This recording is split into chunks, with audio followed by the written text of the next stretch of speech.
Well, a warm welcome to the Chateau de Versailles, and on these grounds it is time for Para-Equestrian's team event. The individuals have battled for medals, and now a trio of riders will represent their nation and hope to be at the podium by the end of the day.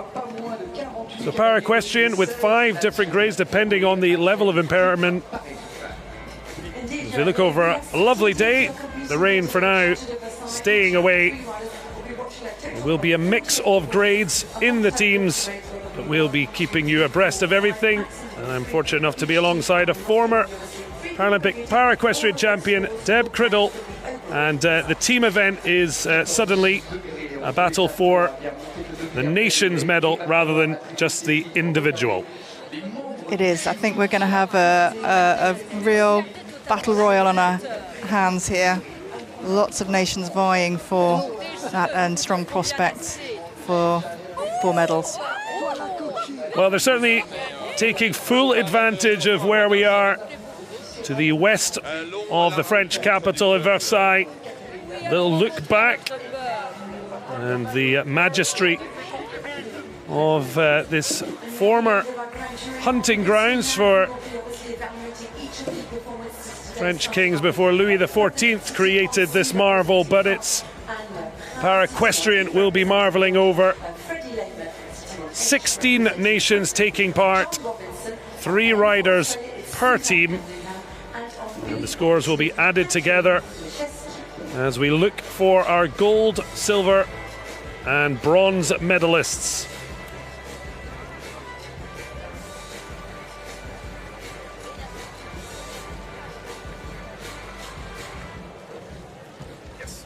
Ils vont juger ces compétitions, cette compétition d'épreuves par équipe, et là voici justement cette liste de départ, ces compétiteurs, ces Paralympiens qui vont courir. So the team event starting with Finland's Laura Kangasniemi for Norway, France, Germany, and Sweden get their team event underway. Grade 4 kicking things off. And then the rest of the teams, a mix of grade 5s, grade 1, 2 and 3, depending on the choices made by the individual nations. And the Finnish are in force, along with the rest of the nations, as we prepare to get underway. Denmark, Belgium, Ireland, Australia, Great Britain, Italy, USA, United States of America, Singapore, Canada, and Austria. And of course, each of those teams have 3 riders, but not necessarily in the same grade performing here today. Voilà, ça sera l'objectif d'utiliser évidemment chacun des grades, en vous remerciant encore une fois, mesdames, messieurs, de rester le plus calme possible, le plus silencieux. So, Deb, what are you looking forward to seeing? As, perfect timing. Out comes Laura Kangasniemi to get this Para-Equestrian dressage team event underway. Laura Kangasniemi, the world number 18, just 24 years old, with gold prints, getting the team event underway.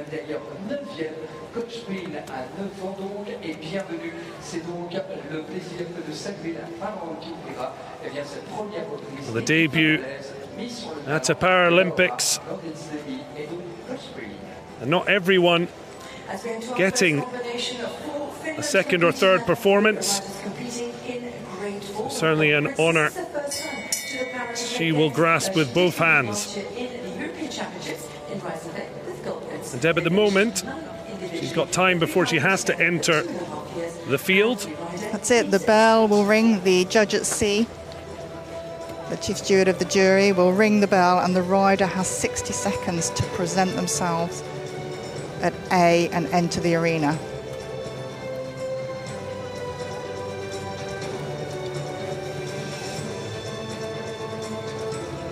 So Finland with the honour of starting this team event.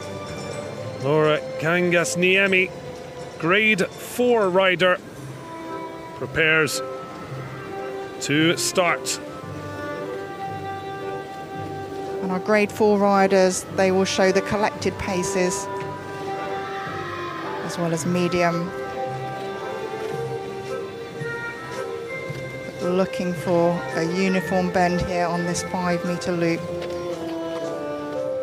Important to keep the size, the shape. Into the 10-meter volte.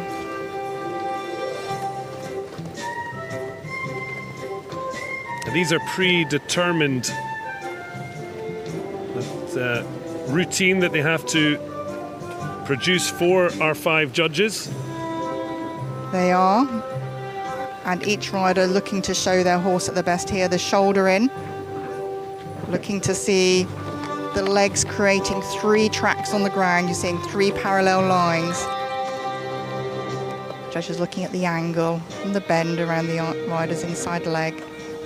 And very much in para-dressage, harmony is key, the partnership between the horse and the rider.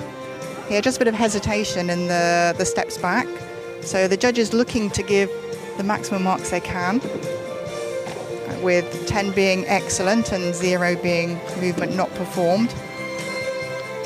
But there'll be marks just lost for little things that don't go quite. So in the halt rein back a moment ago, the steps were hesitant and the horse almost stopped before taking the next 2 steps. So that will cost marks on the score. Again, the riders looking to maximise their score. They're looking for the highest possible score to set their next teammate up, because obviously it's the 3 scores that will count towards the medals. And the scoring ranked from 10 to 0. And you can see at the top of your picture the scores for each predetermined and the overall percentage across the 5 judges' scores. And the movement just performed, the turn on the haunches. In this test, it only has a coefficient of 1, so just 1 set of 10 marks on offer, whereas in our individual test, then it had a double coefficient. So this test, it's still important to get the regularity of the walk. The judge is looking for a clear 1, 2, 3, 4 beat in that walk rhythm.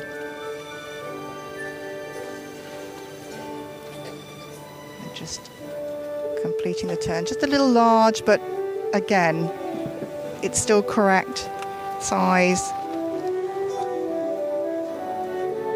Well, she's just around the same percentage she managed with gold prints in the individual event, grade 4, finished 15 of 15, but very much a Paralympic debut. It'll be also about earning experience. And very well held there, and she'll be looking to get the horse back on her aids, back concentrating on her, and to not be phased, just think forwards, the next movement. Well, of course, after finishing outside the top 8 in grade 4, this will be Kangasniemi's final Paralympic outing. So one she'll be desperate to make the most of.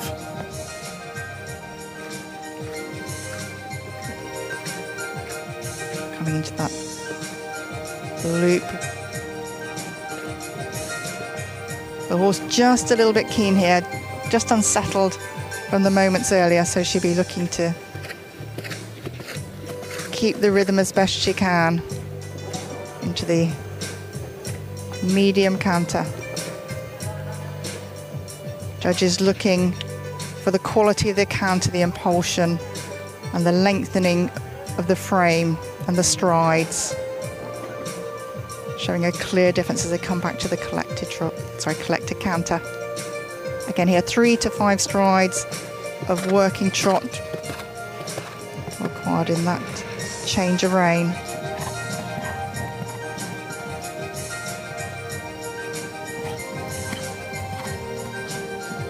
And the horse back on side, listening.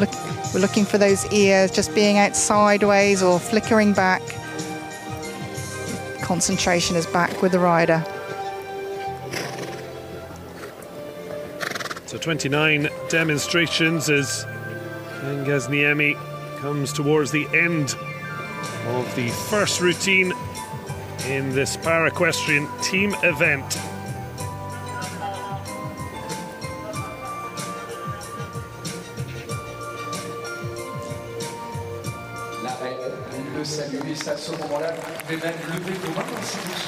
No rub for gold friends. Team Finland getting the day underway, the third day at these Paralympics for para-equestrian. And nice moment between rider, horse and the supporters here at the Chateau de Versailles.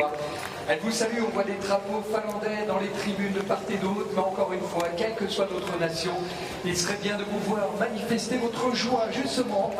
So Laura Kangasniemi, 60.568%, the first score for Finland. So the halt at sea, very accurate, just touched the boards. And I think that's where the regularity was just lost slightly. And here we see the moment of suspension in the slow motion.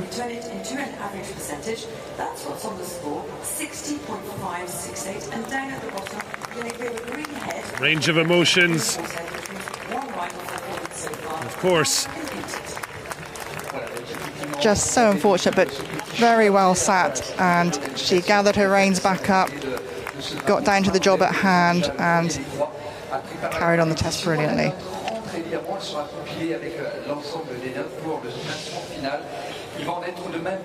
Enjoying her first Paralympic experience.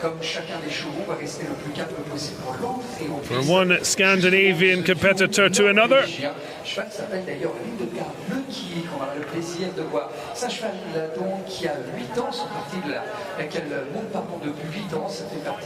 Anita Henning Jonsson of Norway with Lundgaard Lucky.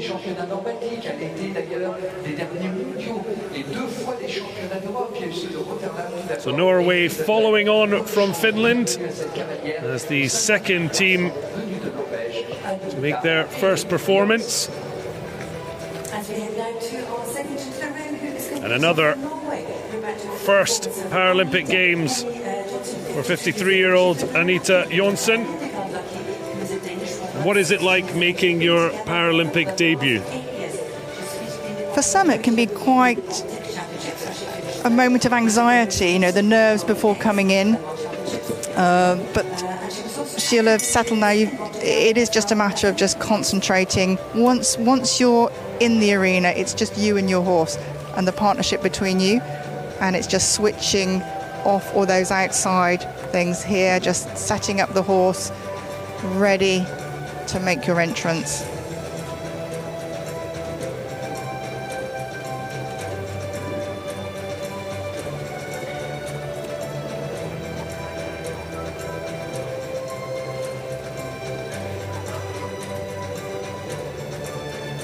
So preparing to get Norway's campaign underway, Anita Henning Jonsson with Lundgaard Lucky.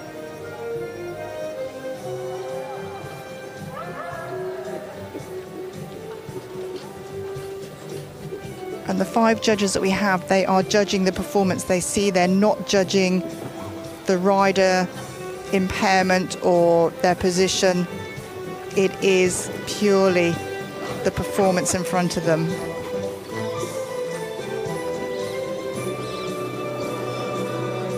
A lovely bit of Maria. This is Scandinavian West Side Story with Norway following on from Finland. And already you can see the comparison between Kangasniemi's scores throughout the predetermined demonstrations. Give a marker of where we are at this very early stage of this team event. 3 riders per nation, 16 nations taking part.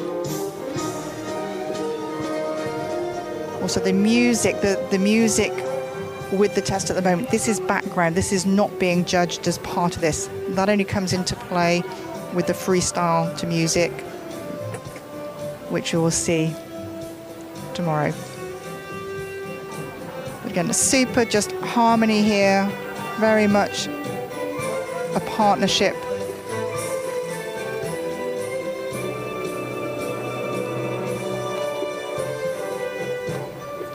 And the judges looking for the quality of the pace, the rhythm,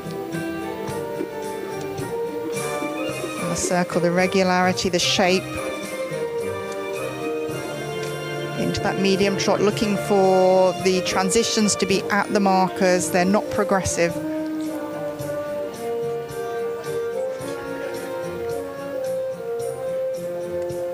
Certainly tells you a lot about equestrian sport in general. Our first two riders, both at their first Paralympic Games. One 24 years old, Jonsson 53. It's gender-neutral sport, men and women both competing, and age is but a number. It is, you'll see riders, you know, starting at early teens, 13, 14, at the games at times, and then in their 70s. It's not uncommon.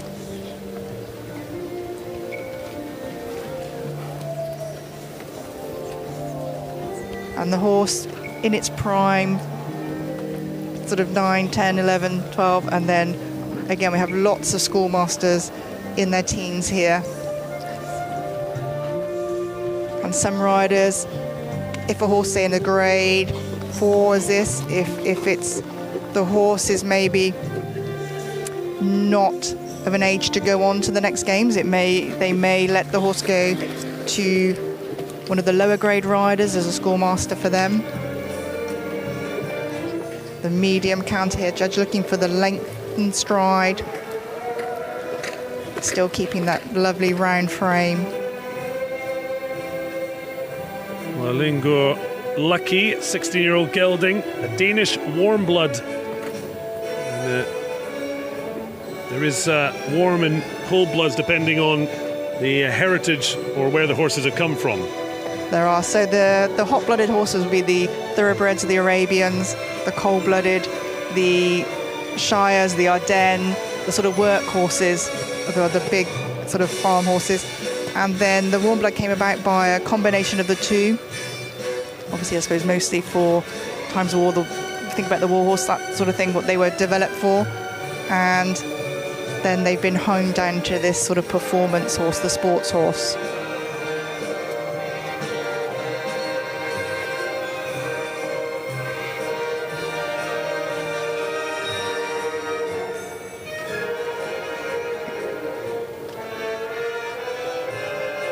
And making full use in this 20 by 60 arena, full use of the corners to set up the next movement. Again, many of the horses used in para competition are out competing with their riders in open sport at higher levels. So this movement performed just now with the counter across the diagonal, the change through trot, and also this 10-meter loop. If you just move the balance a bit too much, then the horse will maybe try a flying change. So a lot of skill needed to keep that sort of true counter there.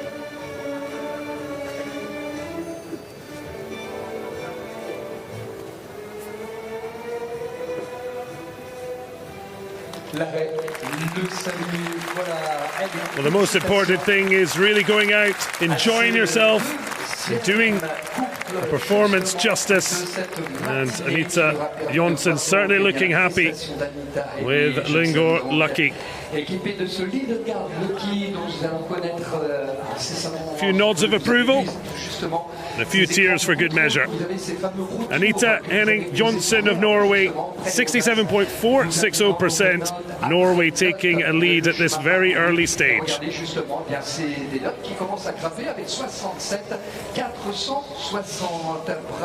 Can you talk about the difference that we've seen?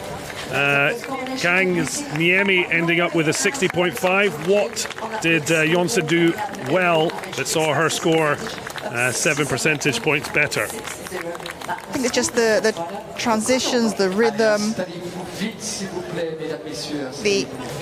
the accuracy, those turns on the haunches, a little bit tidier, neater. It all adds up to building the higher mark. So neater,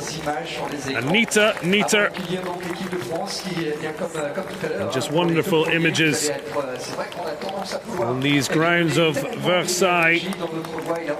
Unforgettable moments. Also, just look how relaxed the horse is coming out of the arena, leaving the field of play.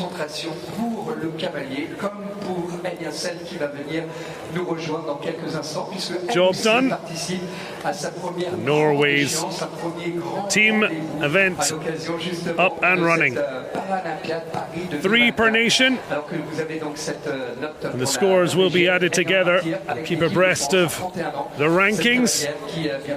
What a moment for any home games rider.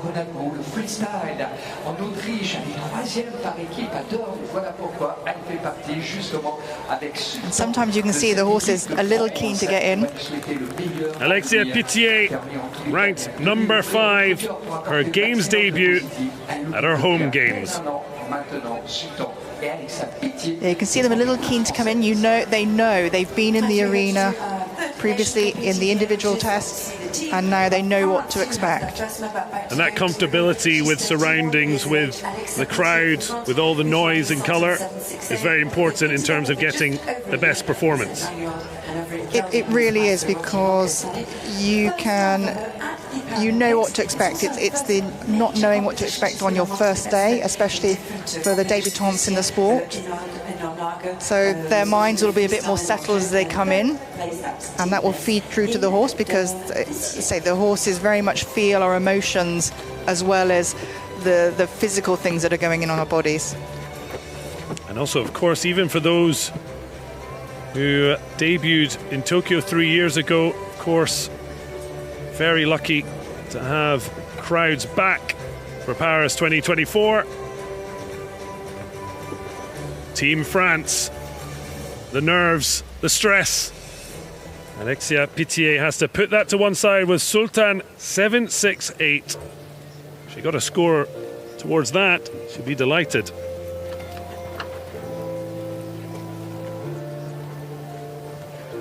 Super expressive horse. You have noted the difference between the horses. They can still perform, but there are those subtle differences in how they perform. There are, and while it's not imperative to have a horse like this, it just does make that little bit of difference in keeping it. Not so much the harmony it doesn't affect, but it can give you more elevation, more expression, and that all goes towards helping with that final score. And here, just in the shoulder in, you could see the 3 tracks the legs make, instead of when it's trotting forward normally you just see 2 tracks.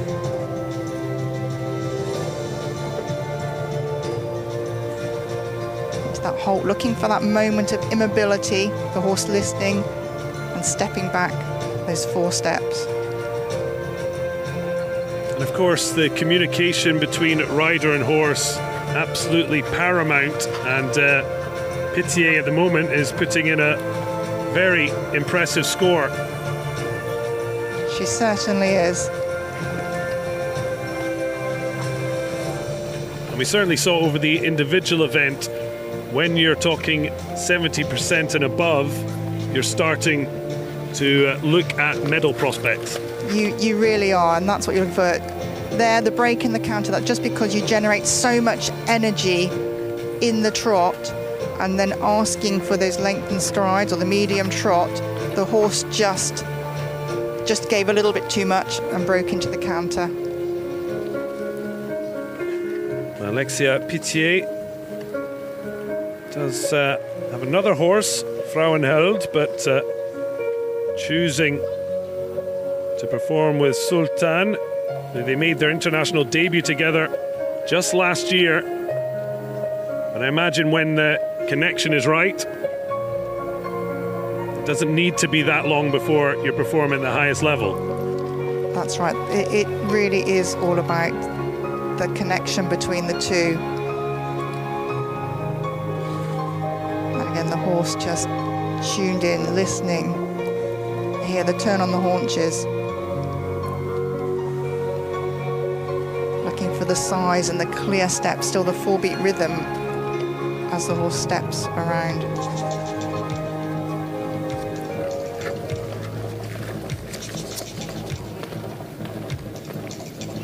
So Pitié last year was the silver medalist at the French Amateur Elite Grade 4.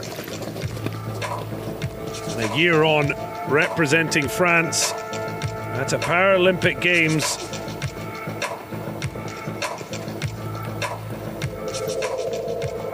The 3 to 5 steps of trot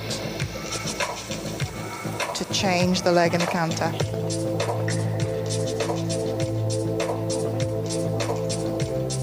She had a score of 70.806 in the individual event, and that was enough to finish top 8. So she will be back for the freestyle, meaning at her first Paralympics on home soil, she will have 3 rides, and that must just be a moment to be proud as punch about. Oh, definitely, and who wouldn't be proud to be your home nation behind you at a setting such as this. Certainly, whether she gets a gold medal in the team or not, then this is a golden moment.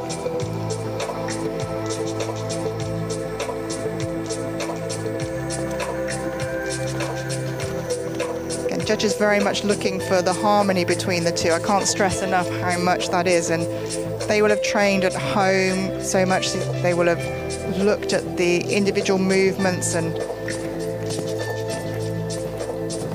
set that to pick up the maximum marks they possibly can. Lovely and balanced in this. The loop, so the horse stays on the same leg, no changing. As I say, some horses will anticipate and change. Judges looking very much for straightness in the canter on the centre line, and some horses just thinking that may be the end there and wanting to halt there. But of course they must finish in that working trot there. The nod of salute, and it's no surprise, she looks absolutely delighted. The home crowd certainly showing their support for a home rider, and a very strong start for Team France. Il sera ravi une nouvelle fois de pouvoir saluer sa prestation. Alexia Pitié, Sultan. We've just been watching the first combination for the team of France with Sultan 768, Alexia Pitié. Sultan 768 getting all the praise, as we see from all the riders. Alexia Pitié 71.892. It takes France into a lead at this very early stage. A placing they'll be keen to keep.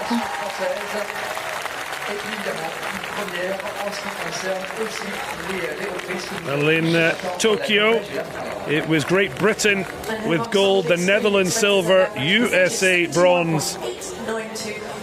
We're just seeing the start of this competition, and then we'll see just how tight it might be later. But our first 70-plus performance, there might be some disappointment, but overall, a very good performance. I think that disappointment was just one moment in time, one movement, maybe, and things can change throughout the test. Keeping that focus, but at the end able to appreciate the arena and the occasion. And as mentioned, she will have the chance to perform in the freestyle as well. Her job done. Now the rest to follow. A reminder, 3 riders per team and a mix of grades. And the scores will be added together to give an overall team score.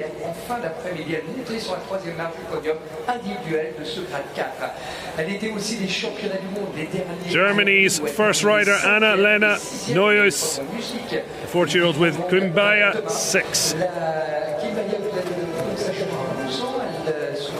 Well, we've only had debutants so far. So far the riders all in their first team event. And it certainly is different, of course, performing in the team event to the individual. Not completely, you still have to do your personal performance, but there's obviously that slight difference.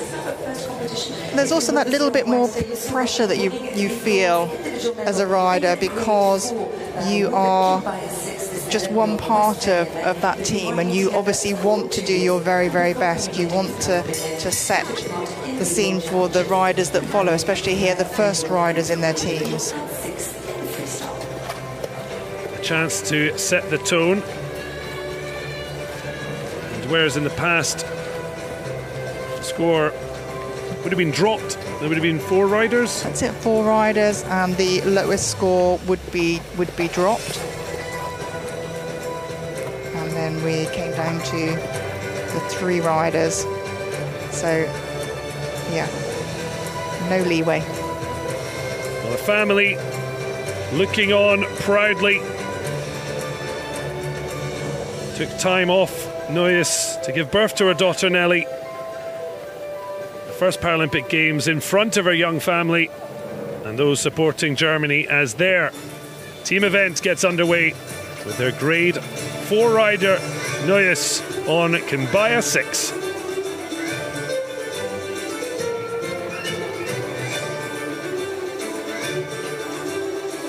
Definitely a lifting piece of music, but the music not being judged in this test. That 10-meter volte, looking for the universal size around the circle, setting it up for the medium trot strides.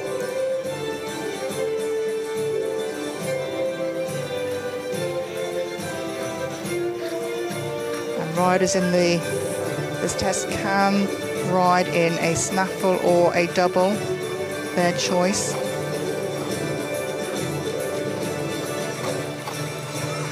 Again, a lot of expression in the trot, but then that's also a lot of energy to contain at times.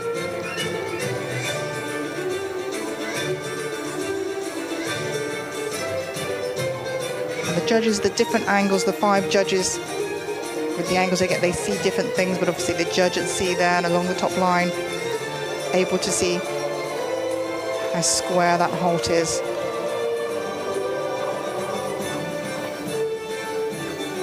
So as you see in the top of your picture, Pitié, our performers for France, the benchmark, this early stage.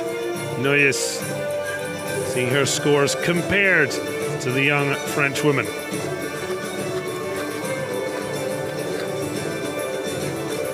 And the riders obviously having to have a lot of concentration here, not to be distracted by the crowds, not to be distracted by the Chateau. It's 3 kilometers away, isn't it? But it's still it seems very close when you're down there. Keeping all those distractions out.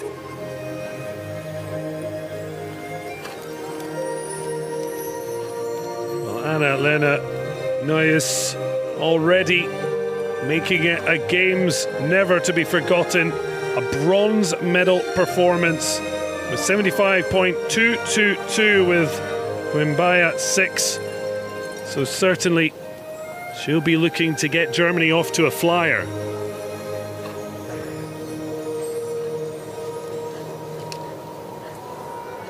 Just setting the horse up now, collecting up for this turn on the haunches. Just a little sticking there. The hind foot pivoted, so it didn't pick up clearly the marching rhythm.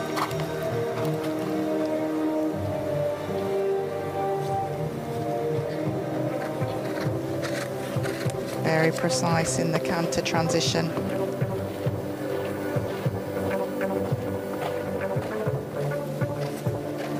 So obviously for each team there is a decision to be made in terms of which grades or riders, if they have 4 at the games. Is that a tough decision for the countries to come to a decision? It can be. They're going to be wanting to maximise their score potential. So it may be that, I don't know, it could be you may be leaving a medalist out of your team just because another grade seemed to be gaining higher marks. Obviously they're producing the work for that, but you'll see a difference across the different grades maybe as to which is scoring higher. So they're going to want to use that to give the team the greatest chance of medaling. And the teams will be mixed. As we're seeing at the moment, we've had grade 4 riders, but that's not always going to be the case. We see some grade 5 riders might start, and 1 to 3 also will be involved depending on those choices made. That's it. A team of 3 must include a grade 1, 2 or 3. That's absolute. They have to include that. That was a very, very neat change through the trot, the counter, trot, counter.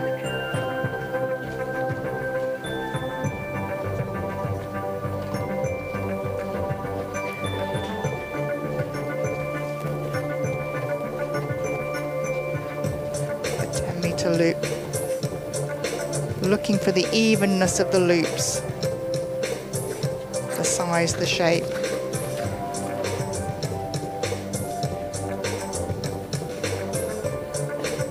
Where the horses may anticipate coming to a halt too early.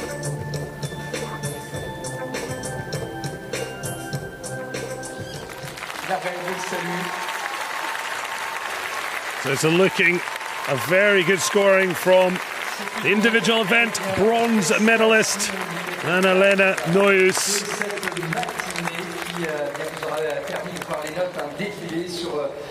German fans looking on as they wait to see what the score will be. First rider from Germany to compete in this team event. As things start to heat up at the Chateau Versailles. Anna-Lena Neuhaus, 75.351. Excellent score to take Germany into the virtual lead.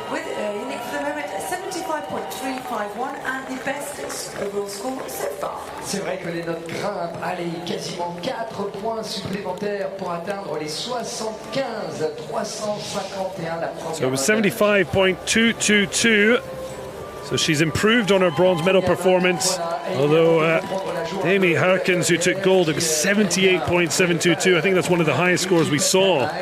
And that gives you an idea that really you want to be hitting mid to high 70s for particular gold. You really do, because, as I say, again, I can't stress enough how much they will be wanting to post a good score to go towards this full team score. But this is such a lovely picture to see, and there in the moment of suspension in the counter. They should be more delighted. So we've had our first 3 nations compete, so our virtual podium. Norway bronze, France silver, Germany currently in the gold position, but an awful long way to go. Néerlandais par du coacheur. Voici donc la cavalière Louise Eston-Chapelson, la Suède. 21st combination who is representing Sweden now, Louise. So Louise Etzner Jakobsson, 64-year-old on gold strike, BJ, getting Sweden's campaign underway. Who was at the Paralympic Games in Tokyo, where she won the individual silver medal. She also won 2 bronze medals. That was at the third Paralympic Games. She's also been to the World Championships. Silver and 2 bronze, achieved in Rio and Tokyo. Was 7th in the individual event, which means she will perform in the freestyle. She'll certainly still be targeting additional medals to her palmarès.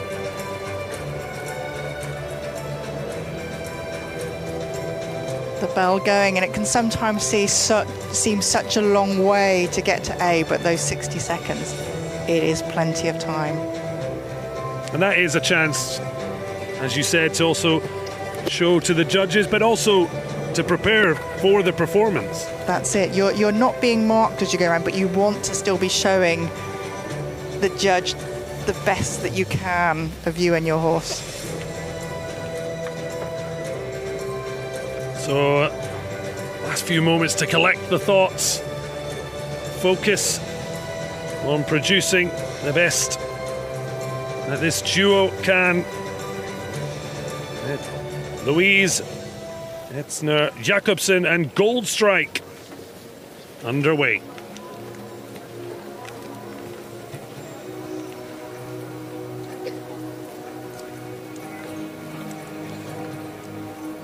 And these tests are just the 2 tests that are in use, and so the horses, the tests are quite similar in many respects. So some horses can get to anticipate which way you're turning. You're starting on the right rein, you're starting on the left rein.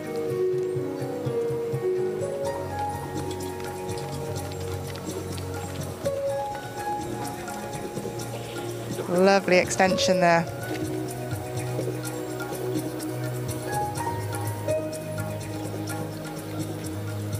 Judges looking to see more transitions at the markers. Into that shoulder in. Looking for the rhythm and balance. Don't want to see any wavering.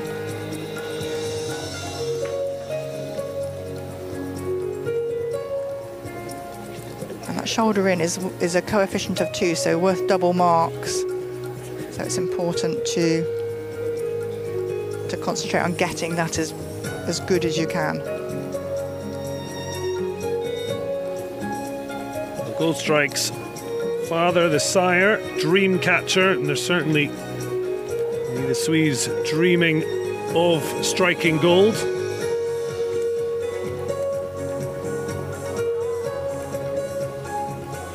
13 years old, gold strike, and can see the age range of the horses. Just experience can be good, but it really depends.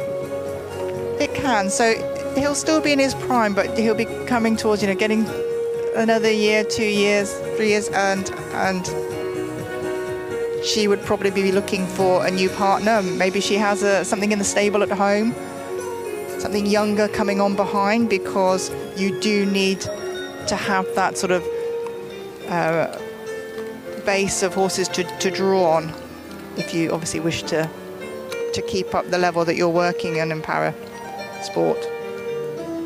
And of course, those types of transitions, as in the performance, incredibly important.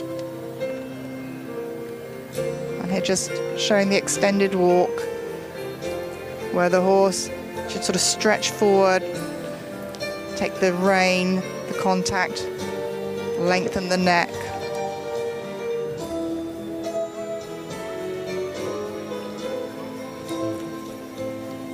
Jakobsson already with the huge honour of being Sweden's flag bearer at these games. And a good number of para-equestrians have been honoured in that manner. Quite a few this year that have actually represented their country in that way, isn't it? And they would have been chosen by their fellow, not teammates here, but it's the whole of the national team. So not just this sport, but every Paralympic sport would have voted on who they want to be the flag bearer. So what an incredible honour when you know it's come from your fellow athletes.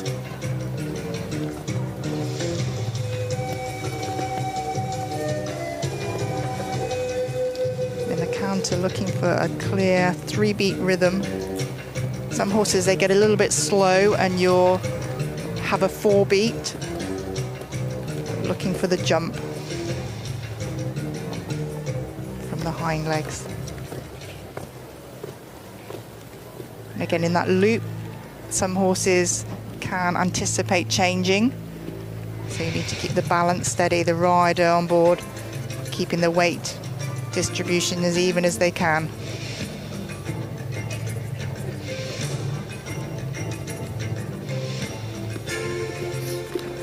Of course, we have quite a few different physical impairments within a grade, and the riders do have the option of using certain additional aids, adaptive tack, to assist in certain cases. You won't see so much of it in the grade 4s, the high grades, the grade 4s, the grade 5s. But they could be using different types of reins, something with a double bridle with a rein which takes the 2 reins into one in the rider's hand.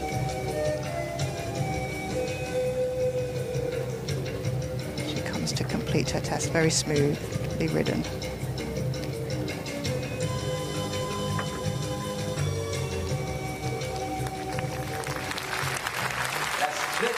The salutes, and a smile as wide as the canal that separates us from the Chateau de Versailles. Individual silver medalist in Tokyo. 3 medals in total between her 2 previous games in Rio and Tokyo. Wasn't able to add to it so far, but she has put Sweden virtual third, 70.459 for Jakobsson and Goldstrike. And her overall score percentage as an average percentage 70.459, which puts her. Here we go, the medium counter, looking for the ground cover and the jump. But also in the grade 4s, grade 5s, you will have some riders who have a visual impairment, in the lower grades too, but especially in the grade 4s. So riders are allowed to wear the darker glasses if they need to, just to assist with the brightness and the visual acuity. Grade 4 athletes with impairment or deficiency of both arms or moderate impairment of all 4 limbs, able to walk, generally don't need a wheelchair in daily life. Also, as mentioned, includes athletes with vision impairment. And we will be able to see the length and breadth of the 5 different grades throughout this team event, as they are mixed. On a eu le plaisir de compter parmi les meilleurs du moment et notamment les derniers médaillés. Ce fut hier soir. On a eu le plaisir de leur monter sur la 2e marche individuelle. So the Netherlands preparing to start off, and who better than the world number 3, Sanne Voets, who already has a medal in pocket. She did come here to defend her individual event. Gold from Tokyo, silver in the end, but she was beaten by her compatriot with, I think, potentially one of the, if not the highest score that we saw. And, but now, her and Demi Harkins will be teaming up, along with Rix van der Horst, in what is a very strong-looking Dutch trio. They are indeed, along with the States. I mean, certainly the Netherlands will be looking to be on the podium. Certainly we've seen it in the para-equestrian medals table. United States leading the way with 2 golds and a silver. The Netherlands with the same amount of medals, but the 1 gold and 2 silvers, which 2 of those 3 were earned in grade 4. As Sani Voets prepares to get the Netherlands campaign in the team event underway.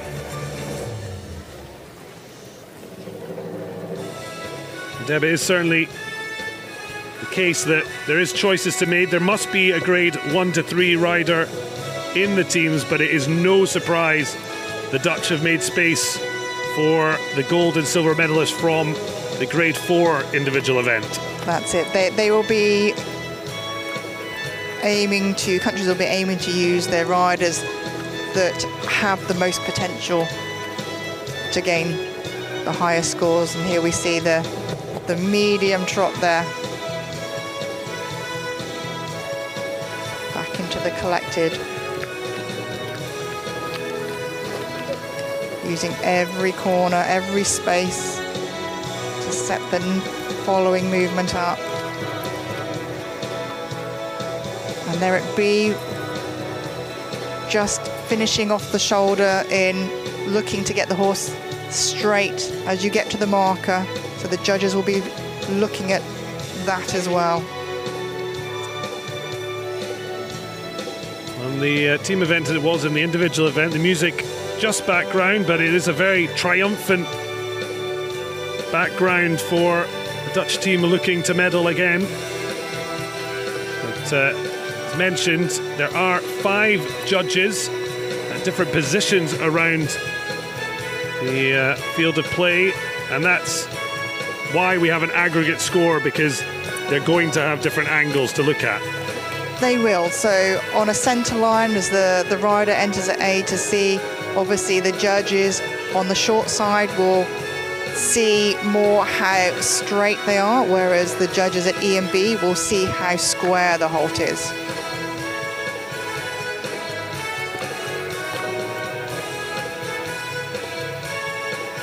So Voets with her chestnut Demonteur.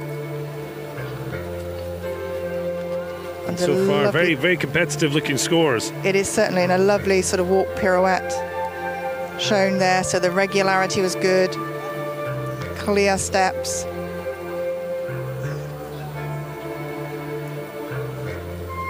Again, just looking to see good over track of the hind feet to the imprints left by the front feet. Horse stretching through the neck, taking the rein, and then collecting up for this walk. Turn on the haunches. And always a difficult movement for a rider with a leg impairment or an imbalance in the strength of the legs, because the riders are assessed on the ground. They're not assessed on the horse. Their physical assessment is made on the ground, and it's the strength of the muscles and the degree of movement that they have that sets them into which particular grade. And there can be movements that will depend on either choices or obviously deteriorations or changes. There can certainly. Some physical impairments are progressive, such as multiple sclerosis. And so you may find a rider starts at a higher level. If we take multiple sclerosis as an example, so it may start as a grade 5, grade 4, and then as that progresses, they may well go to a 3 or a 2. And equally the other way, as some riders can improve through the riding. You know, they strengthen up and they gain strength, and so if they are reassessed, it may be that they go up a grade. And this is the other point, is that as much as the competition is fierce and people want medals, it's so many riders have come to para-equestrian through therapy or rehabilitation, and even those who may not go to a competitive level, that life that is born with horses can be life-changing. It can. Horses, they really, really, really can change people's lives. They just bring them out of themselves, out of their shell. It's just so lovely to see. It's hard to express to people how much these horses mean to their riders, to their partners. Certainly looks like a meaningful performance from the individual event silver medalist Sanne Voets.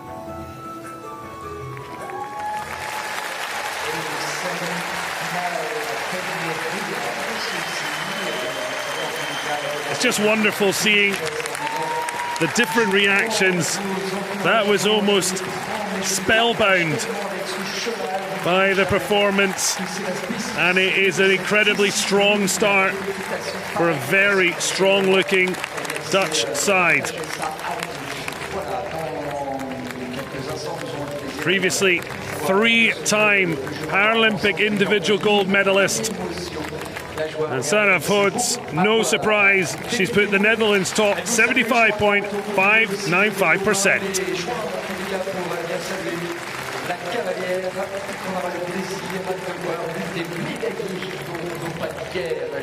Well, I think to say she's making the most of this moment would be an understatement. Absolutely loving the interaction with the crowd after a terrific performance. That's it. And through the test, it was lovely to see her after the walk just thank the horse, just give the horse a little sort of pat on the neck, just give the rein slightly one side.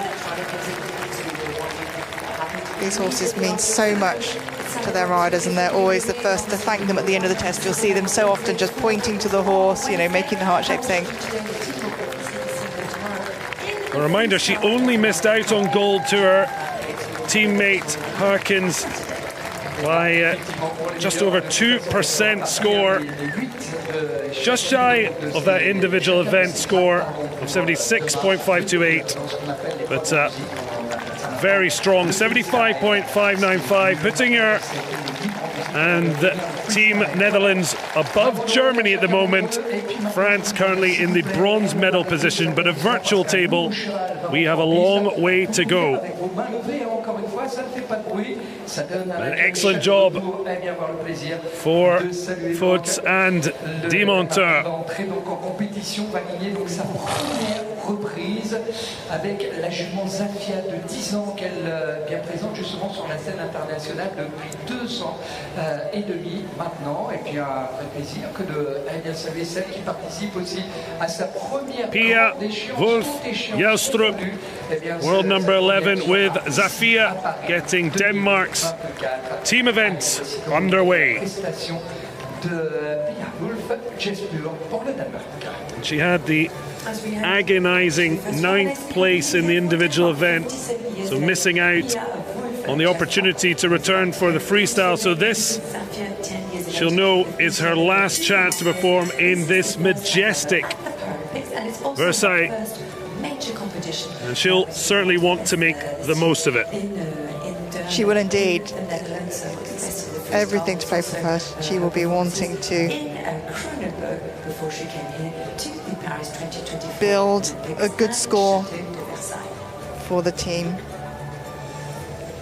Another Paralympic debutante, Jelstrup, 56 years old, has been competing with Zafia since April 2022.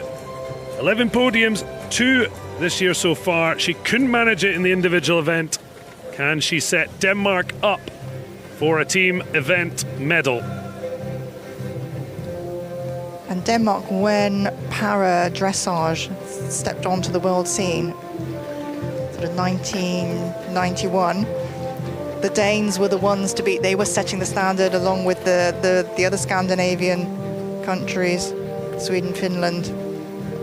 They definitely set the standard for the sport.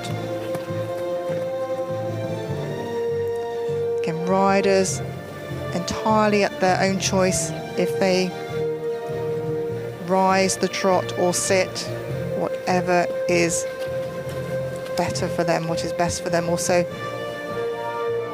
what is best for the horse, because sometimes the rise can unbalance the horse.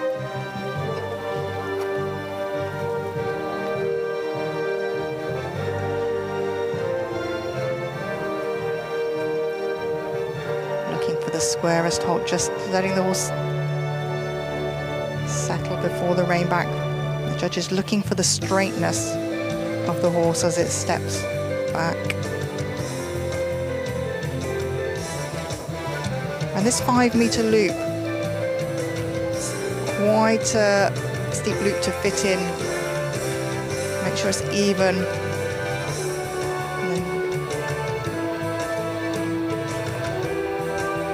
And then setting up for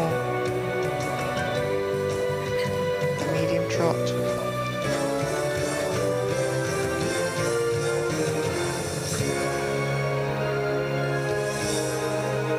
Listening carefully to the rider, our ears out to the side.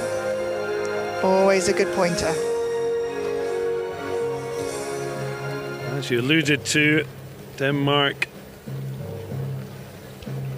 have been there since the beginning, and they are, before Paris 2024, were third in the overall para-equestrian medals table with 7 golds.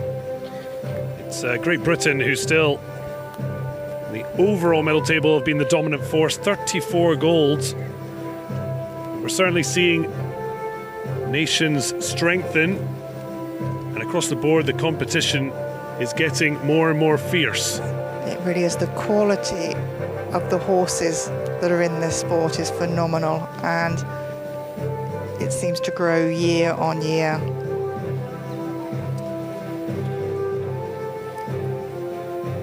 In 1996 in Atlanta was the first real steps for para-equestrian Paralympic Games. Going from strength to strength is Jelstrup to set the tone for Denmark.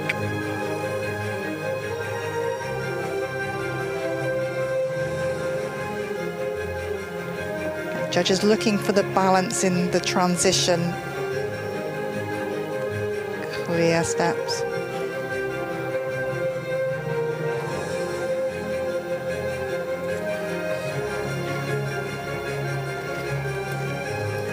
Again, riders can choose. Depends how the horse goes better for them, maybe in the snaffle or the double. But they their choice. Again, they can choose rising or sitting for the trot.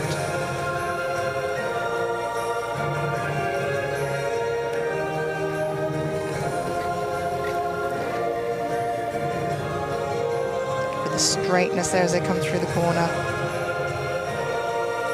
3 to 5 trot steps.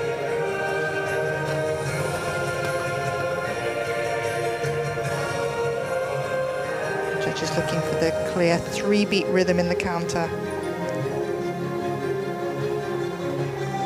Well, Jelstrup did break the 70% marker, 71.194 in the individual event to finish 6th. She has qualified for the freestyle. It's the double bronze medalist from Tokyo. Out first for Denmark.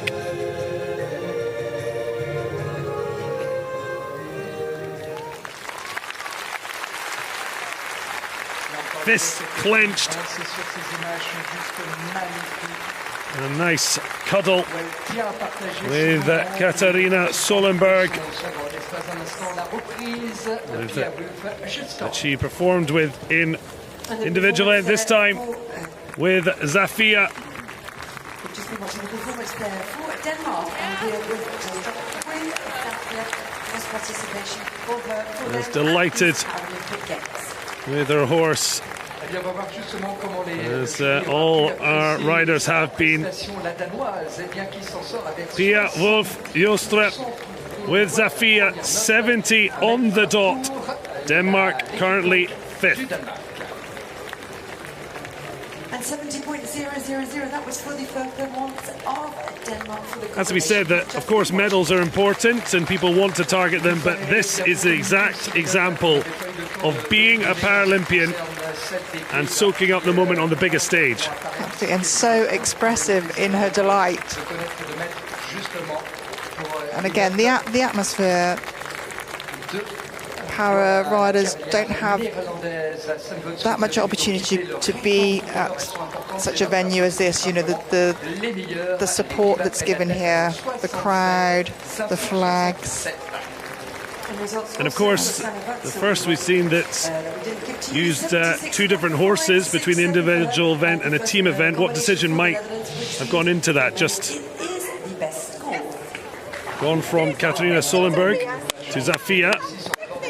Wow. De voir ce moment où les cavaliers donc sortent de cette piste. Voilà, ravi du devoir accompli. So a brilliant performance from Pia Wolf Jostrup with Zafia, 70 on the dot. Denmark 5th. Bienvenue pour avoir le plaisir de célébrer avec vous ce soir la remise des médailles paralympiques par équipe justement. The riders very much, they will have, some riders have 2 or 3 horses to choose from. They will have qualified. Any horse they feel has the potential, they will qualify, so they have a backup horse. So they'll have campaigned that horse through the season towards the Paralympic Games, because horses being horses, accidents do happen.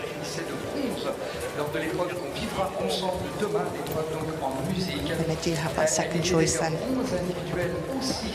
Sometimes it can be easy to get mixed up. Here is Katharina Solenberg riding out with Belgium's first athlete, Manon Klees, the world number 14, with Katharina Solenberg. The Red Devils get their team event underway.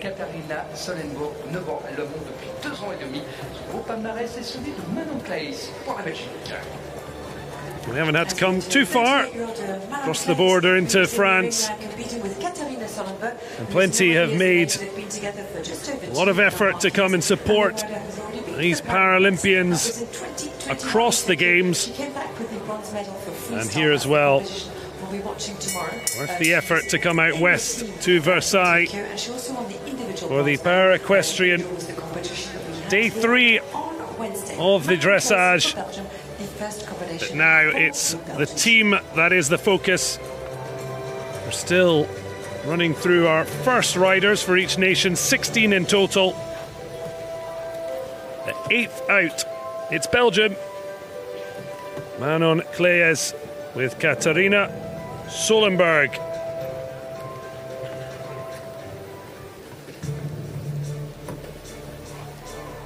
The Belgian 6th in the individual event, having taken double bronze in Tokyo. Belgium were 5th in the team event 3 years ago. They'll want to improve on that.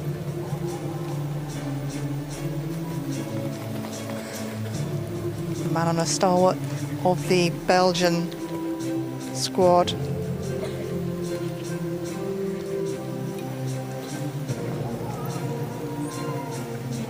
Very expressive medium trot. Need to get that back, the collection back for that marker.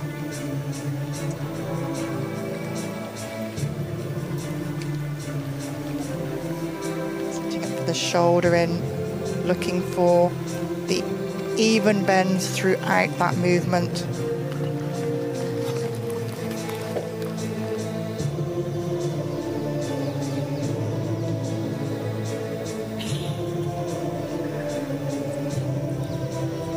Tokyo 3 years ago, it was on San Dior,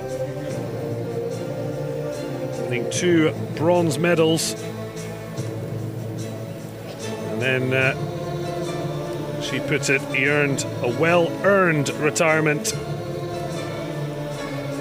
and certainly, as mentioned, you have to be ready for things to move on, and now obviously combination for the 38-year-old with Katharina Solenberg.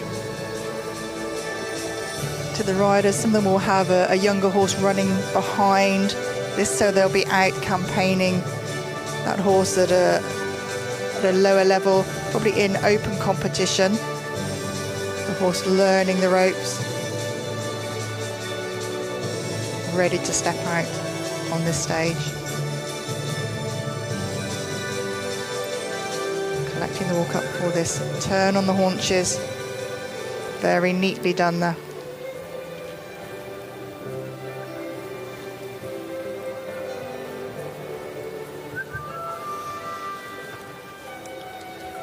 Again, looking for the difference, the length of stride from the medium walk to the extended walk.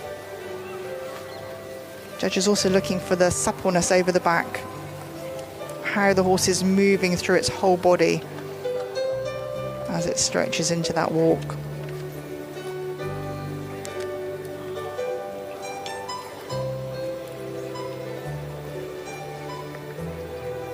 And even on the turn on the haunches from one side to the other, the judges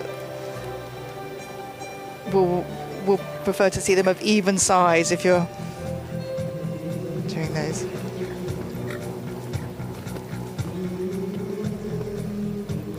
So as you can see at the top of your screen,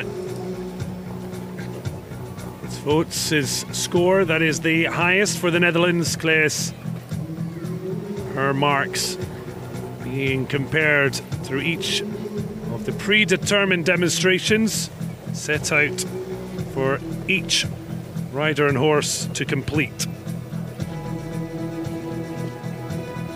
Very well collected into a clear transition into the trot. Some horses competing at the higher levels, they anticipate that's going to be a walk transition rather than trot transition.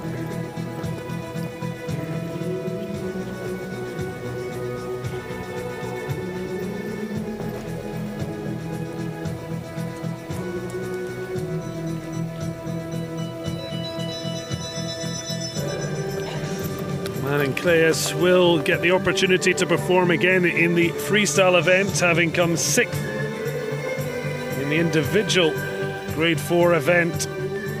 71.194. Certainly want to be in and around, if not better than that mark. She was incredibly straight there, straight in from the corner, the canter. Sometimes it's the horses will be anticipating and have quarters in, but she straightened the horse beautifully, set up the diagonal line very well.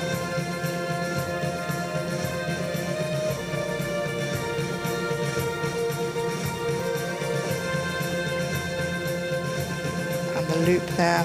Sometimes horses, if the rider shifts balance too much, will be wanting to change.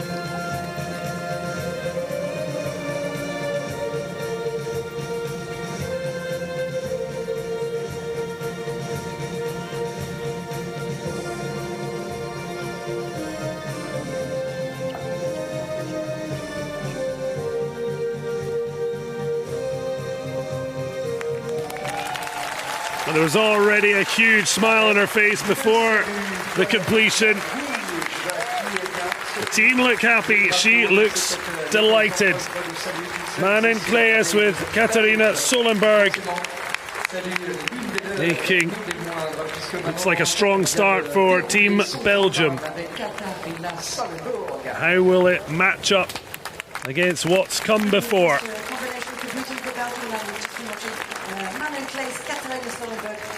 For these 2024 Paralympics here at Chateau de Versailles, who's already won and two-time bronze medalist at the previous Paralympic Games. Couldn't match that this time in the individual event, but hoping to set the foundations for the Belgians. And that movement in the right back, and notice the score was slightly down on that, and I think that was the hind leg, one hind leg left out, and possibly not quite as straight as the judges were looking for. But an overall picture, lovely harmony.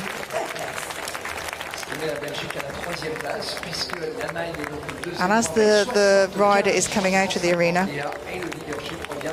Marin Clayes takes Belgium into virtual third place, 72.621%.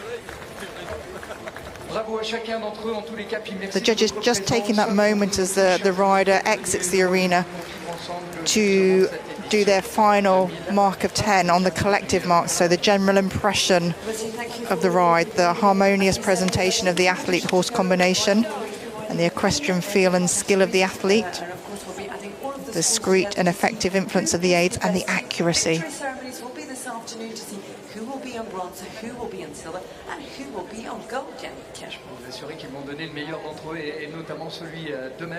So the nature of the team event, not all teams putting the same grades. That means we will have quite an interesting element, given the fact that Team France are about to have their second rider go out, as are the Netherlands.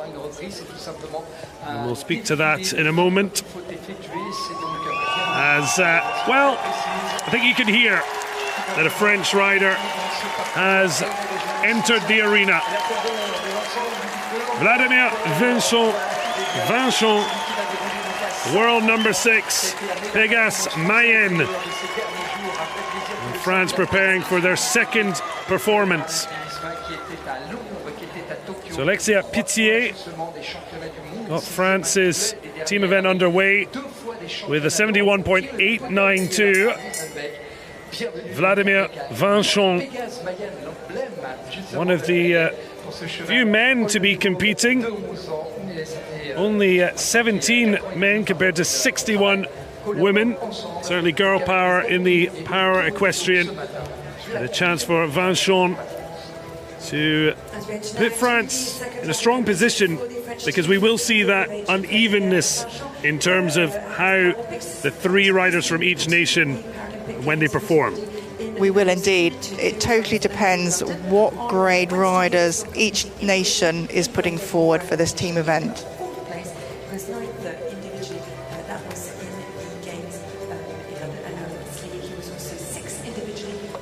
So as mentioned, it's been the grade 4 so far, but each team must include a grade 1 to 3. France electing to go for 2 grade 4s, and Vladimir Vincent, salute, and off we go. Dancing along. But this music is background for this test. It's not judged within the test.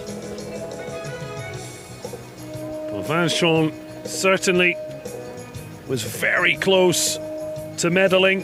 4th place in the individual event. Just couldn't get himself onto the podium. But another chance in the team event. Of course, he will be part of the top 8 in grade 4 to ride in the freestyle event. Vladimir here will be using his tack, his saddle would have been made specially for him to accommodate the missing limb. And he also has a Velcro strap across there, again, just gives a little bit more stability.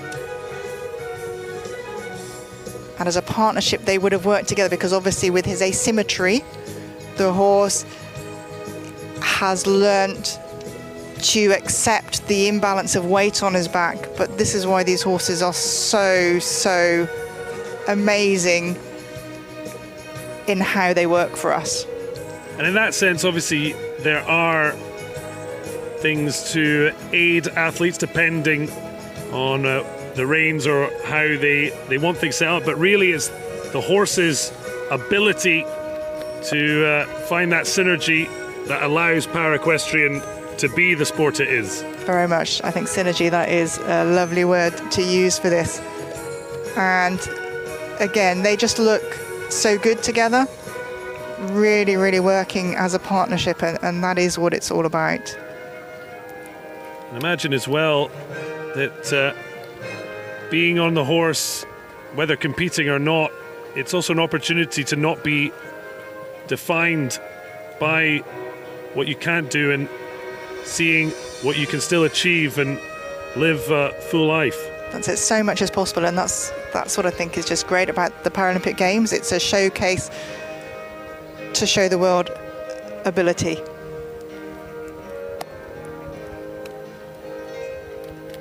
And here, just using the stick, as you see, just a little tap on the horse's side to make up for the lack of power and the lack of the leg there, just to encourage the horse to step sideways. And every rider will find their own way. No two riders with the same physical impairment will use the same method to achieve that same goal. There was a car accident in '94, the day after securing a horse race victory in Belgium, that saw the right leg amputated. But his desire to ride a horse never wavered. Tried wheelchair basketball for a few years, but in the end drawn back to his first love from 2006, and you can see on his face that that still burns brightest. Once you've had horses in your life, they stay.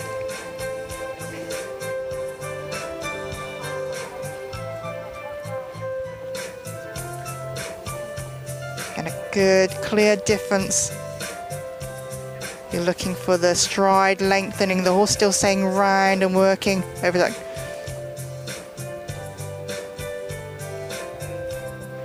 Looking for those 3 to 5 strides of trot. And changing the rein.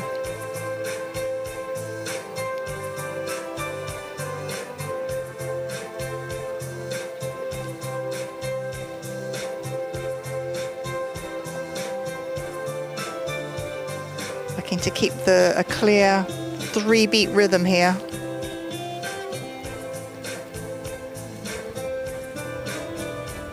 Important to keep the jump in the canter to keep it clear.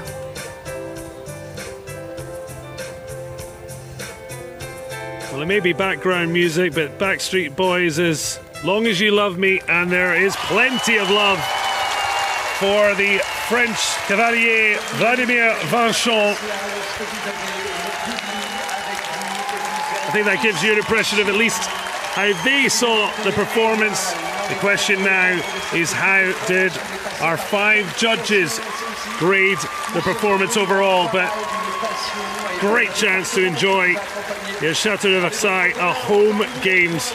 It's for Mo, a once-in-a-lifetime opportunity.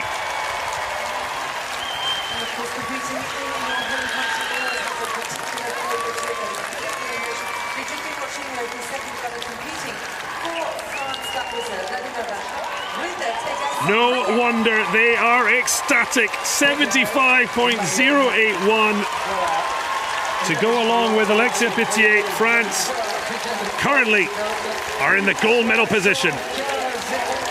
What a place to be.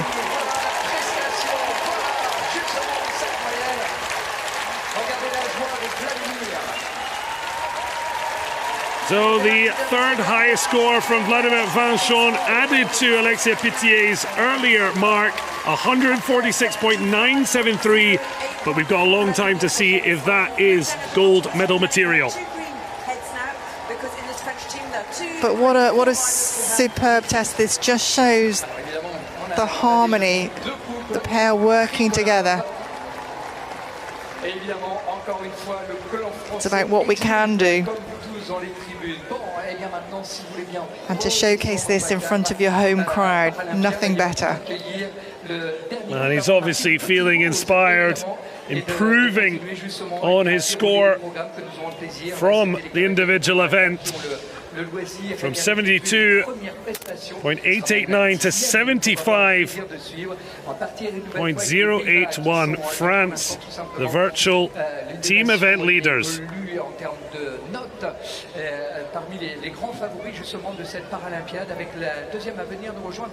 France, in their equestrian history, just the 2 medals, a silver and a bronze. So any medal will be celebrated ferociously by this home crowd. Long way to go though, especially when the grade 4 gold medalist steps on to the sands.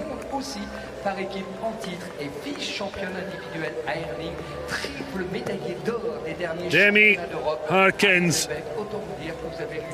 the gold medalist for the individual event with Daula. So like France, the Dutch, not a great shock they've decided to go with 2 grade 4s, considering Demi won the gold medal and she's following the performance of her teammate Fods, who took silver.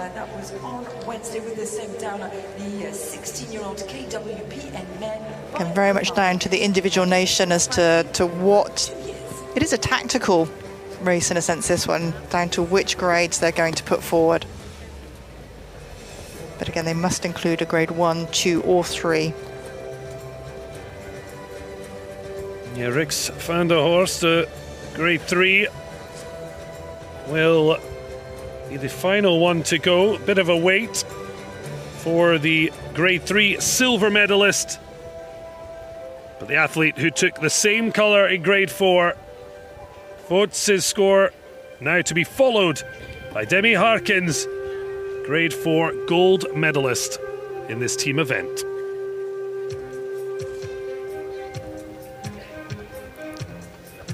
I think there's nothing better than riding into the arena and being announced Paralympic champion coming into that, so that will have really set her up. And of course this is the first opportunity because there's all the fanfare, the medal, this victory ceremony, but this is waking up a couple of days later, and as you say, she is riding with a medal, hard earned, but now the focus has to be on putting the Netherlands where they want to be.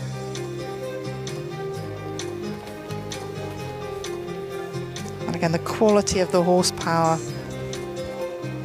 in power sport at the moment, absolutely phenomenal. The expression, the power, the elegance.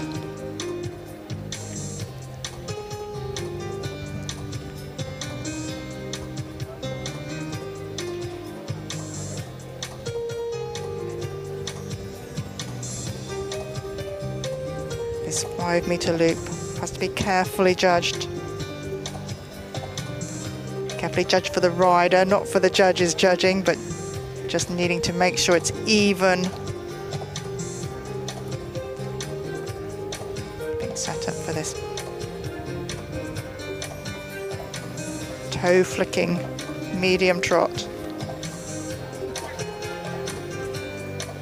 And again, the action of the horse, the leg action of the horse, very much depending on the conformation of the horse, the breed, but that's not taken into account on that. It's just purely test itself. Just a little bit hurried there, maybe. And it can be such fine margins, minute details that can make all the difference. It's very much so. Again, looking for the horse to just stretch forward for this bigger walk pace. And collecting up at the marker B, some horses can get a little unsettled, anticipate. You'll see some just break into a little jog, but no such thing here. Well, as you can see, the best scoring rider, the top of the two names, Foots, with a 75.081, almost identical to her silver medal performance in the individual event. Harkin's score being compared to that, but this the team event. So these the two women looking to really set a tough marker to beat, and certainly if Harkins and Daula get anywhere near 78.722 they produced on day 2 of Para Equestrian, they're going to be hard to nudge off the podium.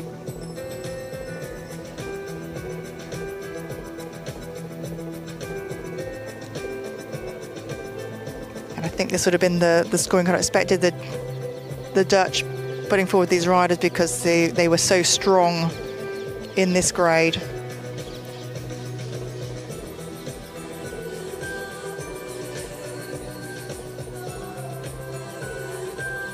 Of course, the Netherlands without a rider in grade 5, so their performances as well, there weren't too many options, but a gold and silver medalist battling in the 2 of the 3 riders in the team. Certainly no shock. Indeed not. And both the grade 4 and the grade 5 riders working in the 20 by 60 arena, the long arena.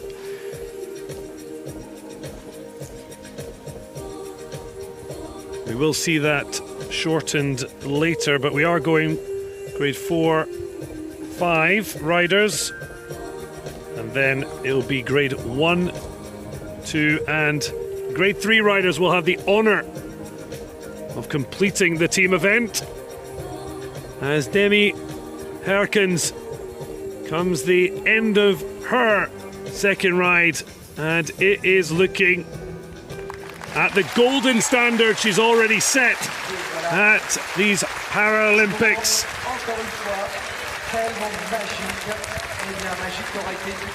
Certainly looks like Team Netherlands feel their 2 riders from grade 4 have delivered. We'll wait for confirmation, and her score will be added to that of Sanne Foots.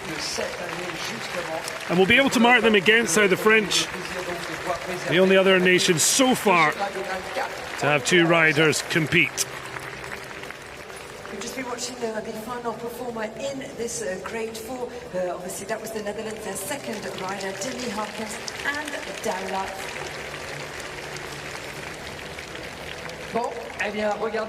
Harkins and Daula, 78.216. The Netherlands in a very strong position. And she certainly was very near the mark that brought her gold in the grade 5 individual event. It's certainly given the Netherlands a very strong position. She's really sort of put them in, you say, that strong position. They're really up to game here. I think there's going to be seeing some of the marks going to the 8, so don't forget 10 excellent, 0 not performed, so real high level of work shown there. So Sanne Foots and Demi Harkins combined score 154.783. They are currently first ahead of France at this early stage.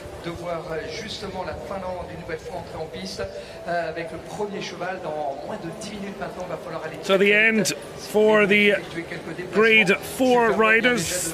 Netherlands and France, having had 2 already competed, they are in the top 2 spots.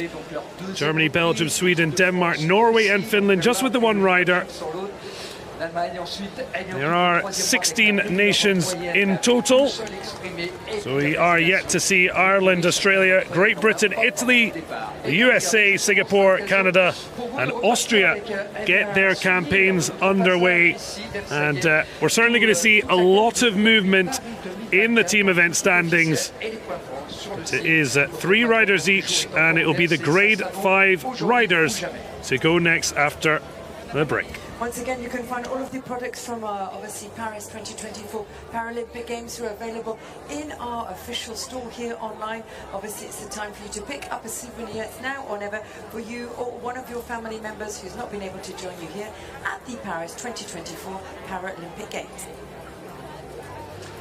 Il est bon maintenant justement d'être accompagné musicalement. Oui, c'est vraiment du vrai, du DJ qui est venu donc un disque jockey pour faire en live, vous accompagner musicalement.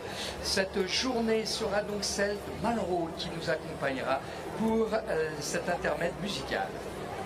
Now we're going to be listening to some live tunes mixed here live for you at Chateau de Versailles by Malraux.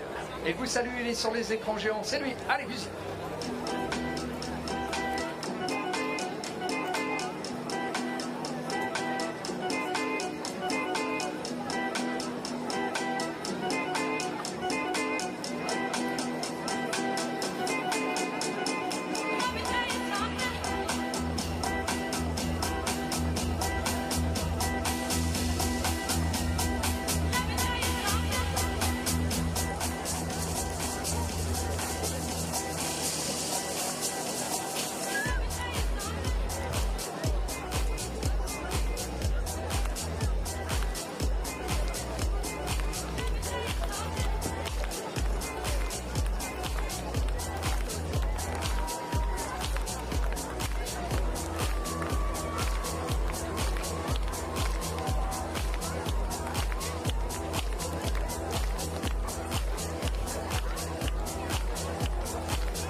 Mesdames, Mesdemoiselles, Messieurs, nous sommes à 5 petites minutes maintenant de la reprise. On remercie encore une fois Malraux qui vous aura accompagné de ces quelques petites minutes d'intermède en tous les cas. Et ça a déjà une toute autre atmosphère. Soyez les bienvenus.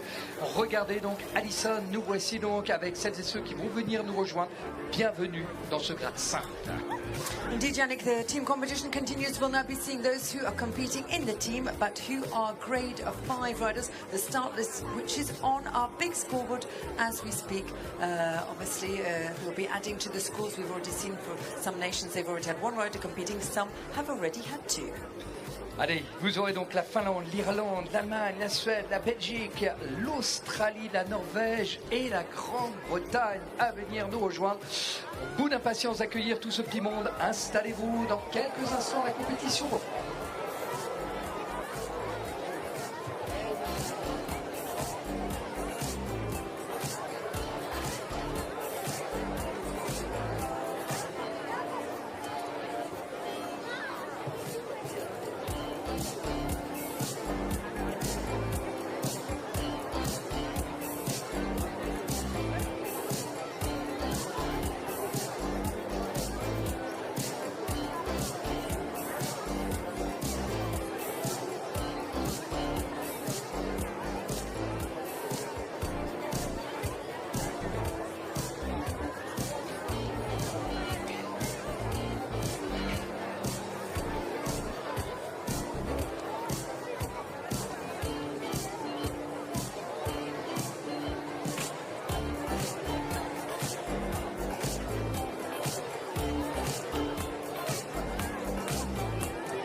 So the team event, readying for grade 5 riders to compete. Joona Aaltonen of Finland will be the second of their nations. 3. And some nations getting their first outing. Lisa Martin of Australia, Sophie Wells of Great Britain. Just 2 of them. 8 in total for grade 5. And it will be a mix in terms of the choices the teams made as to which grades are part of their trio. 3 kilometers away from the Chateau de Versailles, and it's certainly heating up as we look across the canal. Now you see the Para Equestrian field of play. The 60 seconds there for a countdown. The riders to enter the arena. It's not until the bell rings that timer starts ticking. Joona Aaltonen with Laxton for you, Finland's second rider of this team event. Et les derniers, on a le plaisir de l'avoir d'ailleurs avec ce même cheval, Laxton for You, 9 ans. Ça fait so far, Finland ranked 8 of the 8 nations who have had riders go in grade 4, who opened up this day 3 of Para Equestrian. She will be looking to add to the 60.568 performed by Laura Kangasniemi. They've been competing together for the last year and a half. The first time for her at these Paralympic Games, she was at the European Championships, those last year in Reisenbeck, with this same Laxton for You.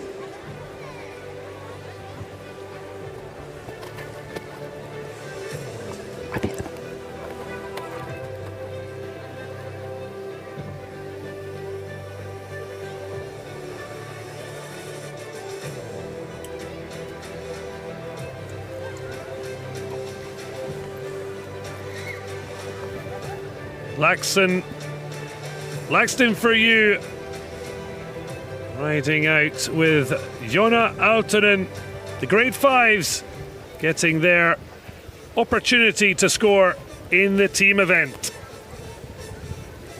And this grade 5 test showing collected, medium and extended paces.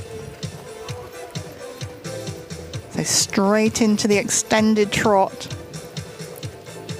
So she's looking for the regularity, elasticity, balance, engagement of the hindquarters and lengthening of steps and frame.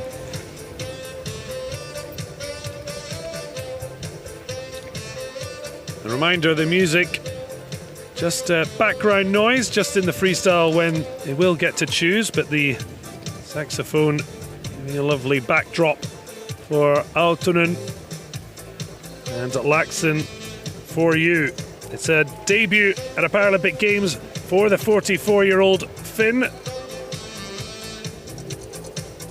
The Finnish team certainly not the most experienced team, so a chance to really find their feet in the team event and see where they can place. It's coming into the half pirouette.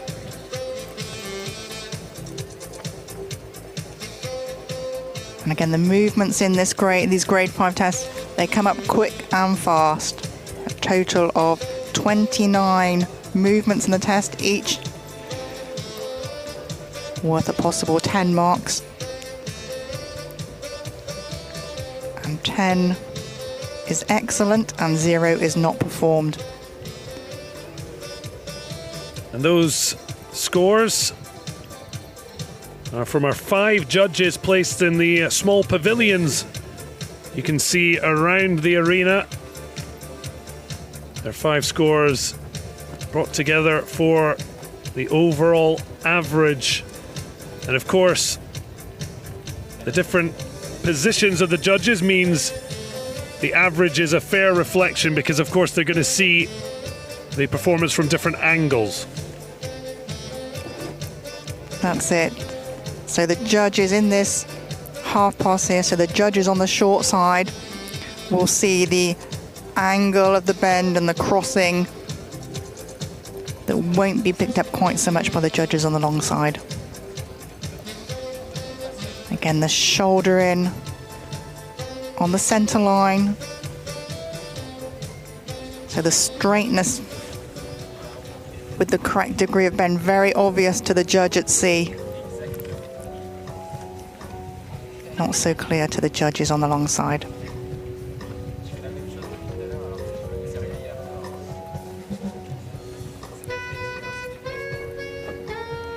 Here in the extended walk, looking for the maximum stretching, giving the rein slightly, the horse still to stay on a contact.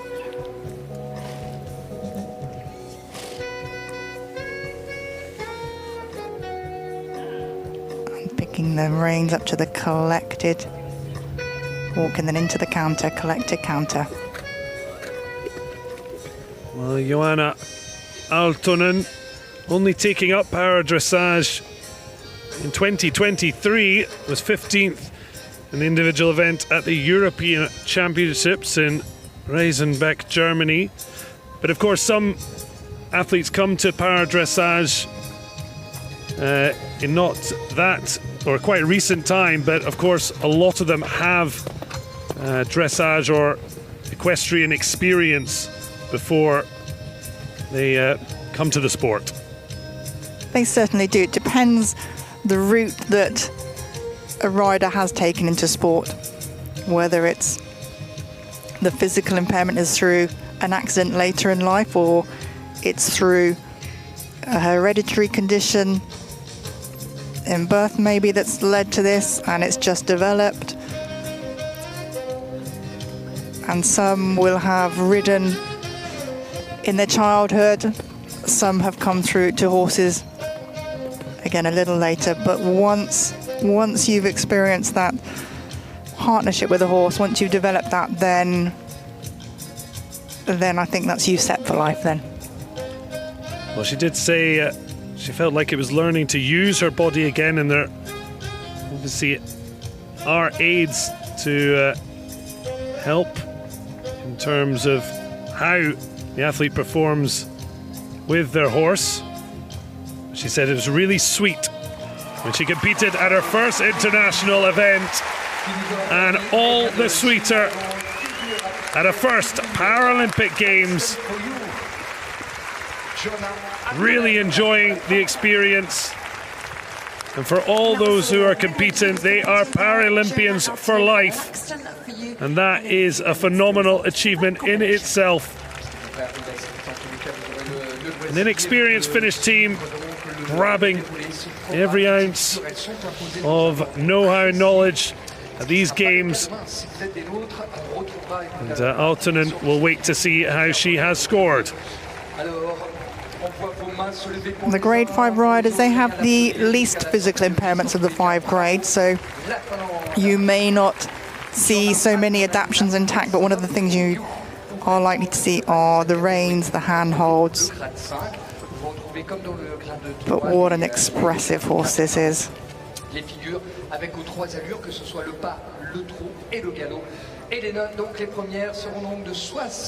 She's absolutely delighted. It used to be that we would have to leave the arena to walk on a long rein, but it's not so important now.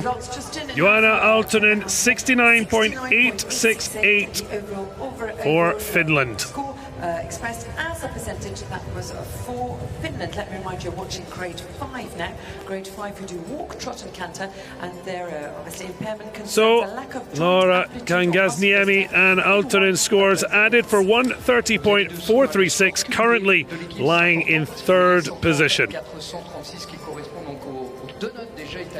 Sachez que le top score pour l'instant pour espérer être numéro 1, ça se situe à hauteur de 150. Well, the Finns with 2 debutants going first from grade 4 and 5 later. They'll have a real experienced rider, Katja Karalainen, at her 5th Paralympics. Real mix of debutants and vast experience across the team event and para-equestrian in general at Paris 2024. Entrer en piste une jument de 16 ans par Son Amour, qui tournait d'ailleurs, c'est une des juments qu'on a vu le plaisir de voir aussi sur les rectangles de dressage. Elle courait même d'ailleurs cette jument Saint-Georges. Elle fera justement, elle était à l'époque pour la Finlande, le bonheur de la cavalière irlandaise qui entre en piste. Voici Sarah Salty. Ireland's first rider out, Sarah Slattery with Savona, preparing to compete in this team event.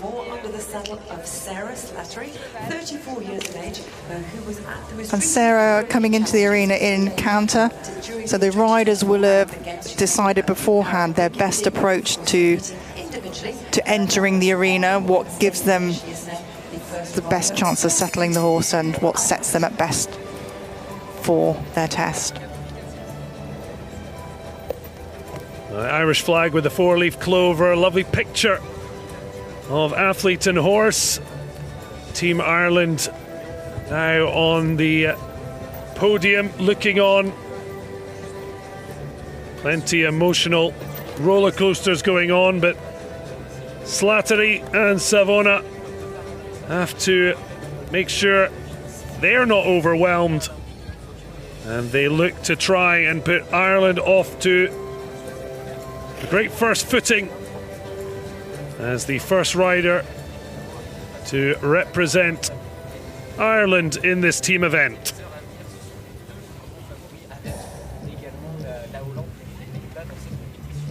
Setting off in the collected trot, as I say, the movement's coming up very quickly in this test. Straight into that extended trot. Need the balance before in the corner, using every inch of the arena to set up your next move. Well, another Paralympic debutante, but Slattery from Equestrian family. Father Tom and younger sister Sophie, having represented Ireland in jumping. She has spent some time in the Netherlands training, and in particular the build-up to Paris 2024. Of course, athletes will go where the best opportunities are to improve and gain the necessary experience. They certainly will. They could be just basing themselves in other places because of they want to be out in front of the riders that are going to be competing us on the continent, more the European continent. They may be doing it because they want to train with a particular trainer and they have to make that move to take advantage of that. There are others who the quarantine laws of their particular country, it may not warrant being able to take a horse backwards and forwards the travelling. So again, they will base themselves where it is more suitable for them. So as you see in the top of your screen, Joona Aaltonen, the first to go out for the grade 5 riders represented in the team event. So we can see Slattery's score compared to that of the Finn.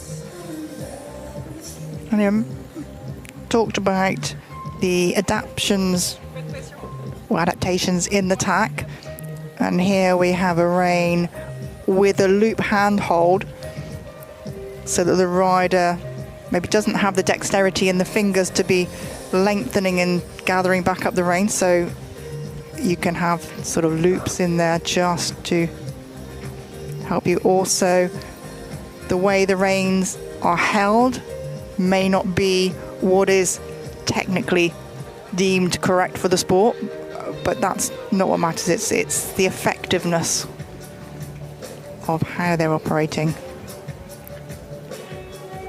Into the collected walk and now the extended.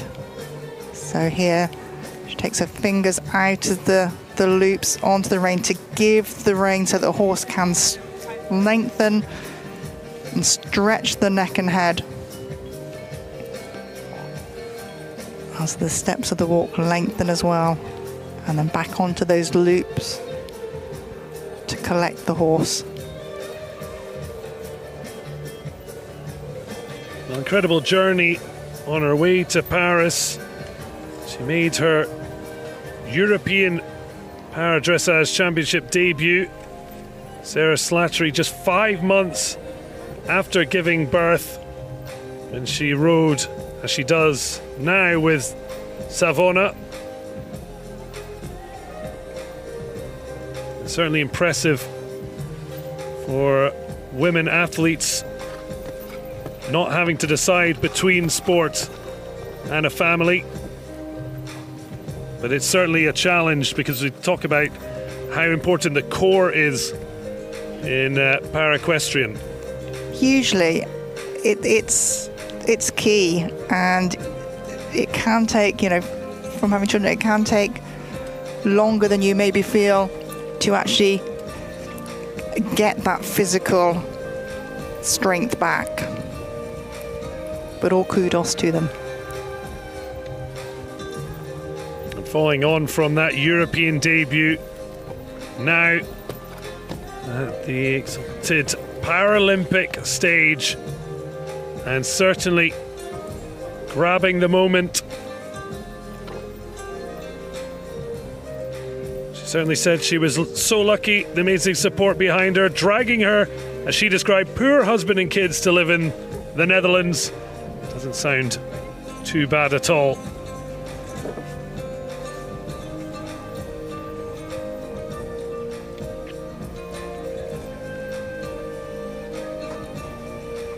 Her last performance after finishing 9th in the individual event, Sarah Slattery certainly making the absolute most of it.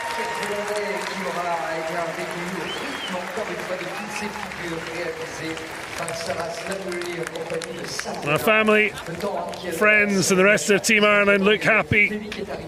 She maybe looks a bit nervous waiting for the final result from our 5 judges.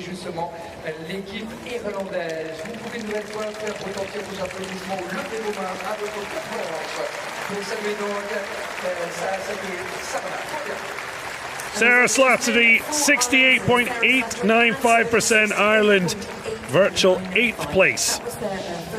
later on we see Michael Murphy as well as Kate. And in the team test, it's a different sort of pressure that a rider feels because you're wanting to do so well for the team. But this, just a super flowing test. They look a great pairing, great harmony. And it's so early in their journey, but she must be delighted when she looks and says she did improve on her score for the individual event. So there's a lot to look back and be proud of. Definitely, definitely. And she'll have learnt from the earlier test coming into this one.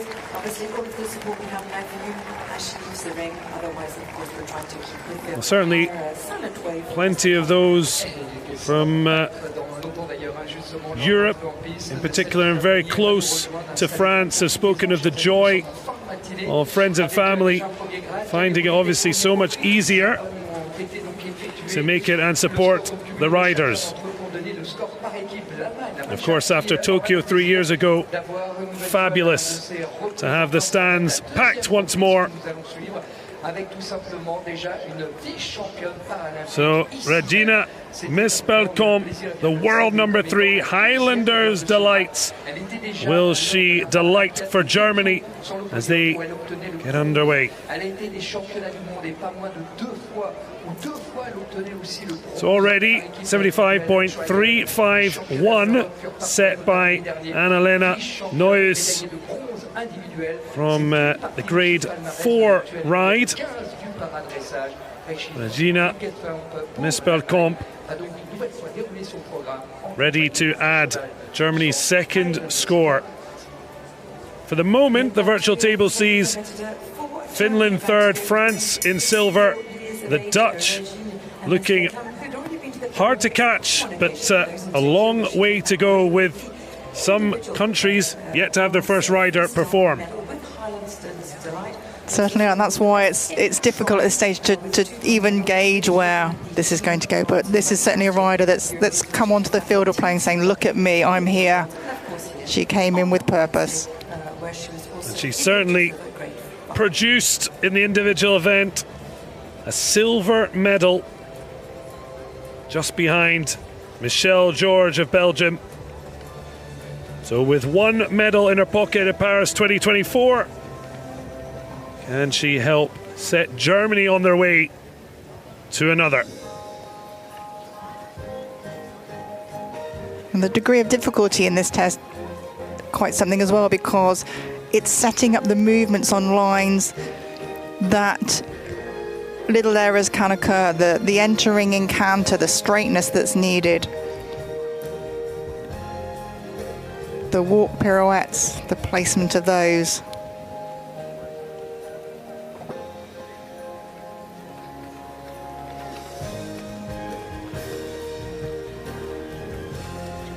So it always reminds me of just being a little ball, contained, ball of energy.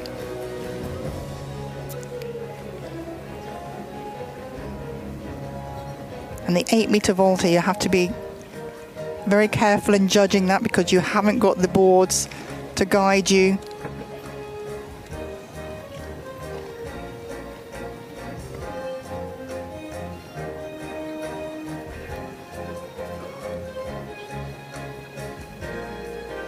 Again, this half pirouette, looking for the clear 4-beat rhythm.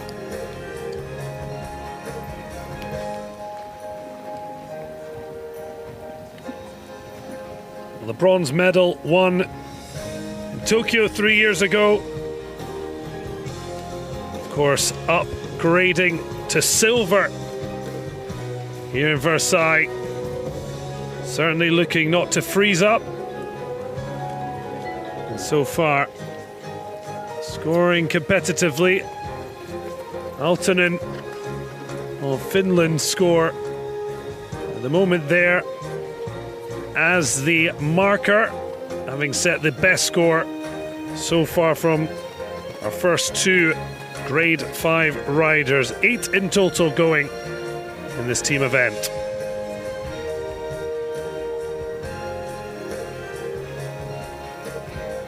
Judges looking for the rhythm to be maintained through through the transitions. This half pass to the right, worth double coefficients, so worth double the marks. Again, the shouldering on the center line. To be able to judge that, to not have any loss of balance or loss of the degree of bend that you're offering. You're very exposed there on the center line. It's so important not to let it go.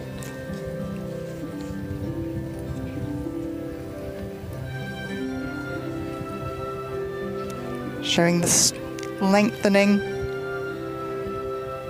of the frame and the steps in the extended walk.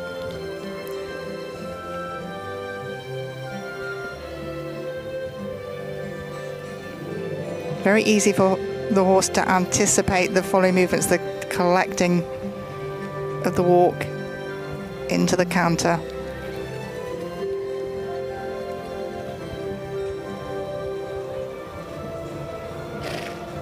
The half pass looking to keep the fluency, the balance and the uniform bend. And this simple change, again, another movement that's worth double marks.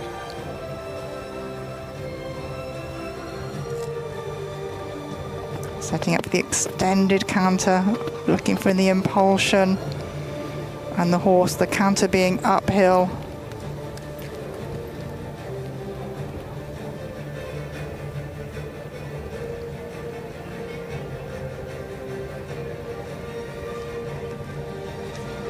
Looking for the crossing of the legs there in the half pass. Again, the simple change on the center line. Judges looking for the straightness.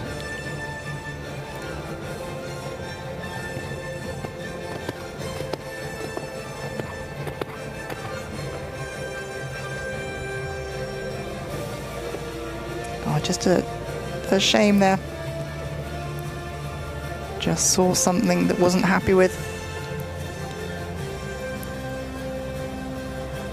She's got the horse quickly back on side. You see the ears just a little bit back, pointing sideways, just listening to the rider.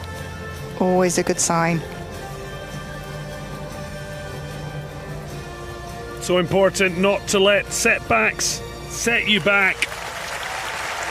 But she looks pretty delighted with the work put in by Highlander Delights.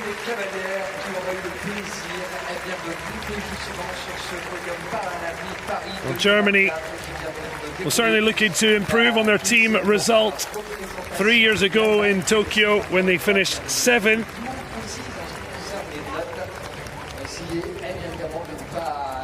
Mispelkamp along with Dressage, who's still to go. The two returners, Anna-Lena Neuss, who joined the trio. And Germany up to second. Highlander Delights bringing Mispelkamp to 75.5 and an overall score 150.851. So much expression in the trot there. The elevation, the moment of suspension.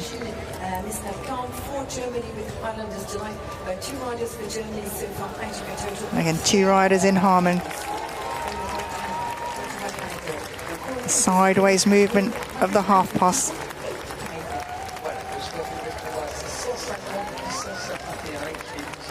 Just settling into the halt before the rein back. And there. So, such a difficult movement on the centre line. So as you see, the overall score 150.851. Germany, after two rides, are currently in the silver medal position.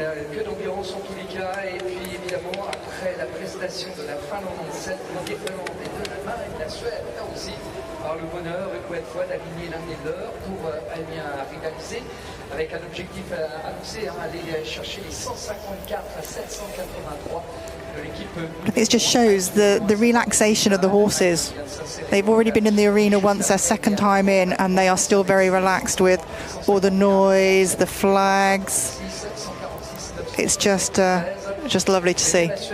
And especially with the grandstands filling up ever more as the day wears on. Sun out on a perfect early morning afternoon in Versailles. Lotta Wallin of Sweden with question mark. The world number 15 preparing to get Sweden's team event their second score. And they've got their flags very much ready. We saw the previous one for Jakobsen and Goldstrike, question marks out in force. 70.459, the score of Jakobsen from grade 4.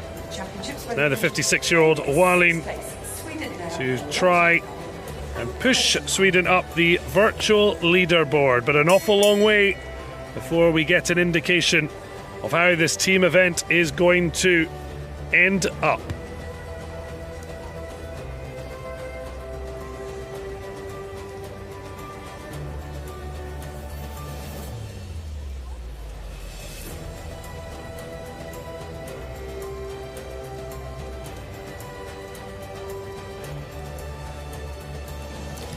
Just taking the time to put the horse in the place that she wants for that entrance. She obviously was on the left rein. She's decided that, or pre-decided that the right rein is the best rein for her to enter the arena on.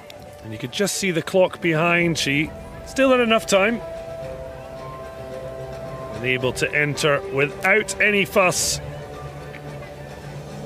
Lotta Wallin, the second Swedish rider, looking to answer with question mark. The halt may be a little bit costly there. Horse just not settling. But rightly so, she didn't dwell on it. Got the horse moving and has settled into a lovely balance and rhythm. Here the extended trot.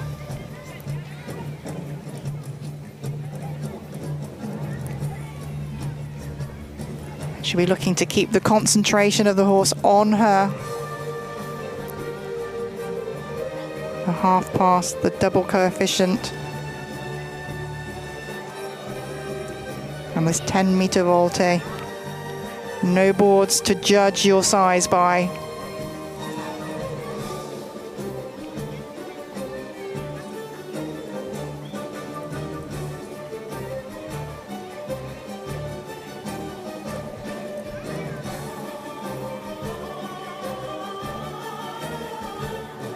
The walk for this walk pirouette. Looking to keep the regularity, the 4-beat rhythm as the horse turns around the hind legs. So Sweden's first rider went in grade 4. Jakobsen, their third Paralympics, 3 medals to her name. Next is Wallin's on her Paralympic debut. Was part of Team Sweden at the most recent European Championships. It was an 8th place finish for the Swedes. And another one who spoke about how much it meant to her to be able to ride again after injury and turning to para-dressage. During her rehabilitation, she became a vet and a doctor. It's not a bad way to spend your time, and certainly looking to continue a debut at these games as a newly Paralympian. I think once you've had those setbacks, it does make you want to achieve. I think we all need to feel that we are good at something, and it just sets you off on pathways that you maybe wouldn't even have thought about previously. Super stretch here. And the length of overstep from the hind foot over the imprint left by the front feet. Looking to collect up smoothly so the horse doesn't sort of raise its head or neck.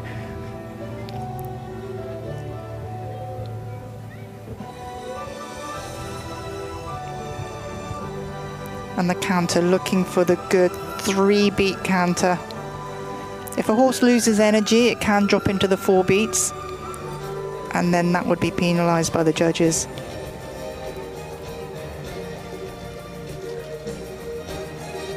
Just a little bit of miscommunication there. A little bit of extra movement off of the leg side to side.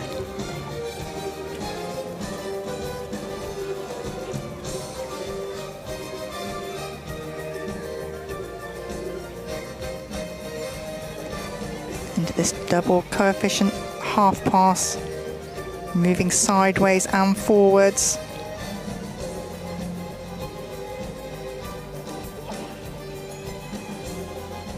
Change that way, definitely better. Less side to side movement and clearer in the transitions themselves. Horses here, judges looking for the horse to be uphill in the canter, pushing from that engine in his hind legs.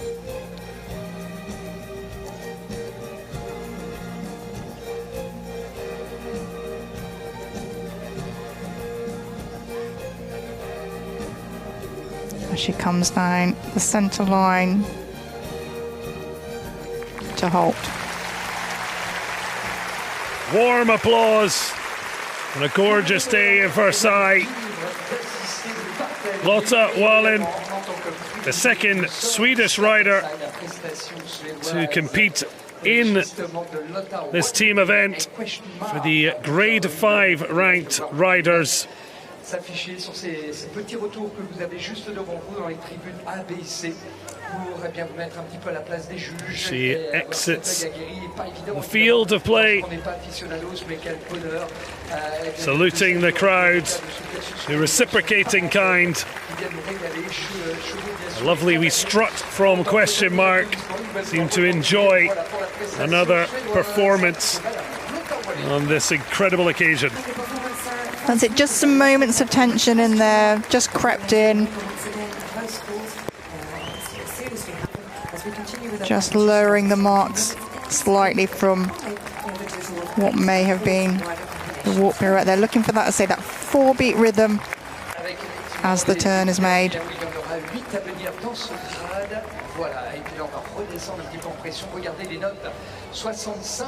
Using every corner of the arena.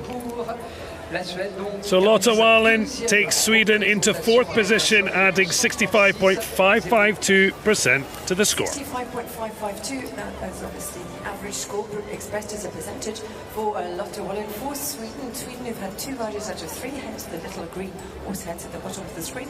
And on the right, there are obviously combined scores after 2 riders with 136. So Sweden, with their scores matched of Jakobsen and Wallin, puts them 4th on 136.011. Correspondant donc au premier score belge, celle qui vient à nous rejoindre, indéniablement pilier de cette équipe. So as things stand, the podium, the moment as 1, 2, 3 as the Netherlands, Germany and the host France. Sweden just off in 4th with Finland 5th. Belgium, Denmark, Ireland and Norway have all had just the one rider. But here is one of the golden girls from Equestrian at Paris 2024.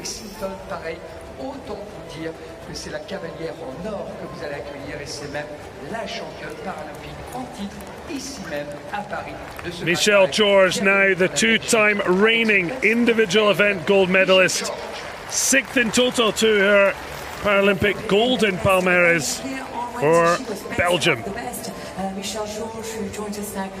Well, the Eki fans have certainly headed out in force And who could blame them? Paralympic Games on 3 different occasions before coming here to A Paris. once-in-a-lifetime She was in Rio opportunity of the Chateau de Versailles. Years of age, 11 gold medals, of which 5 have been won at the Can Olympics. Belgium Michel George, who's with the best of 8, who's a 14 fight years for of age, team medal? Manon for the Claes last 5 years. having set their first marker, 72.621, but they will certainly be looking for Michel George to really propel them up the virtual standings.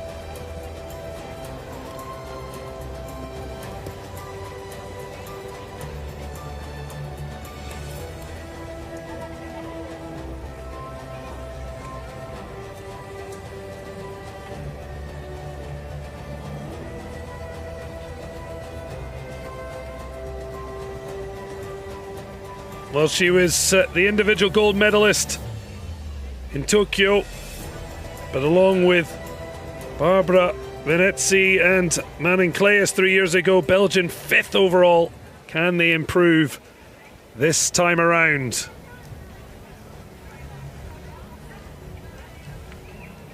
Just taking the breath, settling down, using the corner to set up this extended trot. Looking for the lengthening of steps and frame while keeping the engagement of the hindquarters.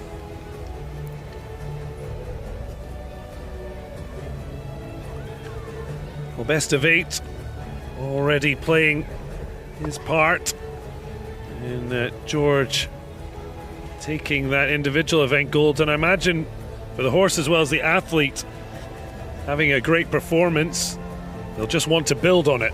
They certainly will. And these horses, they do know the atmosphere. They do know the job they're here to do. And some of them just grow in their performance with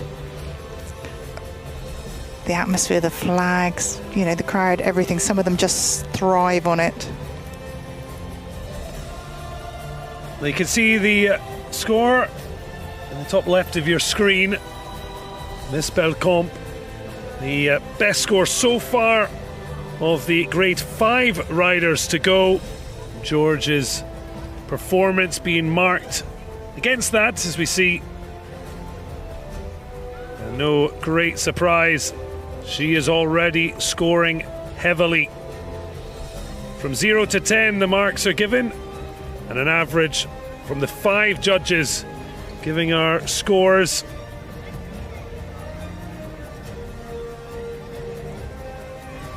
An 8 and a 7.8 showing the standard that the gold medalist from the individual event is setting.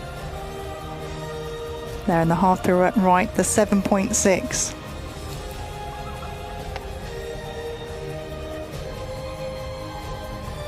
Into the extended trot, looking for the straightness on the diagonal line.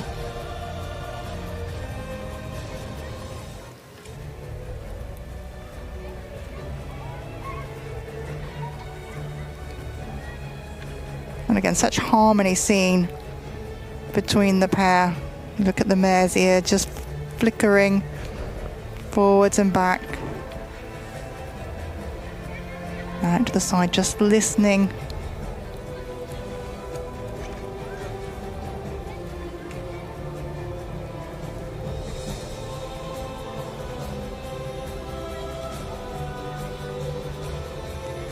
Just straightening from the shoulder into the medium walk.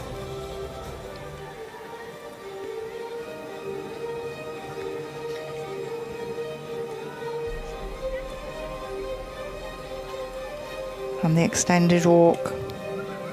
Lovely stretching here, shown by best of 8.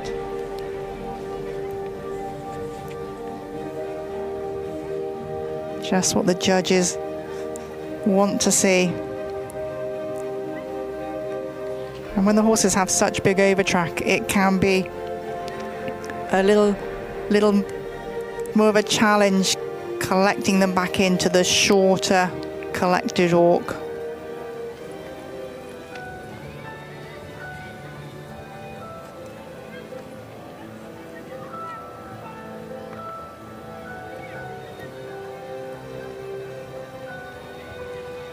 Well, Michelle George now 50 years old, but she took double gold between individual championship test and freestyle in London.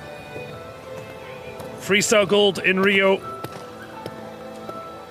She took for a third straight games in Tokyo. She also regained her individual event top spot, and she's done so again here in Paris. There'll be a real fight to try and do the triple. She's certainly trying to give Belgium a real shot in the arm.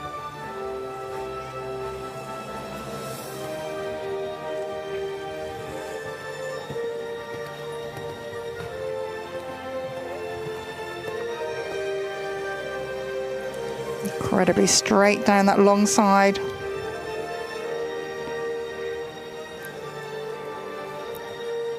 She would have such arena craft that she will know exactly what she needs to do to gain those marks.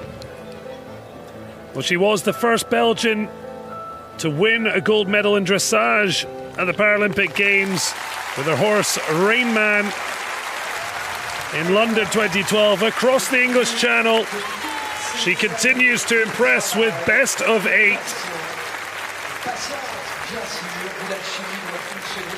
18 years on, she looks absolutely thrilled, as do the Belgian team in the background. But such is the partnership, they can give the reins like this as they're doing.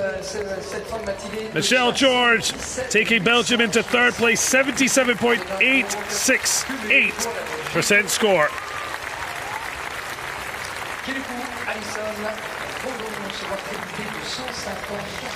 Just shows the harmony between the horse and rider, the trust.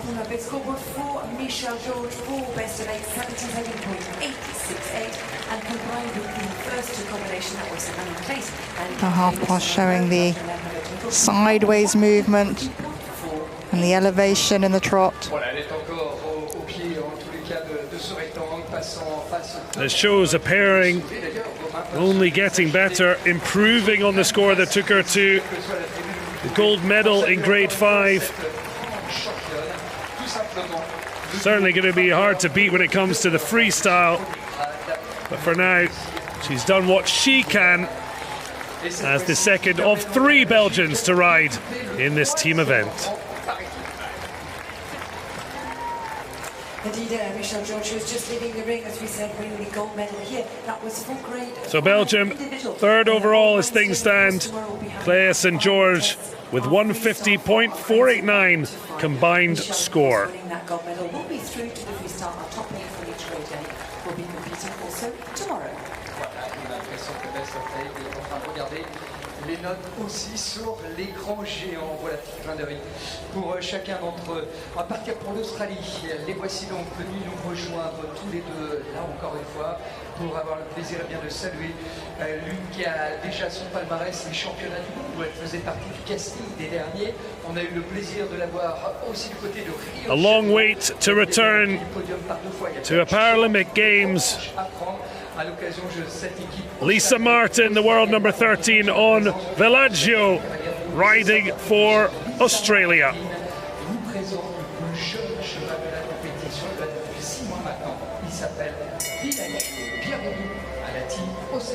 The 52-year-old having to wait 8 years for a second Games appearance. Agonising 4th in the individual event and freestyle in Brazil at grade 4. Now riding in grade 5. And the Australian again wasn't far away from a medal, finishing 5th. And at least will ride in the freestyle, but now the focus on Team Australia. And it is the Aussies' first rider to head out. Stella Barton and Bridget Murphy to come. But it's Martin and Villaggio who take centre stage. Well, teammates and supporters looking on as she gets Australia's team event underway. It's a great family feeling in the Paralympics, and there you see her teammates here to support her, and yet they've also still got to come out and perform later today. Bridget Murphy lending her support, Stella Barton as well. We'll go later. Grades 1, 2 and 1 respectively. As you say, they could very well and understandably be focused on themselves and their performance, but as you say, as a teammate, that must give you that extra boost. To know that they've come out, everyone's in full support of you, it really does help you, it lifts you. Elisa here choosing the rising trot over the sitting trot. It is entirely at the rider's discretion. They can mix and match within the test as well if they so choose. In that sense, what is the major difference between the individual event demonstration and the performances we're seeing now in the team event? It's not so much the differences. The test requirements are slightly different. The movements, you have movements of a higher level in the individual compared to the team. There may be less movements in the team, but they're still of the nature, they are still a challenge to some of the physical impairments that may be in the grade, depending on what it is. And hence it may be that your body, physical body, needs the movement of the rising trot rather than the sitting trot, which can be, say, just maybe slightly difficult if you've got a bigger moving horse to absorb.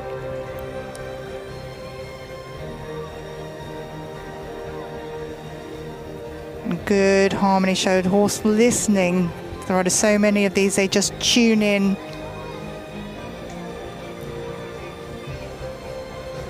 The 8-meter volte again, rider doesn't have the boards to use as a guide here.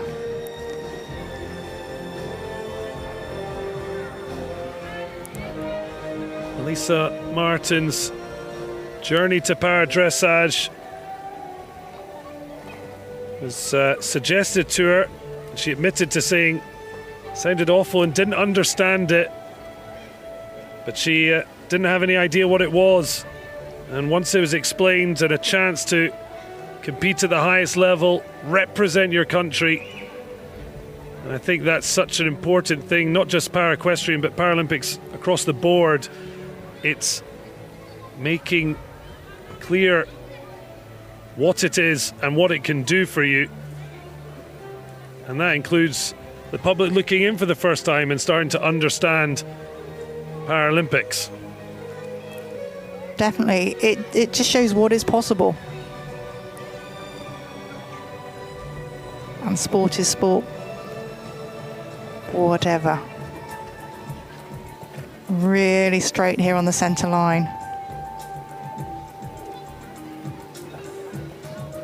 Judges looking for a clear 4-beat rhythm in that simple change. The rhythm not to change. Looking for the uphill canter.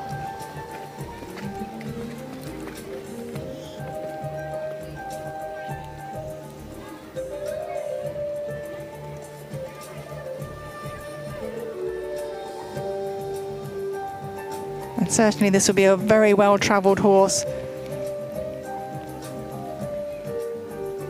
Just to qualify and compete, they would have thousands of miles to travel from one end of Australia to the other.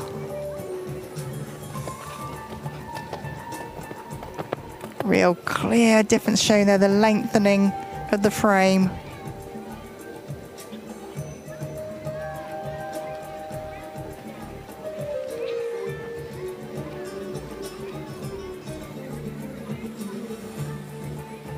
the halt, and then the 4 steps of the rein back.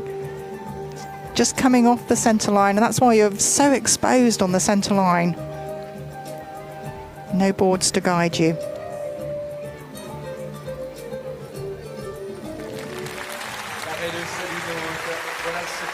Warm applause.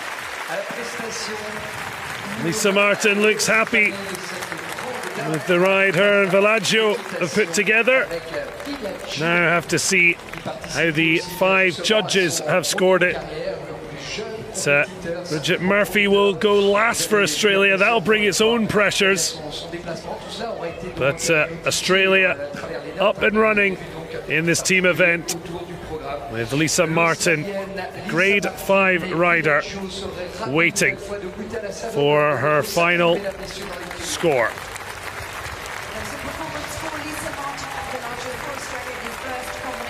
Yes, and some riders may need to keep away from this atmosphere before, if they're waiting a long time during the day to come through. Others quite happy to be part of the atmosphere.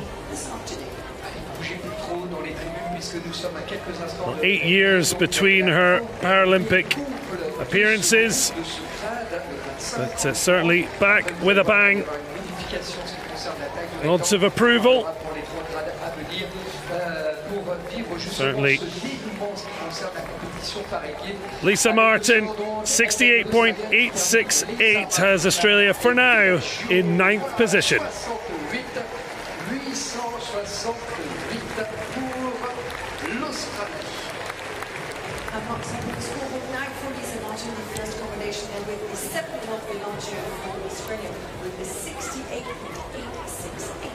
C'était donc la première représentante de cette team australienne, donc elle va souhaiter le meilleur à la Norvège. Dans quelques instants, on va venir nous rejoindre.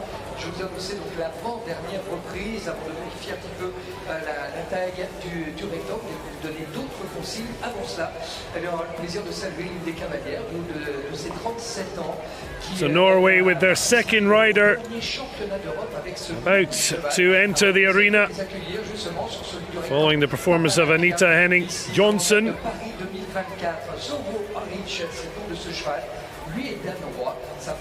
Christina Markusson with Zoro Horace.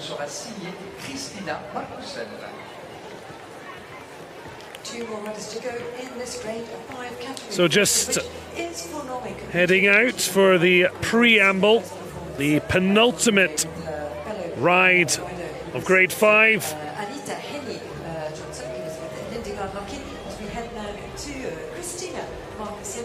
As we start to have nations add a second score to their total, the picture will become a little clearer, but of course we're not really going to know where medals are going until we start seeing our third riders.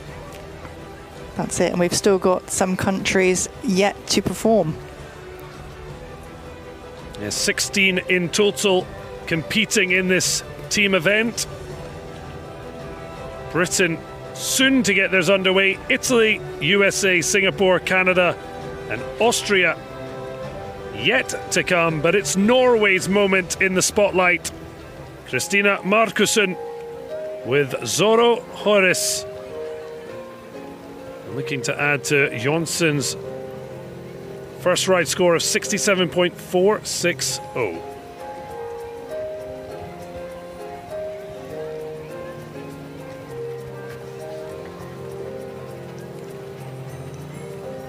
So you can see George's score is still the best of the grade 5 riders.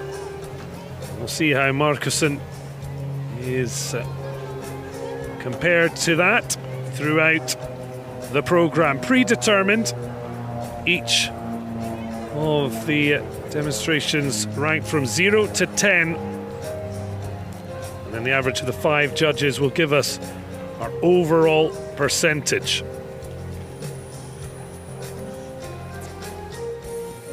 That's it, and our riders, in practicing these movements and training the horse, they won't always be putting those movements in exactly the same place that they're going to do that in the test because you don't want the horses anticipating. And that especially goes for this movement, the turn on the haunches, because you want to preserve the quality of the walk for that turn.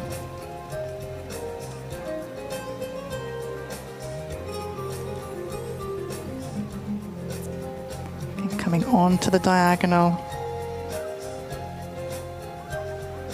to execute the pirouette, the half pirouette.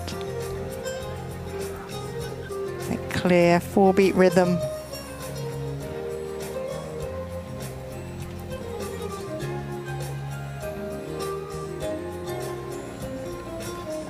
And again, a horse clearly in tune with its rider.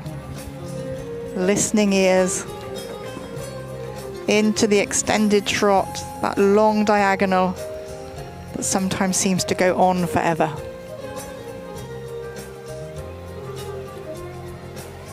So Markussen at her first Paralympic Games.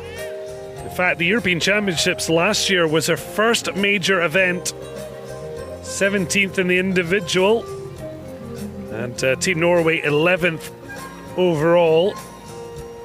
She did state her ambition was to win a medal in Los Angeles in 4 years' time.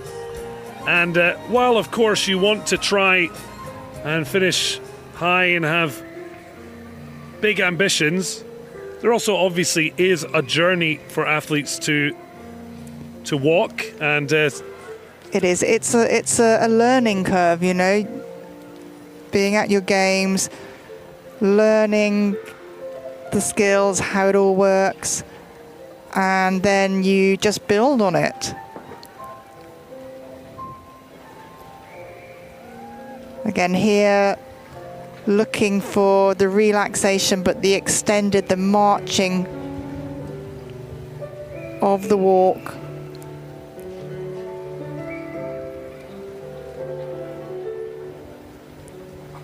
And the judges will be looking for the jump in the canter, the clear 3-beat rhythm. And the horse working with an uphill tendency. And the half pass and the canter only worth one set of 10 marks, whereas in the trot, the half pass worth the double marks, the double coefficient. Imagine riders will be trying to be fully focused because all points matter, but when you've suddenly got double on the table, you really don't want to mess it up. No, that's it. And while it's all like you have your score and then it's divided by 5 at the end because you've got 5 judges, it's still extra marks that you can be gaining, and you don't want to give away any single mark, because even 1 mark can be a difference because of how the scoring works and the percentaging. Could be the difference between a 4th place and a medal, and even between a bronze and a gold medal. I did like the way you described the judges scoring. They're coming down from 10 rather than trying to penalise. That's it. The judges really are on your side. They want to be able to give you the marks. Certainly in the para dressage, they want to be able to give those marks. But you have also got to be earning them. They're not going to give them away. And there's a reason we've not seen much over an 8. To get a 10, you really got to be picture perfect, and it is certainly a perfect picture looking out across the Chateau de Versailles. And Christina Markussen of Norway with Zorro Horus certainly gaining vital experience and is now a Paralympian. She may have targets in mind for future Paralympics, but certainly not letting the Paris experience pass her by.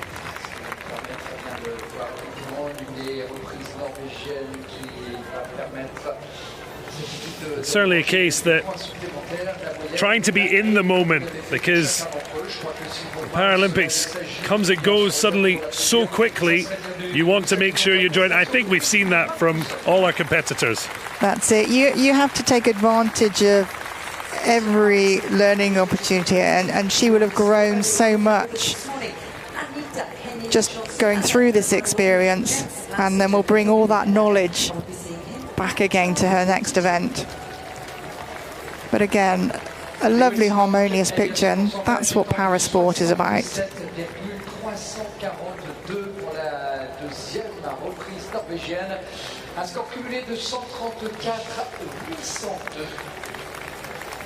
So Norway 6th overall with the combined score, 134.802 from Jonsson and Markussen, with Dokkan to go last.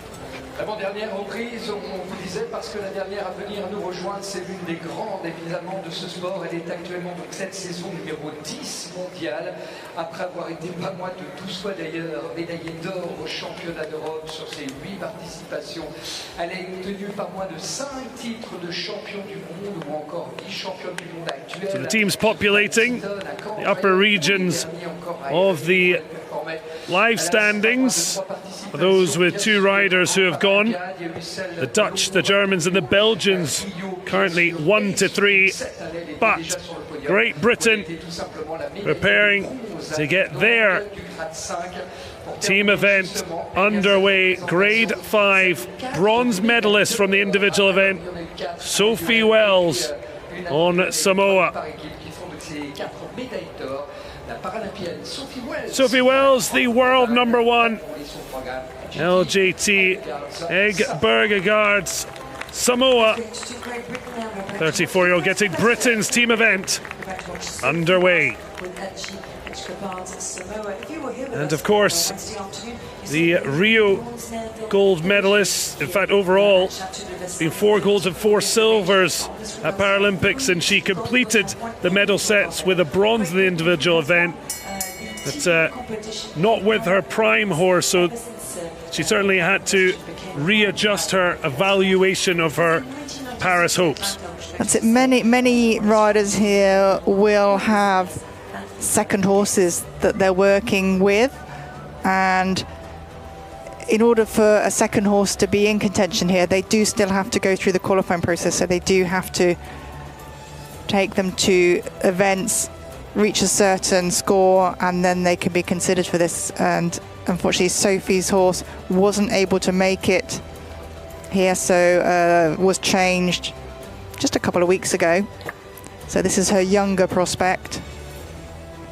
And she wasn't even expecting to medal on that basis, and yet it really was what turned out to be a brilliant bronze. That's it.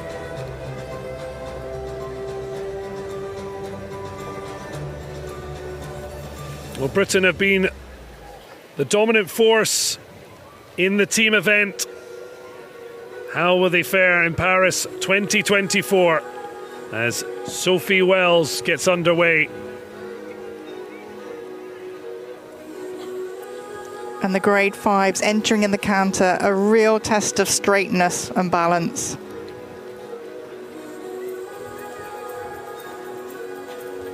Just a little break in the trot there. But again, that comes down to the balance.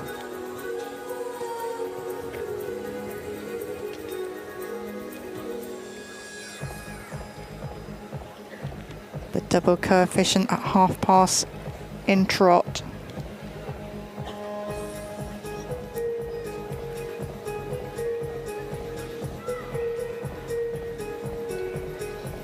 Sophie Wells, part of the last 3 team golds won by Great Britain, and in particular that wonderful occasion at her home games in 2012 where a certain Deb Criddle was on the podium with her. Oh, that's interesting. Not sure who she is, but every rider's dream to be at a home games doing. And what difference, because an individual event gold medal is an amazing achievement, but does it feel different when you've done it with your team? It certainly is. It's just everyone working together. You're all building on each other's own performances, and you are taking that energy from that. It's just, yeah, again, it's part of the whole Paralympics thing, working together. And you must have seen Sophie Wells from an early age coming through and certainly delivering further medals for Team GB. That's it, and the same for many of the nations. You'll see here they've got their own sort of idols within the para dressage that have encouraged them to come on, and that's why they're here, because it was their dream. They saw these other riders and they are here living their dream.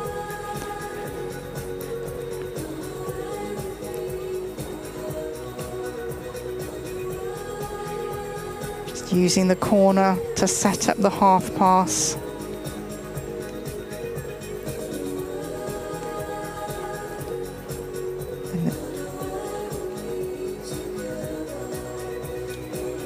And then looking for the straightness on the center line, the regularity of the trot, the evenness of the bend through the horse's body.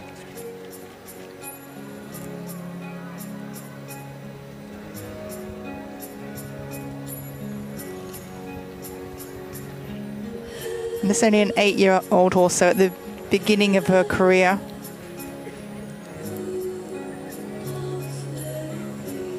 Certainly, obviously, wasn't the plan, but certainly could set up Samoa, because this opportunity has come earlier than expected. It has.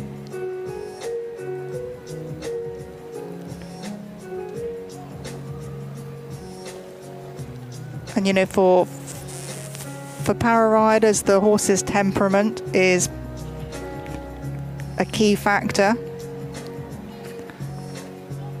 And these horses showing that they can cope with the atmosphere, the environment.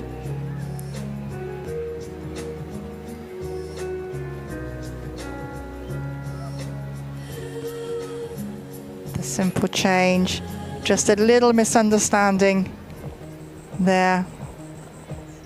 Settling it down again, and the little give with the reins, the little pat on the neck, just giving reassurance to the horse.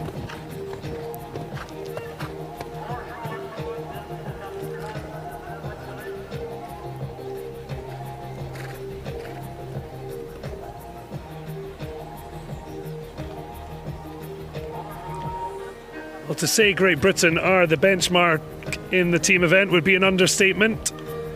They've won every gold since Atlanta '96, when Para-Equestrian joined the Paralympic family.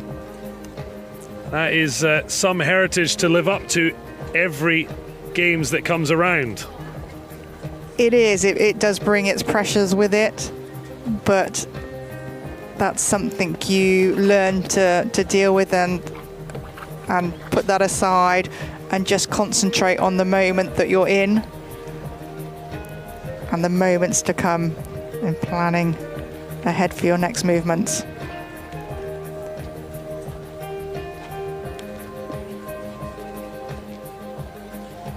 So Sophie Wells, you can see her score tracked alongside the best of the Grade 5 riders in this team event. George, who took gold ahead of Miss Belkamp, and Sophie Wells, a bronze medalist in the individual event.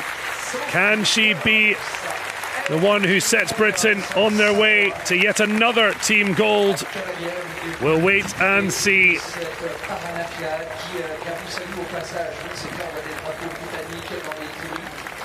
Certainly not helped by a late change, but Samoa performing brilliantly. And plenty of GB support having crossed the English Channel.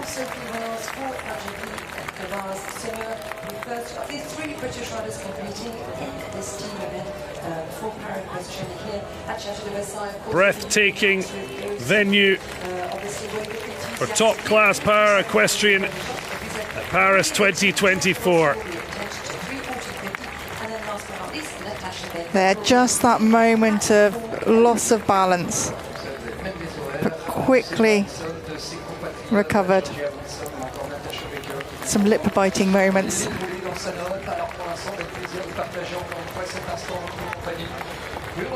And I'm sure the team behind her riding every moment with her. They may not be in the arena, but they will be riding that moment with her.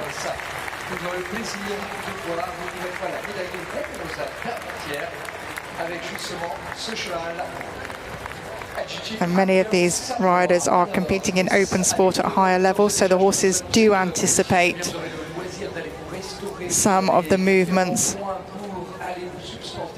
Just have a little misunderstanding.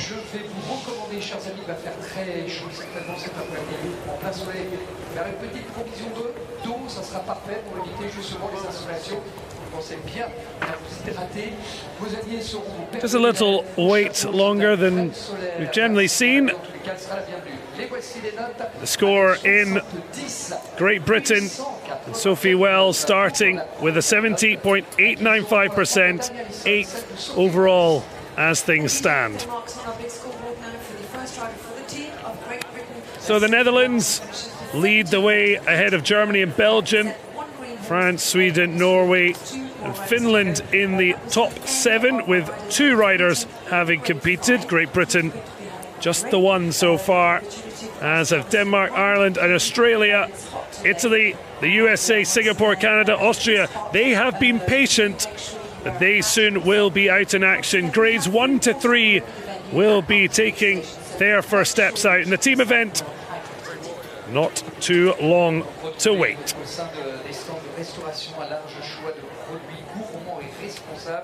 Évidemment, toute une gamme de sélection de boissons fraîches. Restaurez-vous, profitez bien de cet instant. Notez que la compétition, le premier cheval sera en piste, donc sur le rectangle à 13h10. Donc soyez là bien avant, 13h, ça serait parfait. Prenez le temps justement de vous donner un petit peu toutes les consignes pour suivre les grades, donc 3, 2 et 1 ou 1, 2 et 3 qui vont venir nous rejoindre sur une piste quelque peu revue dans sa dimension, avec aussi un jugement qui va être très intéressant de par les juges, par vous-même en tous les cas. Des petites consignes aussi pour les accompagner. Bon appétit, à tout de suite. A short break once again, a short break as we are going to obviously change categories. We're also changing the size of our arena. We have grades 4 and 5 who compete in a slightly bigger arena. We're going to redimension that, 4 grades, 3, 2, 1 will be competing this afternoon. Let me also remind you, it's an opportunity for you to go off and grab something to eat, something to drink. Our food and beverage concessions offer a wide choice of tasty and sustainable options, as well as a wide selection of cold beverages. Once again, we'd like to pick up some Paris 2024 Paralympic merchandise. We visit our official stores and we will see you back here obviously for our next competitor, which will be at 10:1. Of course, do come back a little bit earlier, A, so you can listen to all of the information we'll be giving you about what's going on this afternoon, and B, obviously, once again, like our horse and rider combination to compete in the best conditions, which we start obviously to restrict your movements.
chers amis, une petite erreur s'est glissée dans nos programmes. Cette petite coquille, eh bien, notez bien que ça sera donc à 12h52 que nous aurons sur le rectangle Jens Tokan pour la Norvège. Donc, notez bien, 12h52, donc on va vous inviter plutôt à être là à 12h45, comme ça laissera confort pour chacun d'entre eux.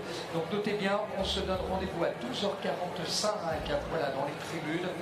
Temps à loisir, d'heure. Faisons attention entre chaque cheval. Si vous n'avez pas pris le temps de vous restaurer pour pouvoir le faire. 12h45.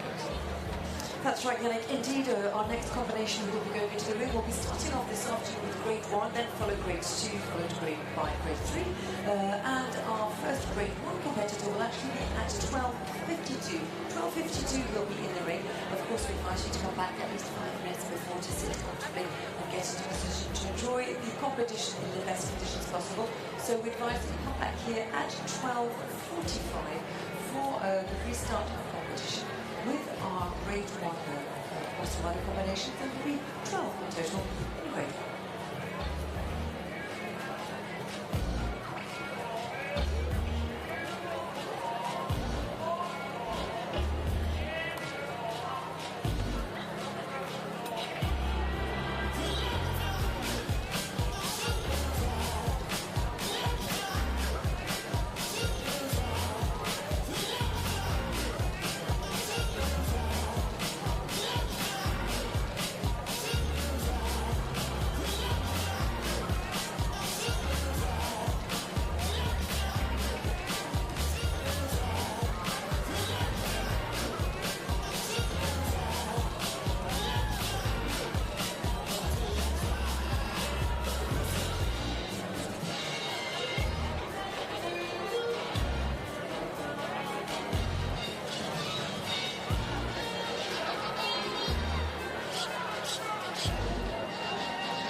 Saturday, Sunday.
les amis, parce qu'on s'approche de l'heure fatidique. Je vous l'ai dit, nous sommes à moins de 10 minutes avant d'accueillir le premier groupe. Moins de 10 minutes, on va vous inviter, si vous le souhaitez, à regagner les tribunes.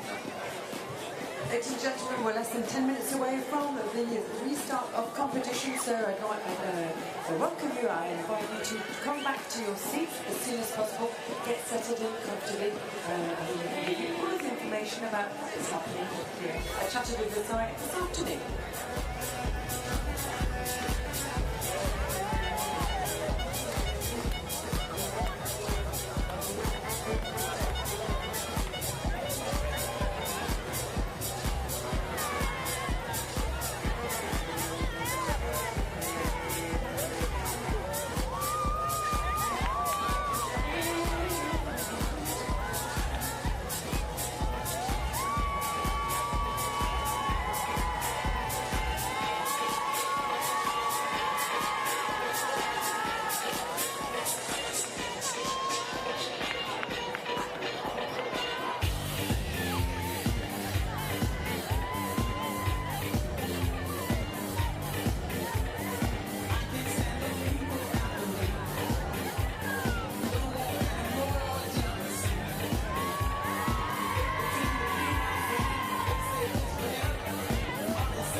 Quelles sont belles ces images, voilà, on peut voir avec le sourire aux lèvres, petits et grands, quelle que soit votre nationalité, en tous les cas, ça fait plaisir Soyez les bienvenus, chers amis. Nous sommes très heureux avec Alison d'être à vos côtés pour vivre justement ce grand et beau moment de sport. Un bel après-midi, Alison, qui s'annonce. Alors, on vous voyait faire des petits coucous comme ça à la caméra, c'est super. Et bien, vous savez déjà faire finalement le sign wave. C'est ce qu'on va vous demander, c'est justement d'accueillir les chevaux de cette façon. Regardez, le carré est un petit peu plus petit, le rectangle est presque un carré maintenant pour accueillir les chevaux qui vont venir nous rejoindre. On va vous demander justement de les accueillir et même lorsqu'ils auront fini leur reprise, de les saluer de cette façon-là. Vous oubliez le clapping que vous faisiez habituellement. Fini, maintenant, pour applaudir, regardez, on va le faire ensemble. Alison, on va lever nos mains et les agiter comme ça. C'est ainsi. Allez-y, faites-le tous ensemble, tous ensemble, tous ensemble. Vous êtes parfaits, les amis. Voilà comme ça. Il va falloir, à partir de maintenant, applaudir de cette façon. Indeed, Yannick, we're going to our grades, obviously, 1, 2 and 3 this afternoon, and we ask, obviously, to change your behaviour with regards to them. Already we've talked about restricted movements when the tests are going on. We don't move around in the stands, we wait until there's a break, or if you change your rider, and then you can move around. But also, as they come into the ring, and also when they leave now, we ask, obviously, not to clap. Of course, that is classical to clap. I know you've been delighted to see them, you want to encourage them, but we ask now that you respect what we call, in French, I think it's a beautiful description, it's like butterfly wings, we call it the silent way, where we just move our hands left and right, which obviously shows that we've appreciated what's going on, and this is typical in a para-equestrian for these kind of grades, just left and right, to make sure that we don't bother any big horse or rider. So the team event coming back after grade 4 and 5 have performed, now to grades 1 to 3, and some countries finally able to get their campaign underway. Certains d'entre eux n'effectuent leur reprise qu'au pas et pour bien plus aguerris pour même le faire jusqu'au pas et au trot pour la deuxième allure. Différentes tailles, ce qui veut dire que là aussi, eh bien, on accroît le niveau de difficulté, réduire un petit peu le nombre d'efforts compte tenu de leurs différentes So Para-Equestrian team event continues with grade 1 athletes taking to the shortened field of play.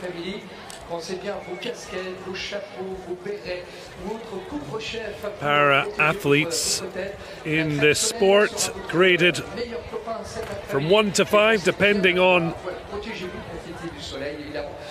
different needs, and the team event starting off with Norway's Jens Lasse Dokkan on Aladdin, and then Italy and the United States along with Singapore and Canada will finally get underway, and Austria with Giulia Schian Calapore. So the team's made up of 3 riders, at least one has to be of grade 1 to 3.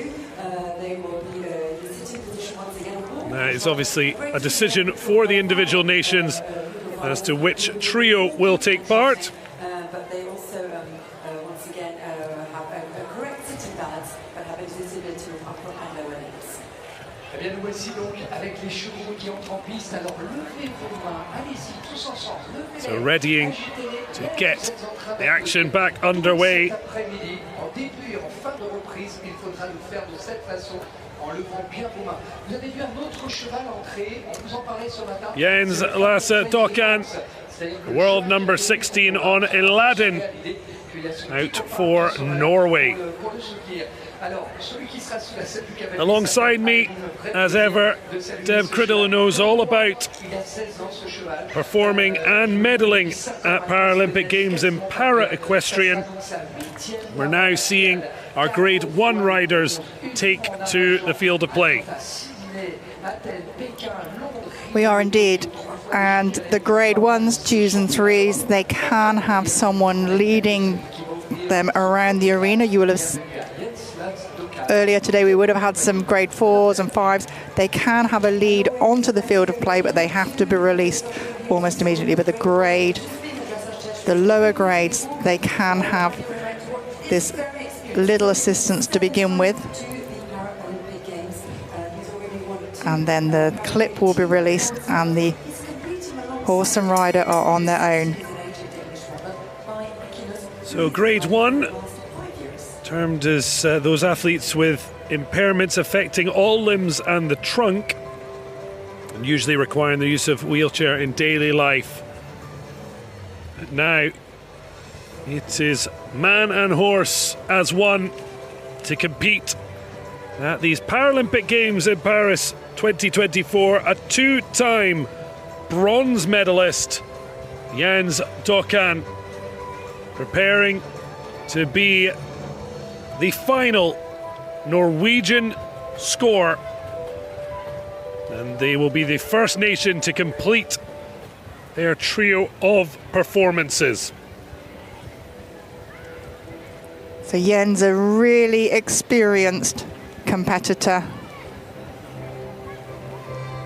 He stretches back as far as our days of paras being on borrowed horses, and has skills that he can take from horse to horse. Of course, that's a big change in para-equestrian, and it certainly changes how the sport is versus a borrowed horse and bringing your own. It is. You have much more time to develop your partnership working at home with an individual animal than just having 3 days to train with a horse and off you go and do a test.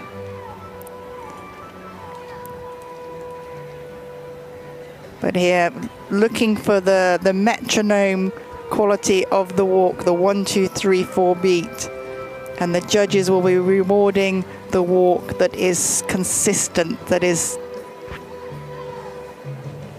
just marching forward.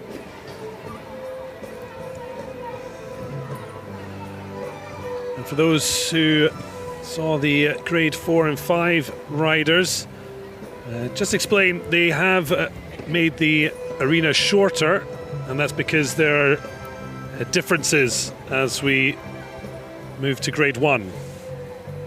The 4s and 5s will be working using collected paces, the extended here, especially the ones we're staying in the walk.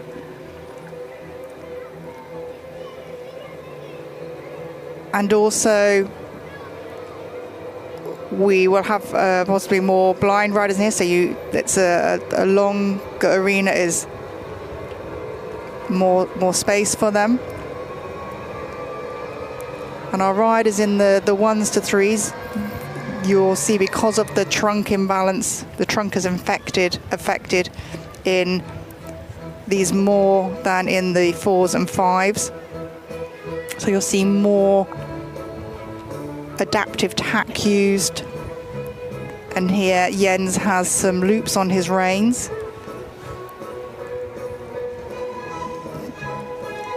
So where a rider has a lack of dexterity in the fingers, or maybe having fingers missing, then the loops just allow them to keep. So it's giving more of a fair play, more even field for the athletes. It just, the serpentine, the 5-meter loops either side of the center line.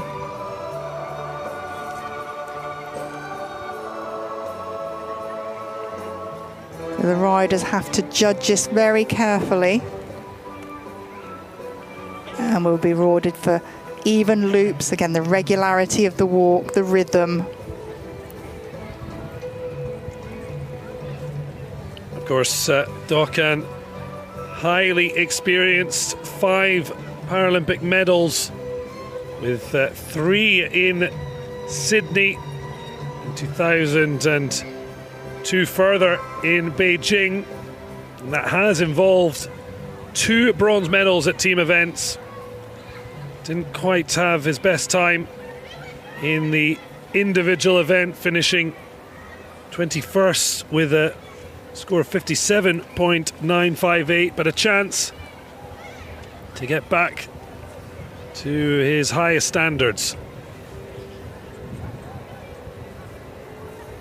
And these horses, they are so good at realizing or working out what's an involuntary movement and what is an intended aid, what's an intended action for them to react to. And he just having to lean forward to give the reins. We said about the loops, and obviously that's more of a fixed hand hold.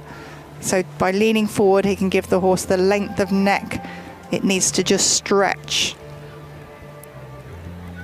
and open out the pace. And certainly for anyone, it's a precarious position, that leaning forward, so trying to make it as safe. And that's it. It used to be free walk on a long range, so you'd have to give the reins, so that changed. So applause as Dokan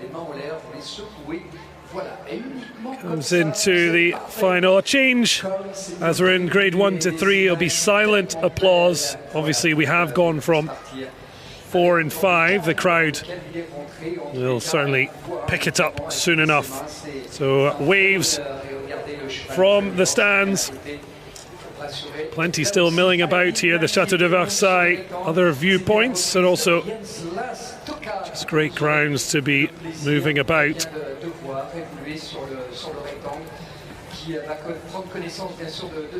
So Norway's trio complete.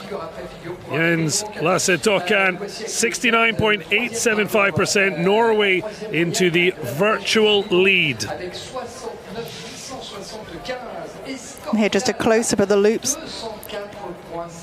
So it just gives the riders that much more ability, so they're not, the reins are not sliding through. Many of these riders will not be able to use the full range of seat aids. They may not have the degree of movement, so they will be using their upper body slightly again. Jens, very happy. So Norway, all 3 riders producing an overall team total 204.677, current leaders in the team event.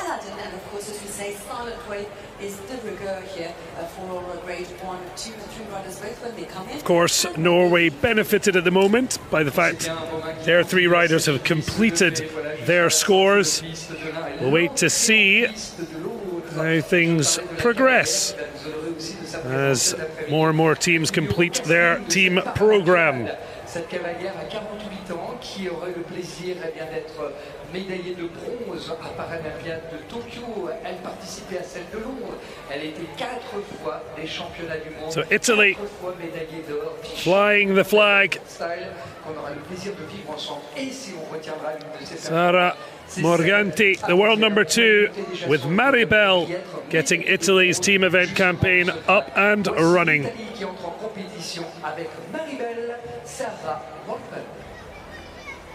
As we are now to the colours of Italy, who is competing, if you're with us here. Well, she's already medalled at Paris 2024 to add to her palmarès. The breakthrough came in Tokyo with bronzes in the individual event and freestyle.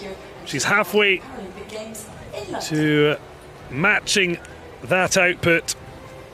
But can she propel Italy towards the podium?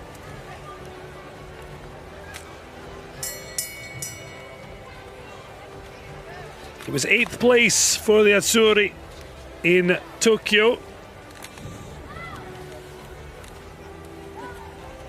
Where will they fare at Paris 2024?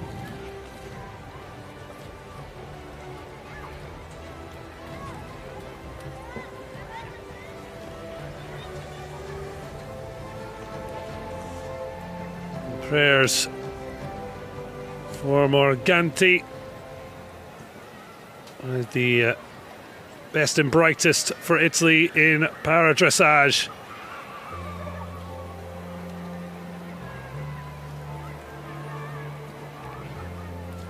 Sarah off to a very rhythmical start.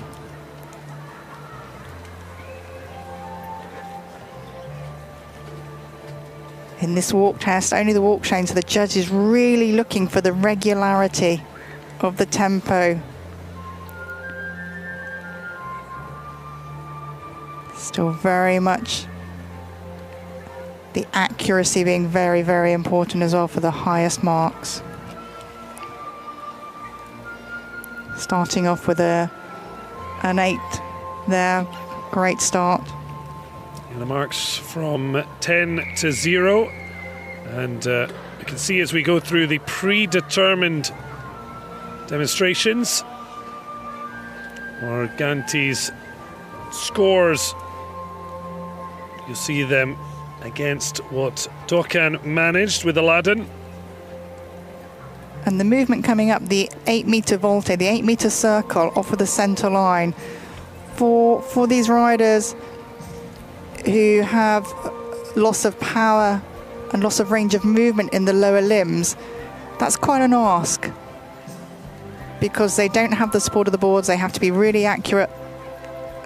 They may be using their weight to aid the movements. They can carry 2 sticks should they need to, and again, this can just help back up their legs and guide the horse through. Here, the stick just on the shoulder, offering a little guidance. Certainly the 48-year-old originally following her sister into riding after diagnosis of multiple sclerosis in 1997. She continued initially riding for pleasure, but eventually missed that competitive pursuit.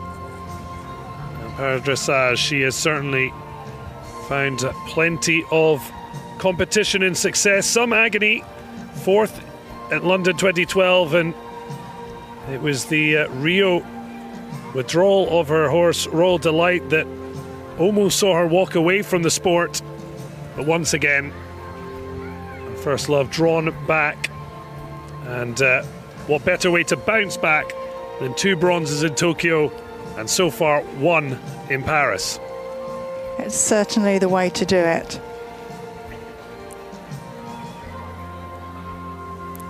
And you'll find some riders come to the sport through therapy riding, through hippotherapy, through centres who work with riders with physical impairment. And as they progress with them, they just get a little taste of coming out to compete, and it builds from there. I imagine it's such a great therapeutic activity, because rather than maybe gym or other things, you're with a horse, and there are strength and resistance you need in order to ride, but alongside it is just the joy.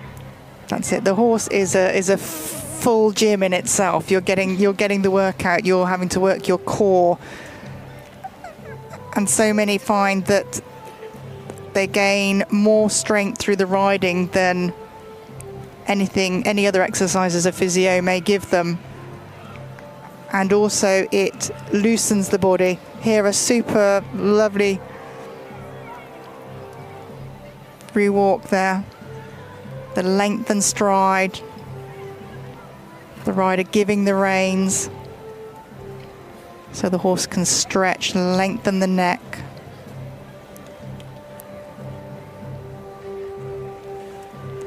The music here is just background to the test. It's not being judged. That will change when the freestyle comes. But for now, Morganti isn't looking further ahead than the end of a terrific outing. The silent waves, the silent cries of joy. They may not have the volume, but they certainly have the passion. And Morganti once again arriving at the Paralympic Games and strutting her stuff with the best. Looking out across the stands as they begin to fill back up. Sera Morganti, 79.458%, one of the highest scores we've seen across para-equestrian in Paris 2024.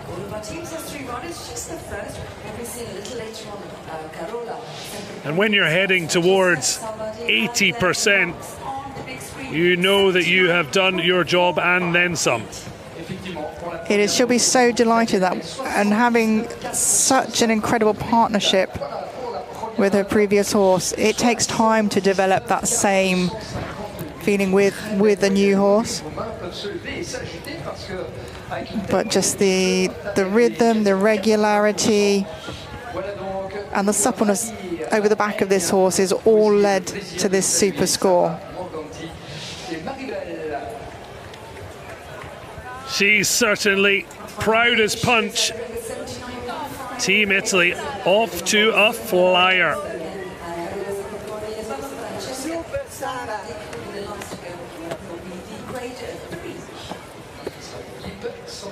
Féminine que nous aurons le plaisir d'accueillir. Bon, mais en tous les cas, si l'Italie sera au féminin, le plaisir de vous compter parmi celles et ceux qui vivent donc cet après-midi ici du para-équitation. So Sera Morganti, at the moment Italy are ranked 8th. That is nothing against her score. That is just because other teams have already had 2 or 3 riders having performed and accumulated their scores. 79.458 though is the best we've seen in this team event.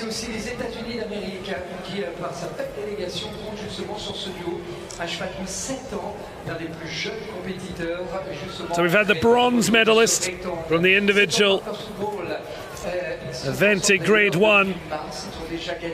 Now it's the silver medalist's turn. Roxane Trunnell, world number 3 on fantastic OH, getting the United States team event up and running.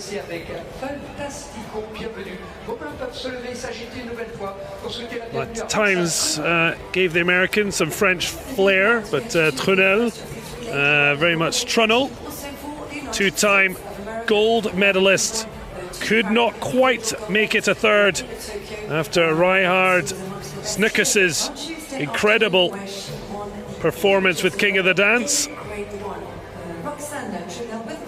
Latvia, though, not enough participants to be in the team event. So Roxane Trunnell looking to help the United States back to gold. They've already snatched up 2, and certainly the USA team looks very strong.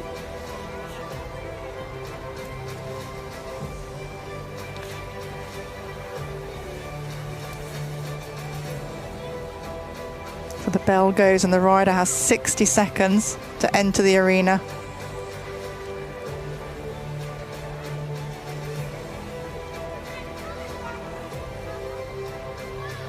Taking those extra seconds to steady things as she prepares to launch Team USA's bid for team medal.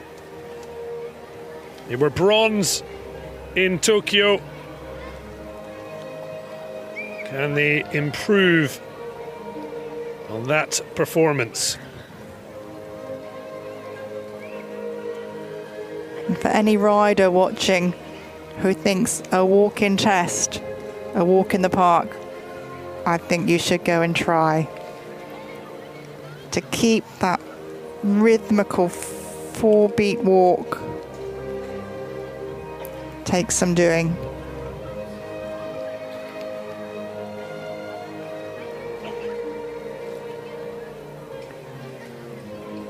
And the horse's ears just flickering sideways, flicking back, listening to the rider.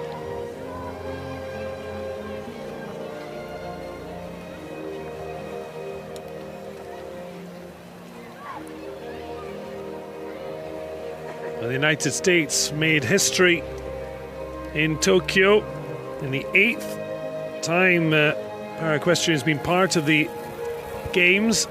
They won their first team bronze very much looking to their team to go one, even two better. And this sequence of movements, the volte right 10 meters, down the center line, and the volte 8, not 10, as it should have been earlier, is considered a more difficult movement. And those three movements are all worth double marks.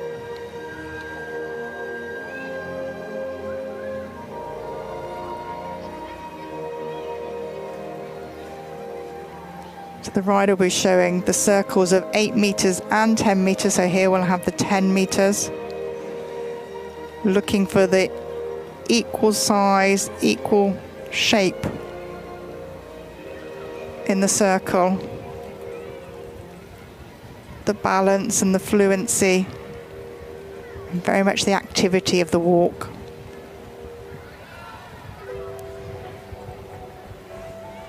Morganti's scoring the best so far of any individual in this team event. And we can see her score compared to that of Trunnell. And it's certainly looking competitive. This serpentine also considered to be of more difficulty and therefore awarded the double points.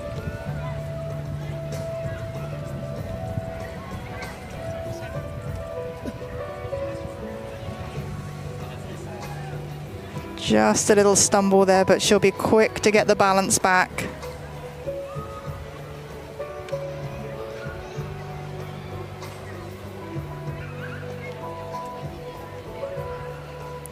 Ideally, the judges would love the halt to be more square, but good immobility.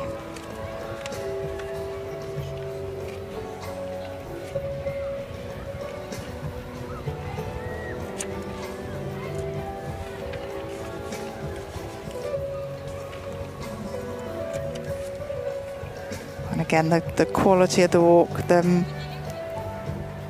clear 4-beat rhythm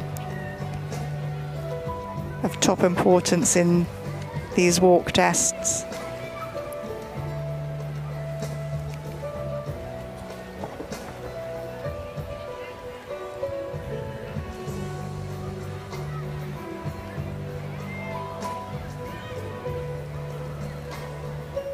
She comes down the center line to the halted X.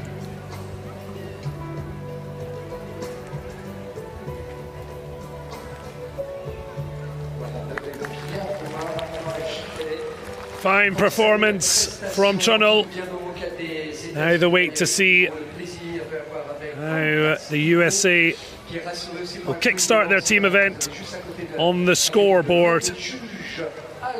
5 of the 16 teams, with all grade 1 to 3 riders. The USA, one of those, and it's silver medalist from these Paris 2024 games at grade 1.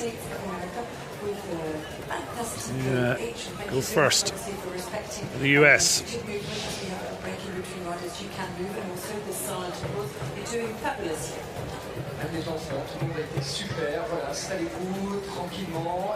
Say the judge is looking still for the harmony between the horse and rider, as well as the quality of the walk. It can take years to build up a partnership.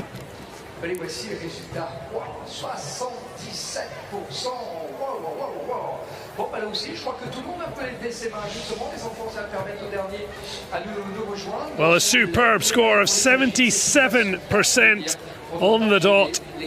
Roxane Trunnell and Fantastico doing just that.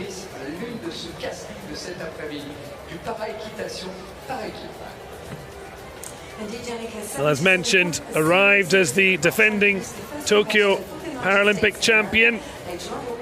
Still has a chance to try and maintain her dominance in the freestyle. But of course, the 39-year-old part of that historic USA team 3 years ago, who earned their first ever team bronze. And currently lying 9th, but of course, having just had one rider perform. D'être pas de moins de 5 fois des championnats d'Europe. Elle a participé à 3 fois aux championnats du monde. Elle a même été médaillée de bronze aux États-Unis d'Amérique avec Seattle. Celle qui va entrer en piste a déjà 4 Paralympiades. So Finland got us started the team event.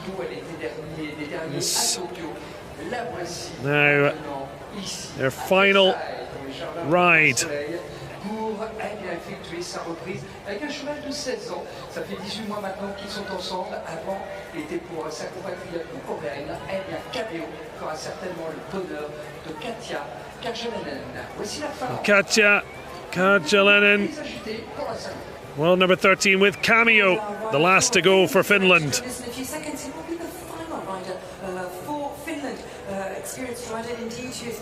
Well, the first two for Finland were Paralympic debutantes. She certainly is anything but. Paralympic silver medalist in London. This is her 5th Games. Looking to finish strongly. And we see the band that she's wearing round her arm. Just explain. Yeah, that denotes that we have a rider with a visual impairment, as well as having the impairment that affects the trunk and her limbs. She has a visual impairment. So this just lets everyone know, the band lets everyone know in the warm-up arena that she will have right of way, and for them to be aware that they need to allow that. Also, she can start from inside the arena. The caller is in the center of the arena.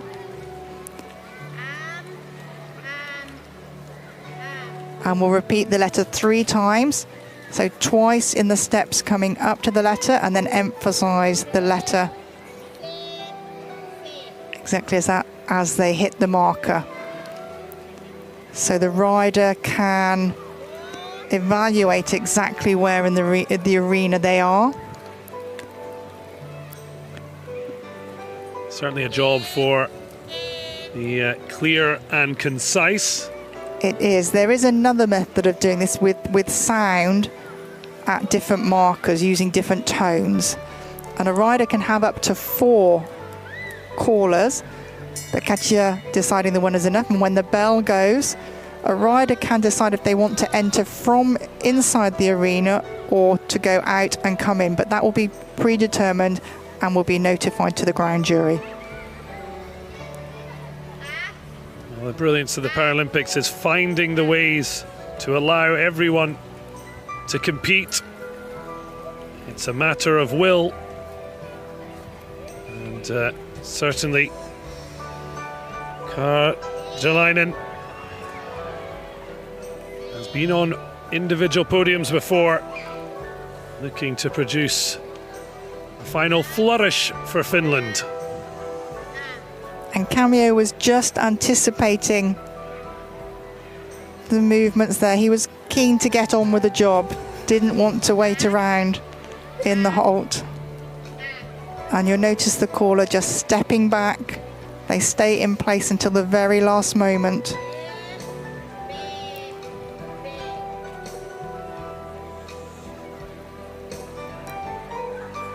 And the judge looking for exactly the same qualities. No discretion is made on different impairments. Everyone is judged exactly the same. And I guess that's important for the athlete herself, because you're not looking for special treatment in the scores, you're just looking for those aids for you to perform. That's it. That's it. And certainly you can see in the picture the letters along the edges of the field. And certainly then makes more sense as you hear the call out. And some partially sighted riders can ask for bigger letters because you have a huge range of visual impairments.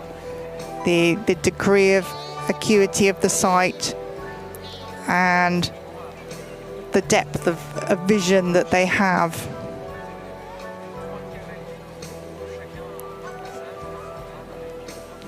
Just a shame this horse in the individual test was much more settled. So I think this is a combination that the horse has anticipated the atmosphere in here and has just become a little bit unsettled with it. Well, she originally rode as a hobby but stopped when she became a student. Several years after her eyesight began to deteriorate, sought a new challenge to cope with the changes. And, certainly she has gone from strength to strength in Paralympic history. This is the 8th time Para-Equestrian has been part of these games. Not many more spectacular venues to perform than here at the Chateau de Versailles.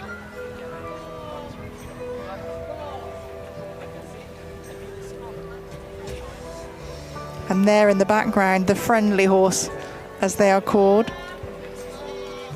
And if a nation only has one rider here, then another nation will help and offer assistance and lend a horse to come and stand, just to give the horse in the arena a little more confidence if it needs it.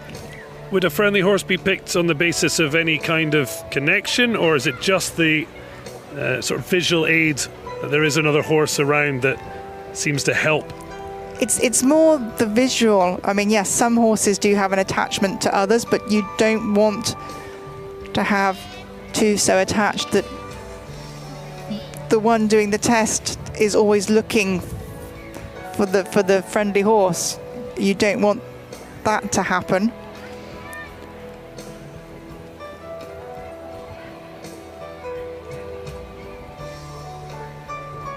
You certainly don't want the friendly horse to want to jump in the ring and show their stuff. I haven't quite seen that yet. Friendly to their core. Very much so. Again, just not settle through the test. The judges will be looking for a clear 4-beat rhythm to be giving the higher marks. But she can still pick up on accuracy.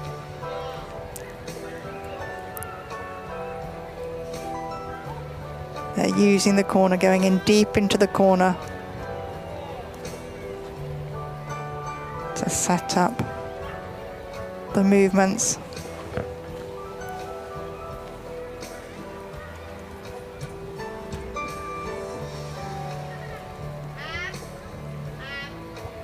Just offering the reins for a stretch.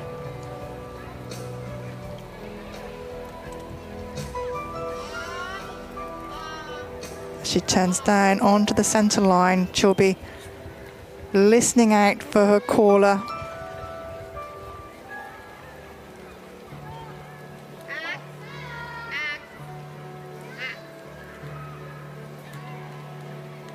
Et voilà, les mains peuvent se lever maintenant et s'agiter tous ensemble, bien sûr, pour saluer. Karja Leinen getting the silent applause from the crowd in the grandstands here at the Chateau de Versailles. Team Finland's team event complete. We'll wait to see where they play so far. We've just been watching the performance of Chateau. Scandinavian duo, the first to complete theirs, Norway and now Finland.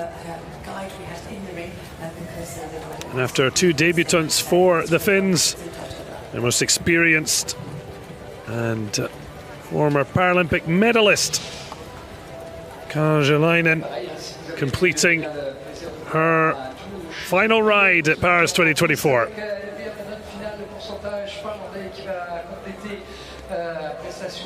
Yeah, just such a shame, just not sort of quite with the rider. I suppose there's a limit to what you can do if the horse isn't quite in the zone. That's it. She'll be working all through that to just regulate the tempo.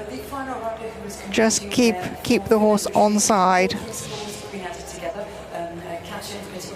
So Katja Karjalainen, 56.958. It's 187.394 for Finland, currently second.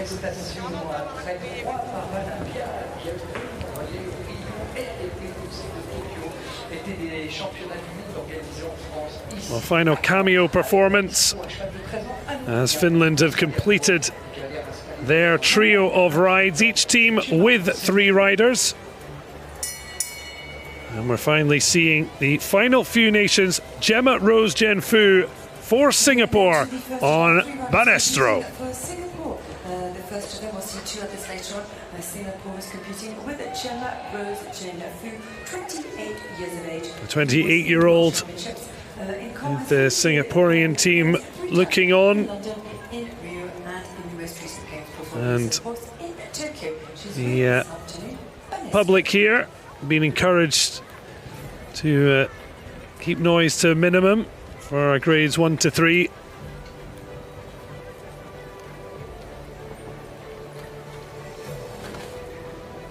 It was an 11th place finish in the individual event for Fu and Banestro, 68.917. So close and yet missing out on a top 8 finish, which would have been a qualification for the freestyle.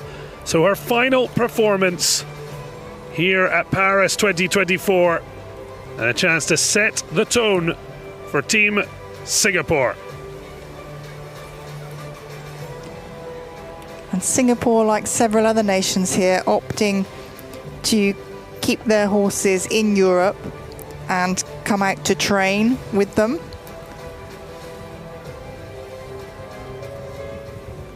And our grades 1, 2 and 3 are also able to have their coach, their trainer, warm the horses up for 20 minutes. But the rider must be on the horse for the final 10 minutes before coming into the field of play, before coming in to do the test. A 4th Paralympic Games for Gemma Fu. Best finish coming at Paris 2024. A place above her previous best at 12th in London. That was in the individual freestyle. As mentioned, she sadly didn't manage to get qualification.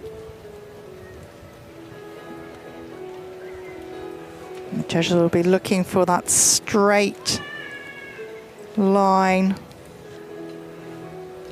as they walk down the centre line. And because of that, that's worth a double coefficient, so a double mark.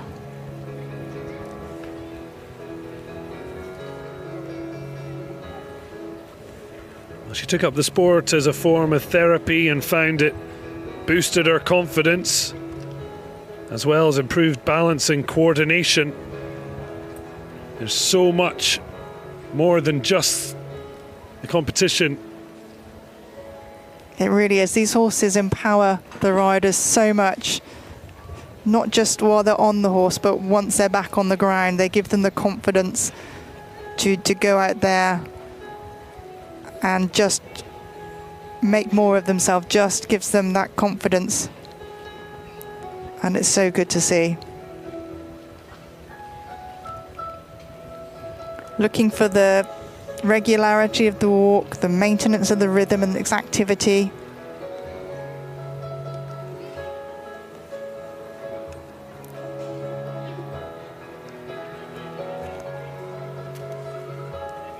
Looking for the shape of the circles, the bend, and on this loop, the evenness, the equality of the loop one to the other.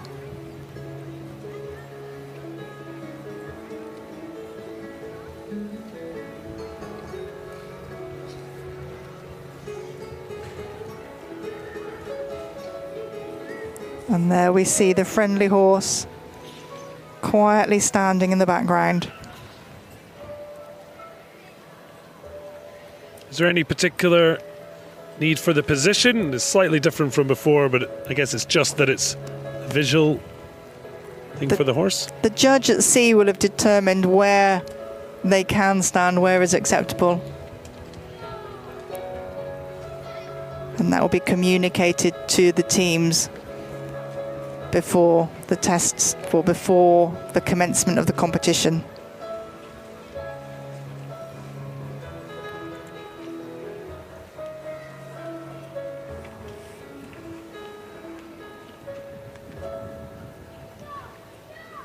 Again, transitions at the markers, looking for that. And again, you can just see here how having to lean forward and give the rein. It's no longer the free walk that we do, but just asking them to give a stretch, allowing the horse to stretch is what the judges are looking to see now.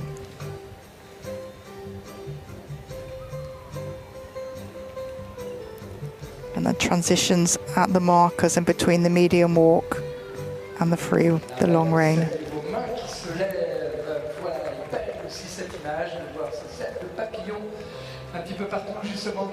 So the silent applause for the performance of Gemma Fu.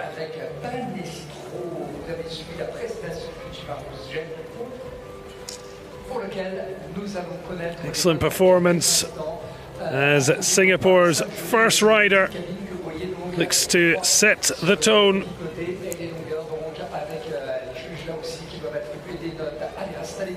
They were 14th in the team event 3 years ago.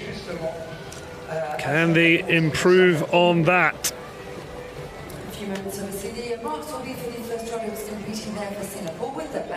Obviously below down initially, 12th place, Gemma Fu with 69.750. Well, the first to mark a score for Singapore. And the results for her 69.750.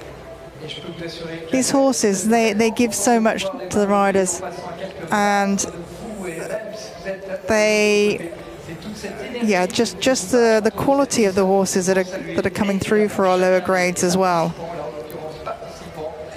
Anyone in open competition would be proud to call one of these their own.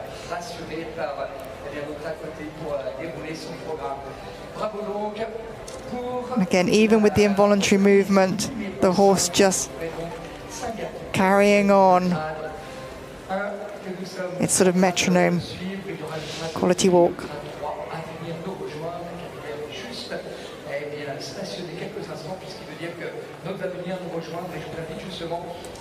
So Gemma Fu preparing to move on. Now, very eye-catching entrance as Canada are able to get underway.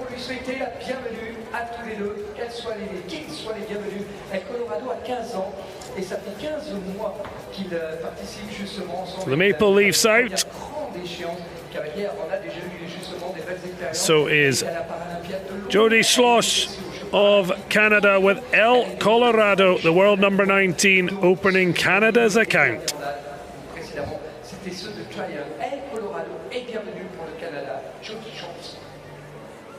As we head now to Canada, with the three riders, Jody Schloss about to go to the ring here at Chateau de Versailles, is their first one with El Colorado, who's 51-year-old. The number of months they have been riding together. It's the first ready to get her competition underway. She was 17th in the individual event with a 66.375. And imagine every time you enter the field of play, you just want to improve on your last performance. It is, that's what you're aiming for all the time.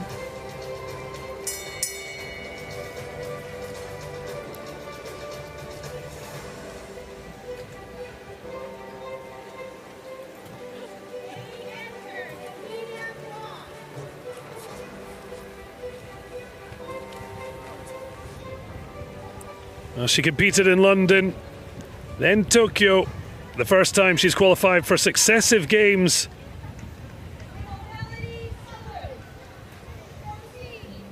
And now it's Canada's turn in the spotlight. Jody Schloss and El Colorado. I should say an eye-catching horse, but that's immaterial to the judges, is the performance in the arena. Imagine otherwise there'd be a lot of bells and whistles added, but thankfully we're focused on their performance of the allotted and predetermined demonstrations.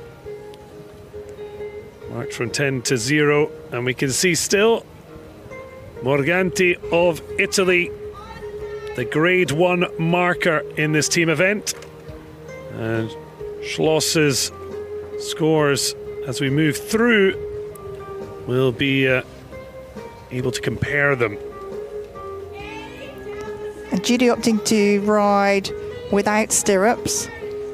That can be that if the rider doesn't have such control with their lower legs, then they may be losing the stirrups. And yes, you can have elastic bands to keep the foot in the stirrup, but that can still be very distracting and it can still be off-putting for the rider. So they are allowed to ride without them if they so choose, and if their physical impairment is such that the classifiers decide that is an option for the grade. Really active walk here. Looking for the tempo to remain consistent.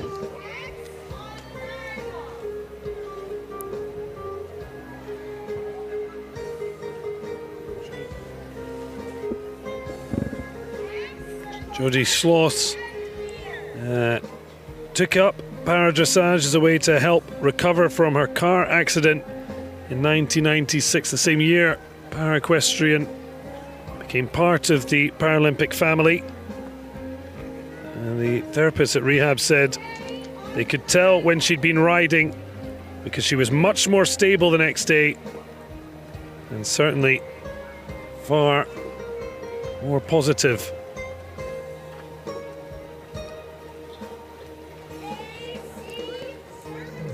You'll hear the test being called in the background, and again, the lower grades, especially if there is any memory loss of the rider or any difficulty retaining the information, then they can have a caller.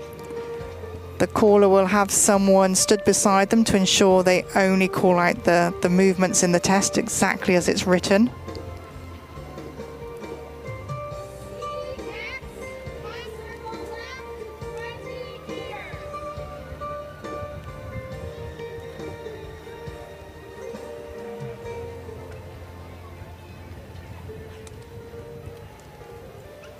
Really listening.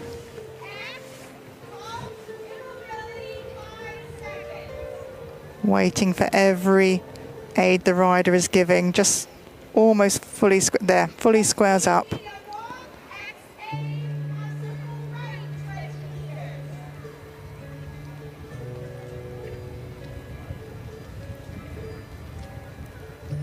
As you mentioned, the instructions being shouted out, there is an official beside her, and that's obviously just to make sure that it's only the instructions being communicated. Yes.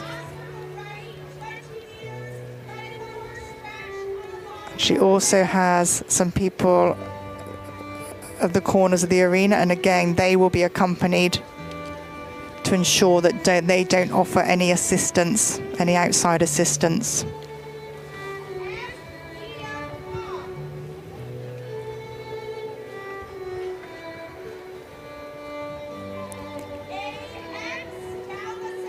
And with the friendly horses, any of the lower grades, they can ask for that horse. Not all will decide they need one.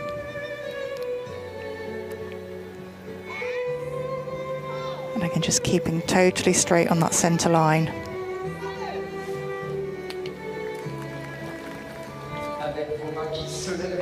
A terrific outing, Canada's first in this team event. A reminder that 3 riders will have their scores accumulated to get our final standings. At the moment things are a bit uneven.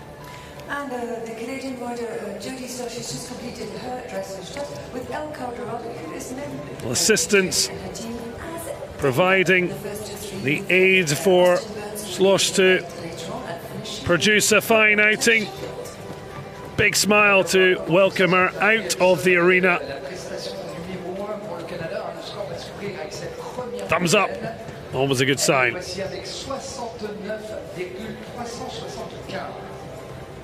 And it is a terrific score, 69.375. Canada, thanks to Jodie Schloss, currently in 13th.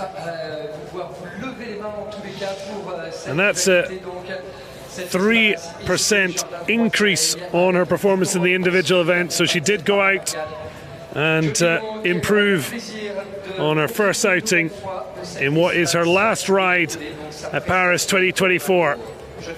She'll be really pleased with that. To have improved on your earlier performance, then yeah, definitely that's all going in the right way. after that performance here at Chateau de Versailles this afternoon. Did write From Anguish to Hope, published in 2021, documenting her life, the form of poetry. Certainly written another chapter in her Paralympic journey. Her 3rd Games, and sets Canada up to attack the rest of this team event. Currently grade 1 athletes performing, still with grades 2 and 3 to come. The grade 3s with the honour of wrapping things up when we finally find out who will be on the victory ceremony.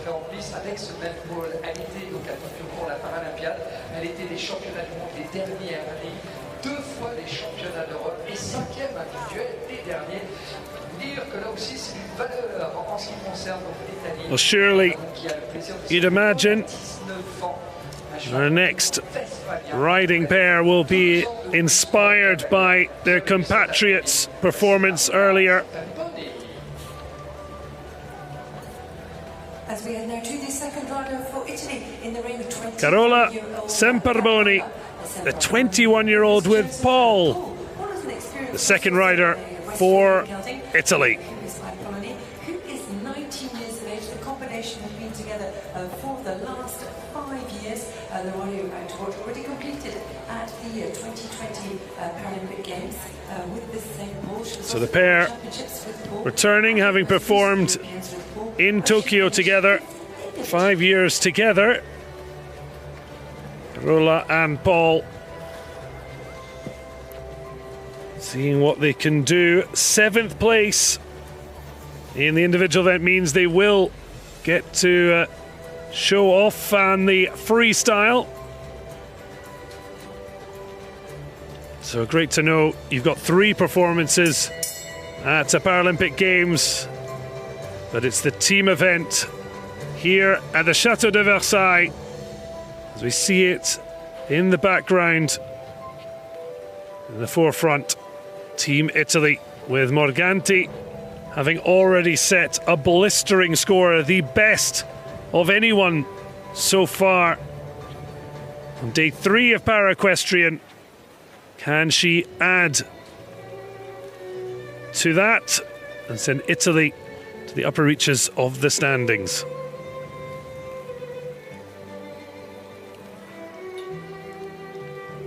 And Deb, would it be the case that when you see a teammate perform so brilliantly, you can only but be inspired? That is the case. You so want to, match their performance as best you can. And here you'll see that the rider Carola has 2 sticks. That's allowed to assist with the lower limb impairment to help aid creating a little bit more activity and impulsion, and also to assist in directing the horse in direction.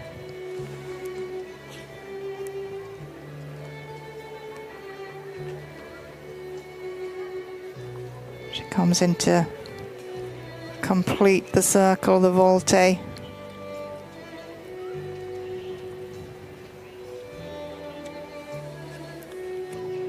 Onto that center line again. This series of 3 movements with double marks.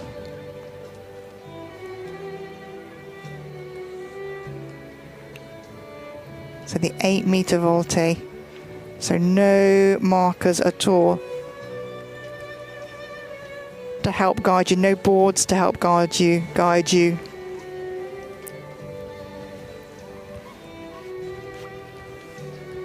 This in the medium walk, looking for the clear 4-beat rhythm.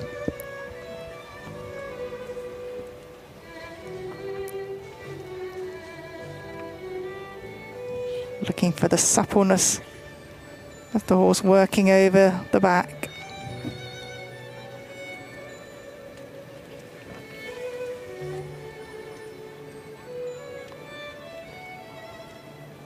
And riders who have less movement in the legs will often use the upper body to help create some of the motion they need, some of the impulsion.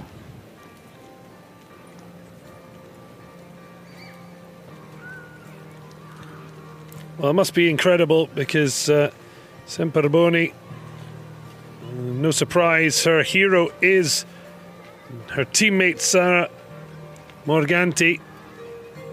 Morganti, as you can see, the top of the screen has set not just the best score in the team event, it is the highest score handed out across para-equestrian at Paris 2024. And now she's competing to try and get anywhere near that to really put Italy in a strong position for a medal.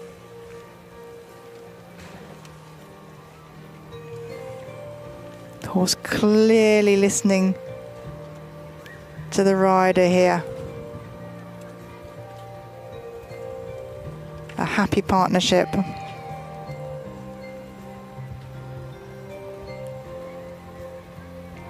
Well, she's certainly the one riding to try and keep Italy on an upward trajectory.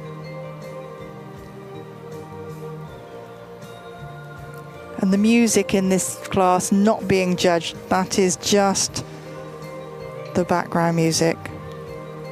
This is just down to the skill of the rider and horse. She just gives the rein. She has loops on the rein, just comes out of the loops to give the rein, to show the length and strides, and then gathering up the rein, fingers back in the loops. And another piece of adaptive tack that riders with a hand impairment or an arm impairment are able to use.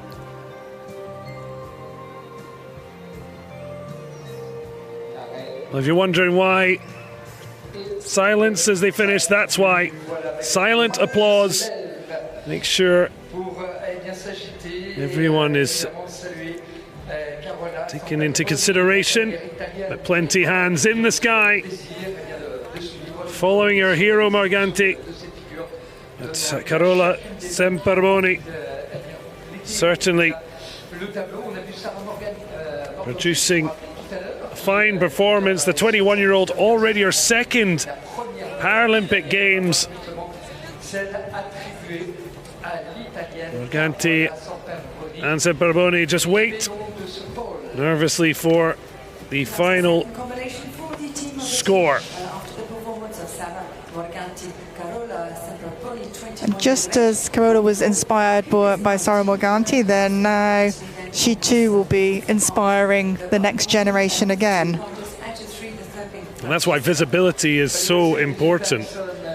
And thankfully the Paralympics going from strength to strength as the emotions often difficulty to keep in check. Yeah, just the visual there, just the fingers through the reins. So half a ton of horse just being held on a fingertip. There'll be plenty of fingernails bitten before the end of this team event. Italy ranked 6th at the moment, 150.166 for Team Italy after Morganti and Semperboni.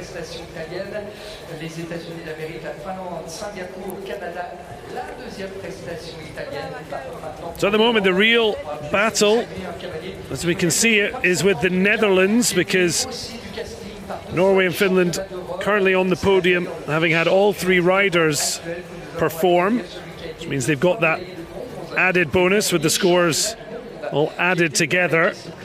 But at the moment, with Italy having 2 and the Netherlands as well having been out, just over a 4% difference, so it is very tight. And that's not to mention also the Germans, the Belgians, France. But as we move through, we're going to get closer and closer to having some idea how this might fall out. Michael Murphy with his Clever Boy representing Ireland, the world number 10. Second combination competing now for Ireland. Michael Murphy, 27 years of age, who's with the Clever Boy. The Irish out in force for the first of their 3 riders. He is 17 years of age. They've been riding together for the last... Second, I should say, Sarah Slattery, not to be forgotten, Savona, and her putting up 68.895. Where he won 2 bronze medals. So Michael Murphy now charged with hitting a marker to send them up from their current 14th position. Austria have had to be the most patient. They are still the only nation yet to perform.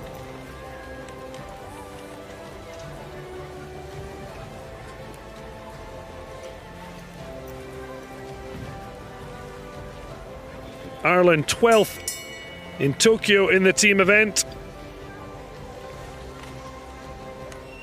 of which Michael Murphy is the only survivor from, so looking to make his experience count.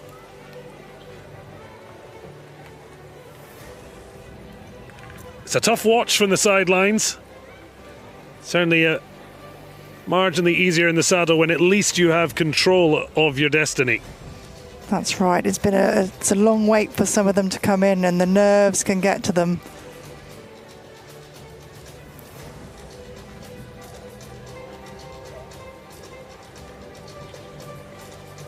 They had a strong showing in the individual event, missing out by just 0.4%.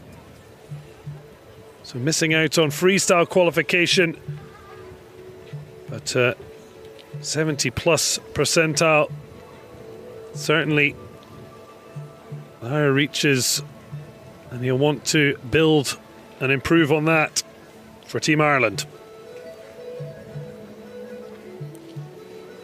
And Michael riding in the double bridle with the 2 reins going into one, so he doesn't have so much leather to hold in his hand.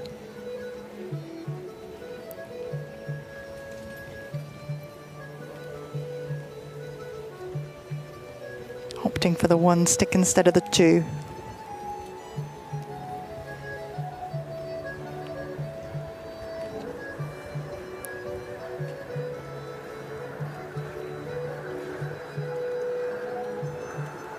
Judges looking for accuracy at the markers.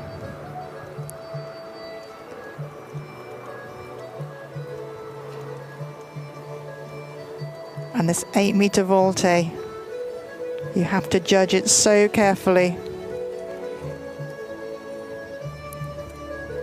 with double marks.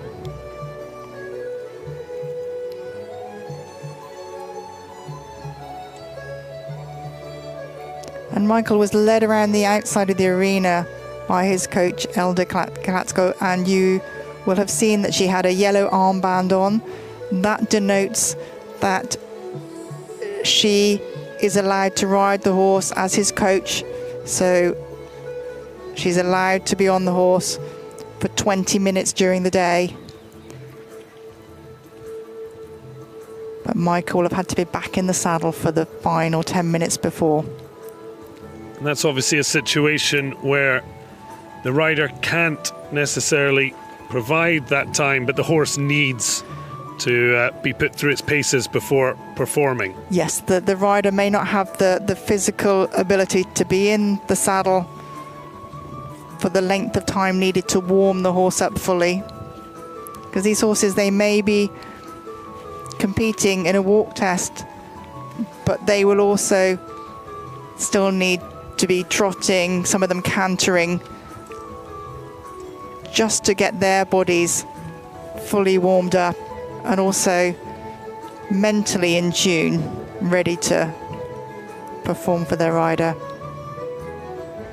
Well, it's interesting times for 27-year-old Michael Murphy. Double bronze at the World Championships in Denmark 2 years ago. At the 2023 European Championships, it was silver in the individual freestyle after 4th place in the individual event. But it shows how tough the competition is, and particularly when you're up into the Paralympic Games. He just missed out on a top 8 finish. And certainly para-equestrian, a sport going from strength to strength. It is indeed. It's just year on year. The quality, the horses, the riders, it just keeps on improving. And that means you have to be absolutely on point if you want to be in the upper echelons. You do. If you want to be here, you have to. You can't sit on your laurels. You can't be complacent at all. One thing here with the tack that Michael's using, he has a very, very high cantle, so a very high back to his saddle. There is a limit to the height that a rider can have, but that can give support to a rider with very, very poor trunk control.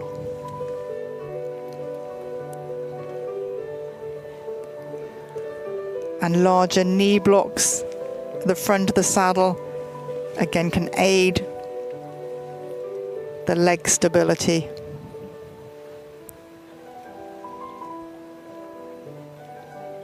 Lovely smooth test. He certainly looks absolutely chuffed. Smiles, tears. Michael Murphy said that we became involved in para sports. Taking part gave him a sense of freedom and belonging, and he certainly belongs amongst the elite here at the Paralympic Games. Ireland looking to improve on 12th place at Tokyo, and 72.042%, a great showing from Michael Murphy and the very clever boy. And he is a clever boy. Such a super horse, really listening, tuned into his rider. These horses, they give so much. They give so much. As you've alluded to at times, the fact the horses seem acutely aware of the differences between athletes or those riding them, that when it comes to grade 1s to 3s, they can be so much calmer, so much more So Ireland 140.937 after Sarah Slattery, and there Michael Murphy scoring 8th place for now. He'll be so pleased with that test, so pleased.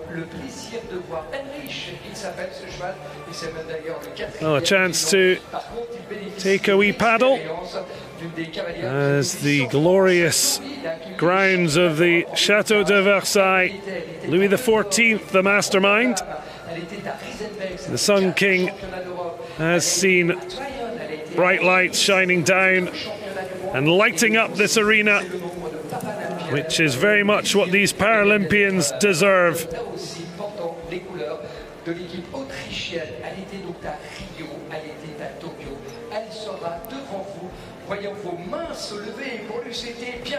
Well, it's been the longest wait,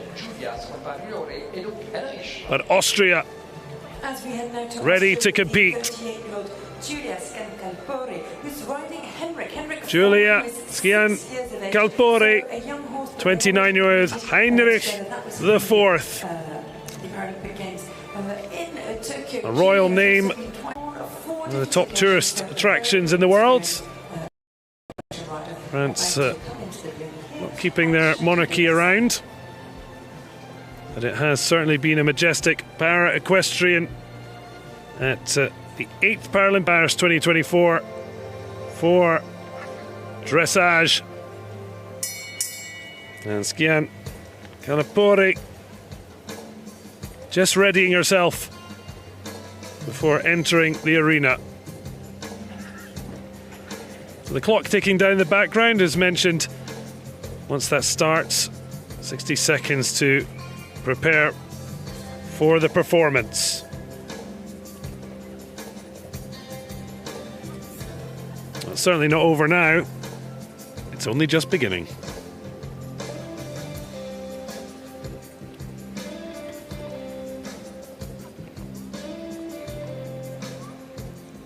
Well, Julia Scian-Calpori, part of the Austrian trio that finished 9th in Tokyo. Beppo Puch has returned. Thomas Haller joining the trio, but their time will come. Scian-Calpori seeing her score for the moment ranked against our top markswoman, Morganti of Italy, in this Grade 1 section of the team event. A reminder, it is a mixed graded 3. Has to be at least one Grade 1 to 3 rider, with some teams going with only those, as Austria have. And the scores will be added together to get our final result. Julia showing her real partnership with this horse. Any involuntary movement made by her body, the horse has learnt to ignore, and he knows exactly which aids she is intending to give him. Because obviously if that wasn't the case, it would be impossible. That's it. The horse would be wandering all over the place, because every little weight shift means something to them. In effect, it is a language. You are speaking through touch and movement. You are. It is the language of the horse. But just so consistent. Judges looking for the roundness through the whole body. Of course, looking for that clear 4-beat rhythm.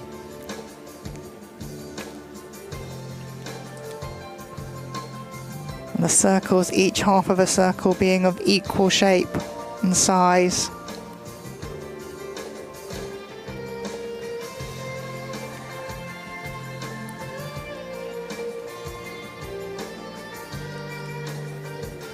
Using the corners there, using every inch of the arena possible.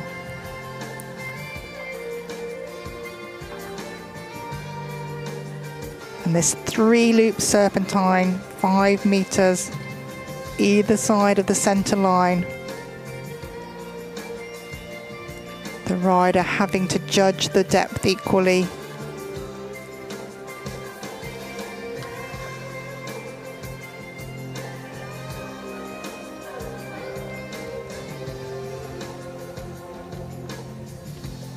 Again, looking not to disturb the rhythm. You come off the long side into the half 20-meter circle.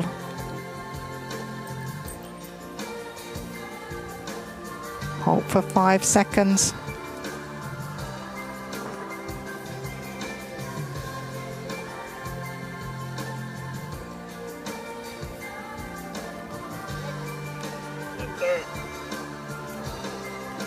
Well, a third Paralympics for the 28-year-old Austrian.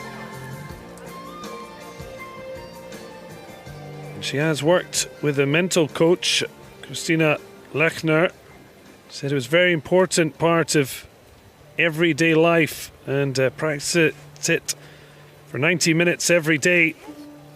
And no surprise, also included in her training plans and reflection. Yeah, she very much need to learn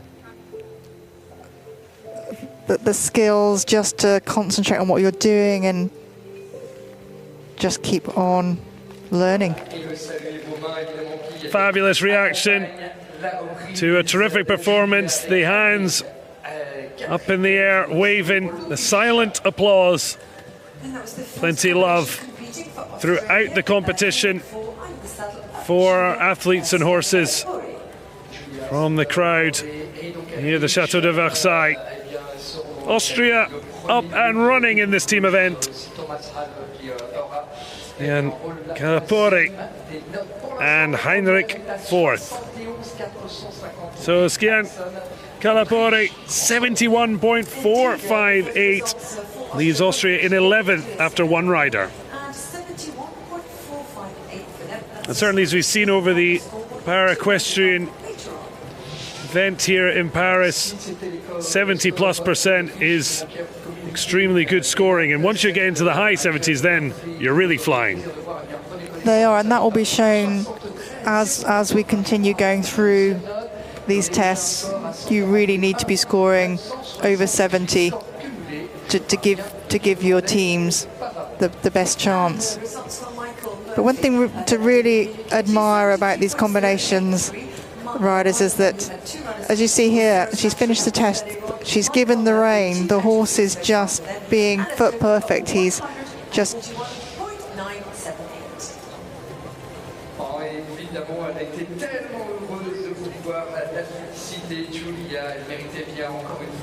Soaking up every single moment she can, and why not?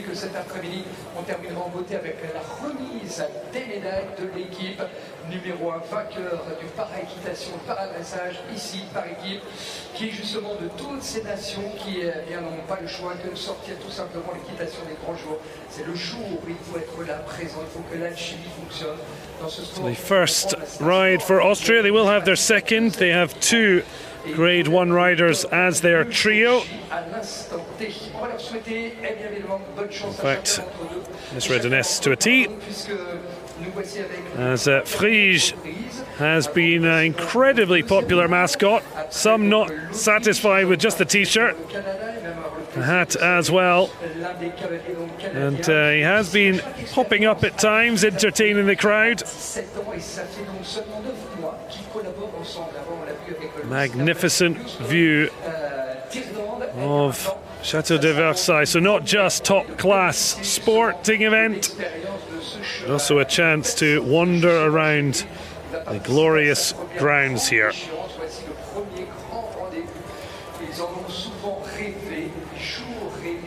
So 3 more riders to go in Grade 1, Grade 2, and ultimately Grade 3, finishing the team event. So we're maybe just slightly past the halfway stage as the competition really hots up.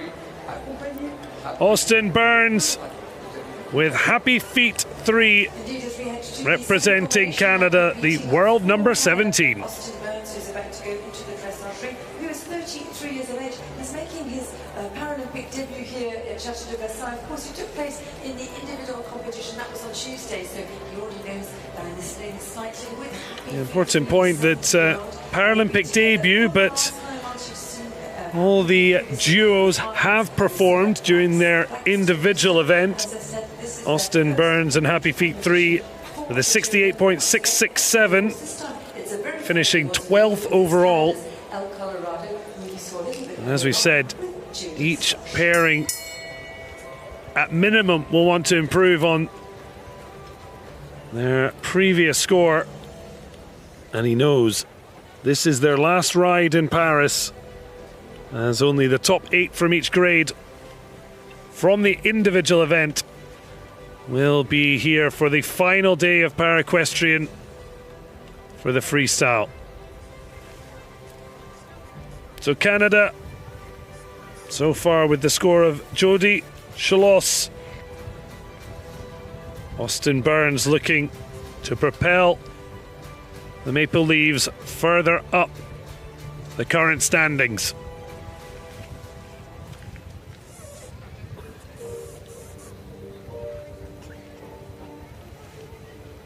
Austin just bringing the horse's concentration back to him as he moves off.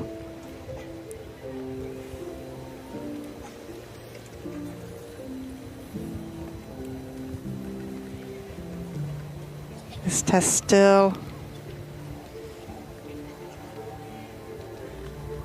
has a degree of difficulty with the 8-meter voltes, the center lines, the loops, looking to pick up every single mark he can.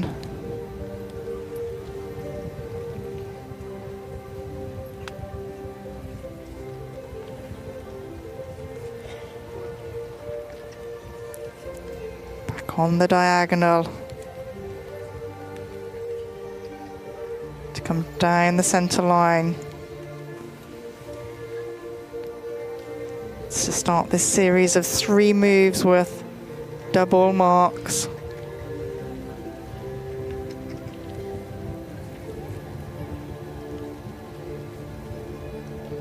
Austin Burns could have very easily represented GB in Northern Ireland or Ireland, given his parents from the Emerald Isle.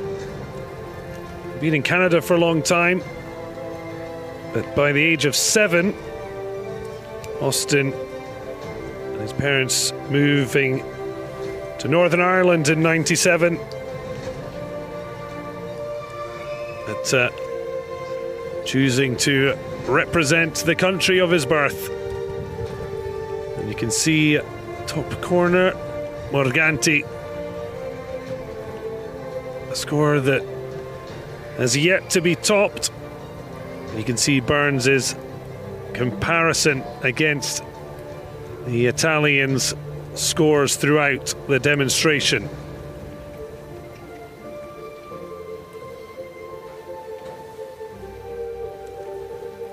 I think the difference shown there is more through the walk itself, the march-like quality that Sara Morganti had with her partner. Judges looking for that 4-beat clear rhythm. So the regularity of the tempo.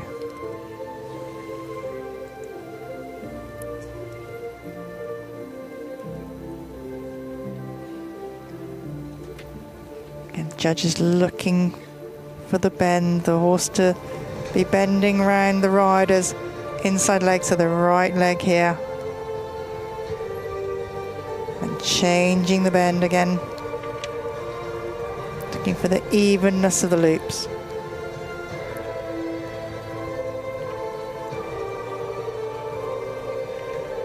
And again, we have our friendly horse in the background.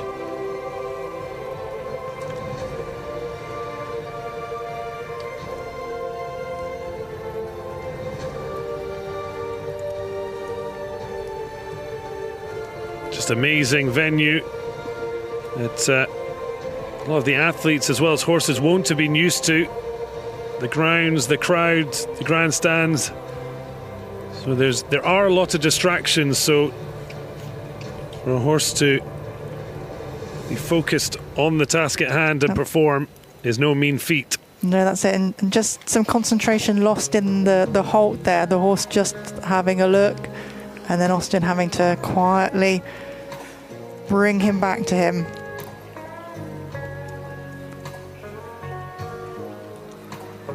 And it's a real two-way street, this communication route. The horse back with him again.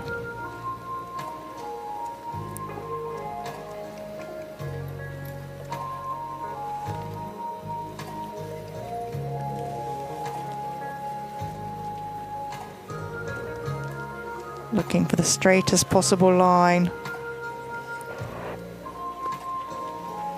as he heads towards the judge at sea.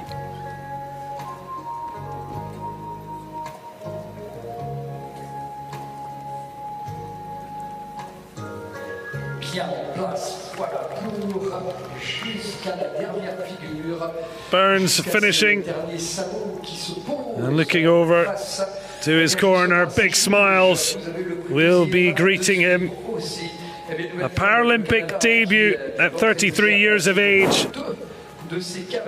He'll certainly aim to have plenty more in the future, but for now, ending on a high. Austin Burns with happy feet 3, 68.167%. Team Canada into the top 10. And results just in for Austin Burns and happy feet 3, 68.167. Certainly inspiring. In 2019 founded Personal Carer in Northern Ireland, a company that focuses on helping people with an impairment find carers. And certainly giving back, but Para-Equestrian certainly a case of people finding equestrian lifestyle and how much that improves life in general. The horse, the gift that keeps on giving. But no, he'll be really pleased with that. High 60, almost 70% there with that, so he'll be delighted. And of course, as we say, you want to obviously push as much as you can. Canada then 137.542 with one rider still to compete. But of course, you love and dream to be fighting for the podium, but it is still a process, and particularly when you're making your Games debut, everything's new. Whereas as you try and get back, then you can maybe try and find those extra percentiles to push you into the reckoning. It is every rider's dream to be up there. Laurentia Tan of Singapore, the world number 7 on Hickstead for Singapore. Aux Jeux de Pékin, qu'elle soit la bienvenue après pas moins de 6 Paralympiades. Le plaisir de saluer donc avec vos mains qui se lèvent et l'accompagnent. Voici l'avant-dernière reprise de ce grade. So Gemma Rose Jen Fu on Banastro, just shy of 70%. Laurentia Tan going second for the Singaporeans. She was alongside Fu in Tokyo. An overall score of 200.792 with Maximilian Chern Tan. Although this time it will be Yuan Hilary Su to go last.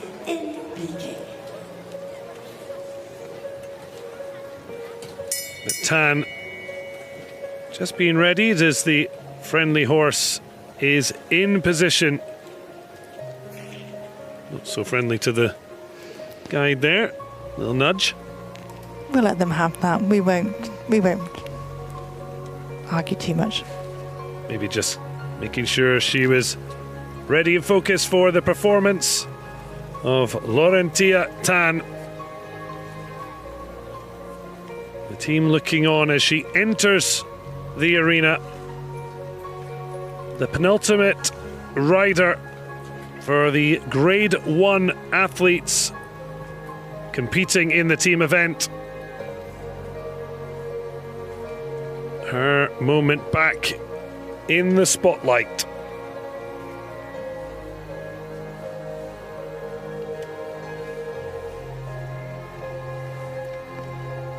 Laurentia, a beautiful rider.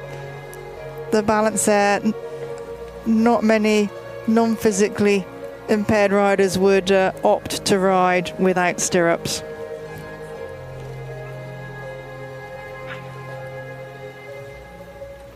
Well, highly experienced, and with the medals to show, a 5th Paralympic Games,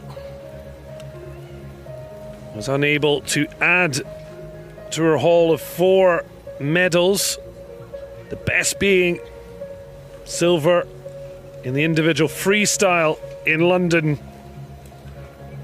plus a bronze for good measure in the championship test, and a further 2 bronze on the previous event in Beijing.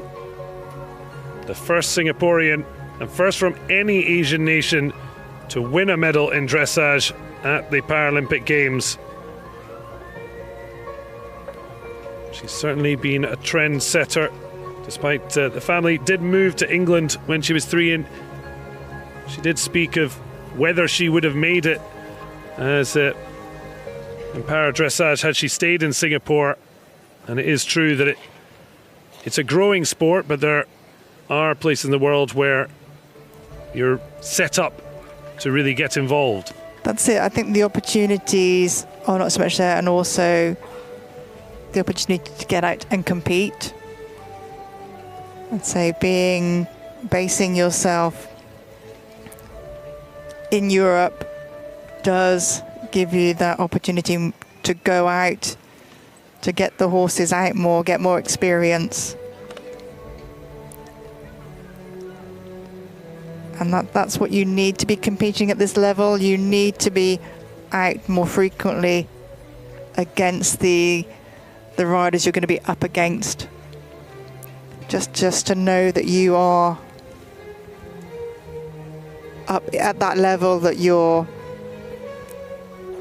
working in the correct way for the judges to reward you with the marks.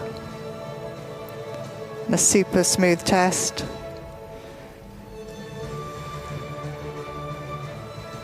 And this angle just gives you more of a cue on how challenging it can be to keep these loops at an even depth. And especially when you're working towards and in front of the 3 small pavilions hosting 3 of our 5 judges, 2 further on the sides, and marks from 10 to 0 for each demonstration, and those 5 scores put together to give us our percentage. And in this team event, the 3 riders in the 1 national team added together for the final score. And in the halt there, the horse just listening beautifully and just squared himself up.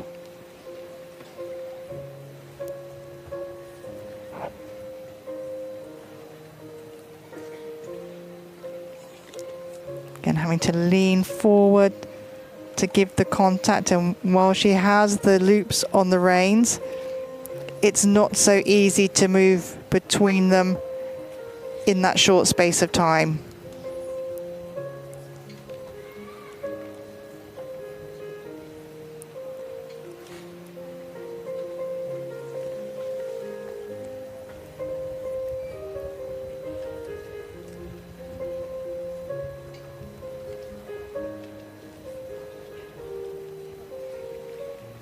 Le salut est là aussi.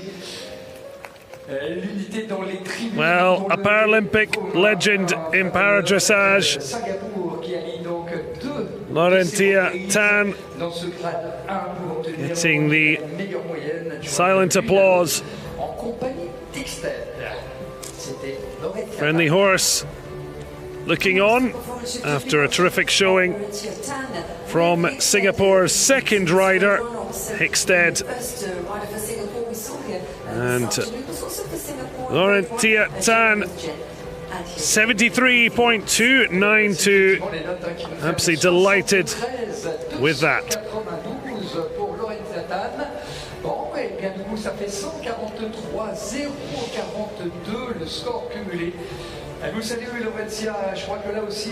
Just showing the bend required for changing the reins. And Laurentia leaving the ring, and her results 73.292 after 2 riders of 143.042. We said it before, she'll be delighted. She's improved on her performance in the individual event. And of course, she finished 5th overall in that, so Singapore will be represented by her in the freestyle on the final day of Dressage for Paris 2024. So Fu and Tan combined 143.042, 8th place for Singapore with just one rider to go. Qui a commencé les compétitions d'ailleurs en 2016. Ça sera donc sa première grande échéance. Elle a fait bien sûr de participer à une Paralympiade. Et bien Paris lui donne l'occasion justement de pouvoir bénéficier de ce rectangle sur le jardin justement du Roi Soleil. Elle a gagné d'ailleurs l'épreuve cycliste. Well, everyone wanting a view of the Paradressage. But it may look nearby, but a wee 3-kilometre distance. So happily tucked in here to this wonderful temporary arena erected here at the bottom of the canal.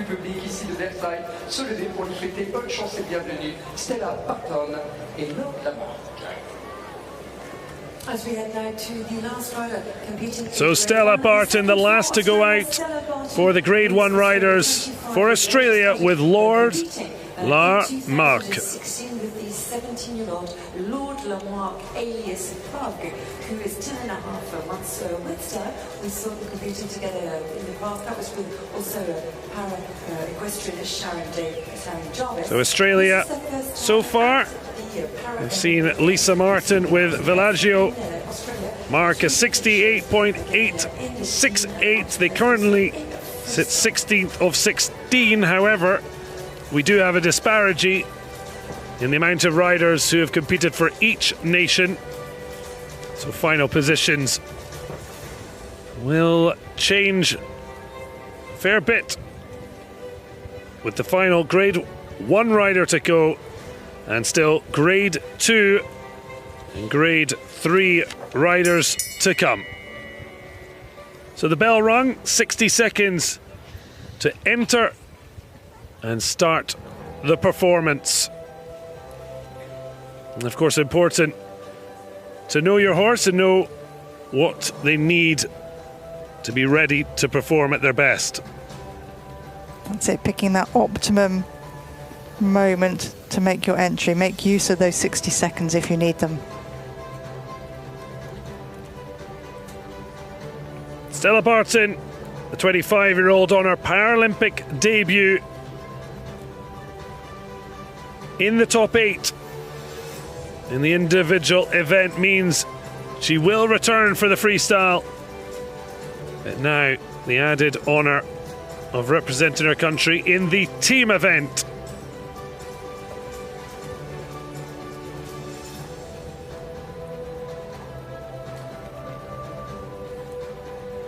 Comes onto this diagonal line, and then the volte left, looking for the regularity of the walk pace, keeping the rhythm and the activity. So important. The judges will reward the correctness of the pace, the activity, the 4 beats.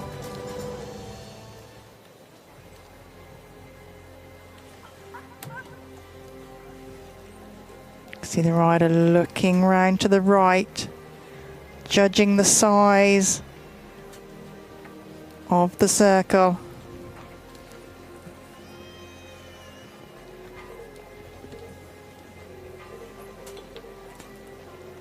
And these riders in the grade 1, they'll have varying degrees from one rider to another of what movement, if any, they have in their lower limbs to assist. So they may be using the stick as an extra aid. They may well be able to shift their weight from one side of their seat bone to another side and be able to use that. Some will, some won't.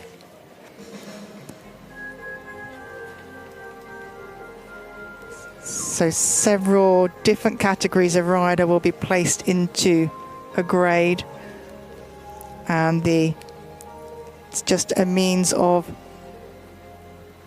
leveling them up, keeping them even. So as I say, some will use the rein aid, some might use the sticks, or they may have assistance from, if they have a lot of movement in the feet, they may have some ties, some leather ties to the stirrup from the girth.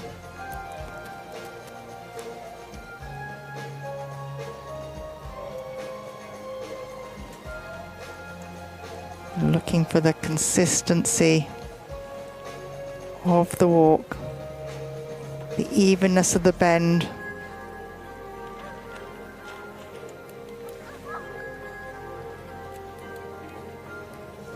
Well, just 25 years old, Stella Barton did say she still gets nervous before big competitions. I'm not sure there's many who don't, but has talked about ways to just deal with that, whether having a laugh with her groom or coach before or after a test. But she's certainly shown she's in control, given a top 8 finish and a 70+% score in her first Paralympic outing in the individual event. As just lightening up for continuing. Just such a shame that he wouldn't continue in training. If this happens, you do encourage them to keep walking, because obviously things can happen like this in the test and you don't want it to interrupt the flow. And it is something they will be marked down on? It's an interruption of the test. It's a stopping. The reason doesn't matter. It's the, yeah, it's disrupted that particular movement. That is only in that movement. It's not affecting the rest of the test. Which is also why it's important to obviously forget, refocus and continue, because you can only change what is in front of you. That's right, that's right. And here just leaning forward to give the horse the freedom to stretch, to show some length and strides.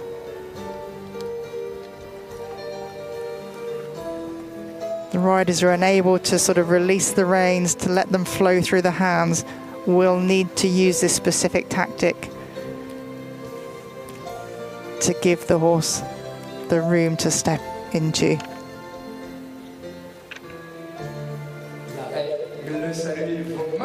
Terrific showing from Stella Barton. She's already had a memorable first Paralympics in qualifying for the freestyle. Now, second for Team Australia to perform and wait for her final score.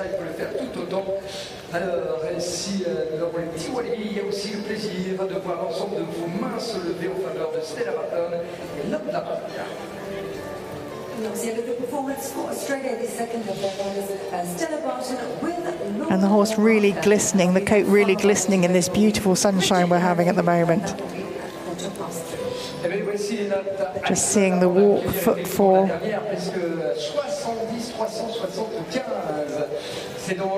And again, despite her best efforts, he just did not want to move. The anguish, the stress and strain, and also celebration of well-performed performance. After 2 riders, we have a total of 139.243 for Australia. Well, just shy of her individual event score, 70.375. It's 139.243 overall. Australia lying 10th, with Bridget Murphy still to perform. Well, soaking in the atmosphere as Grade 1 athletes involved in this team event comes to an end. Norway still lead the way ahead of Finland as the only two nations to have had all 3 riders score. That means we will see movement. The Netherlands, Germany, Belgium and Italy, as well as the host France, will be looking to make big moves, as will the bottom half of the standings. Still 4 nations with just 1 to have competed. A short break, and then it will be Grade 2 to make their mark on this team event at the Para Dressage. Just had Grade 1 and Grade 2 and 3 to come. Standings at the moment, now some teams have had all 3 riders competing, some teams haven't, but obviously at the moment we have certain teams of everyone competing and have an overall score, hence the 3 green sets, some just have 2, but for the moment, after obviously 3 riders, we have a leading nation, which for the moment, once again, intermediary scores or intermediate results, which is Norway. Regardez qui vient nous voir, regardez qui vient nous voir, juste devant la tribune C. Il est bien là donc, Frige, et Frige comme nous tous. Eh bien, on tenait aussi à remercier le comité d'organisation de Paris 2024, bien sûr, qui tient à remercier tous les volontaires pour le temps, le dévouement qu'ils consacrent à la réussite des Paralympiques de Paris 2024. Faites du bruit pour les volontaires! Frige joins us once again in the ring. Frige is here, but this is the time to obviously show your appreciation for the 2024 Paris 2024 Paralympic volunteers who have been making this whole event such a success.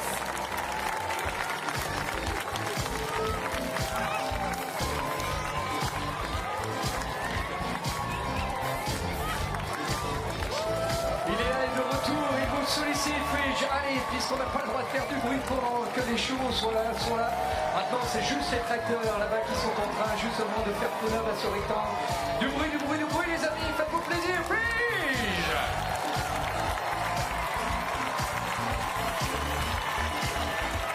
This is the time, obviously, you can make some noise and show your appreciation for Prix, who's joined us once again, as we said, during these para-equestrian competitions, especially with grades 1, 2 and 3. We really need to respect silence, but Prix is here.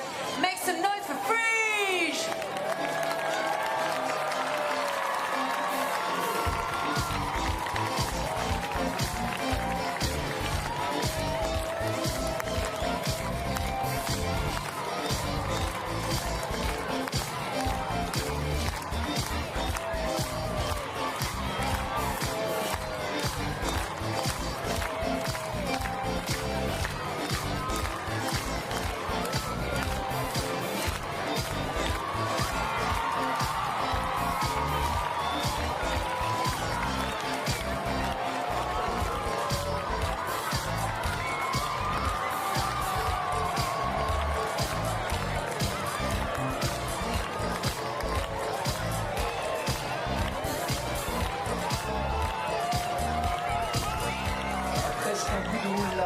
Regardez ce qu'elle est en train de faire, justement, pour vous accompagner tout au long de cet après-midi. Allez, la tribune C, regardez, allez!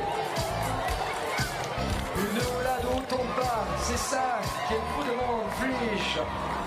Cet emblème, en tous les cas, symbole phrygien, liberté, égalité, fraternité. Allez!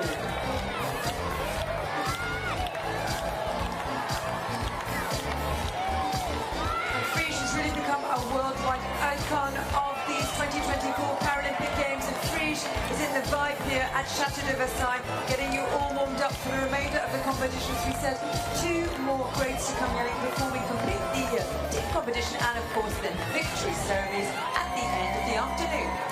Allez, moins de 7 minutes avant de reprendre la compétition. Et puis évidemment le plaisir à l'issue des 2 grades à venir nous rejoindre.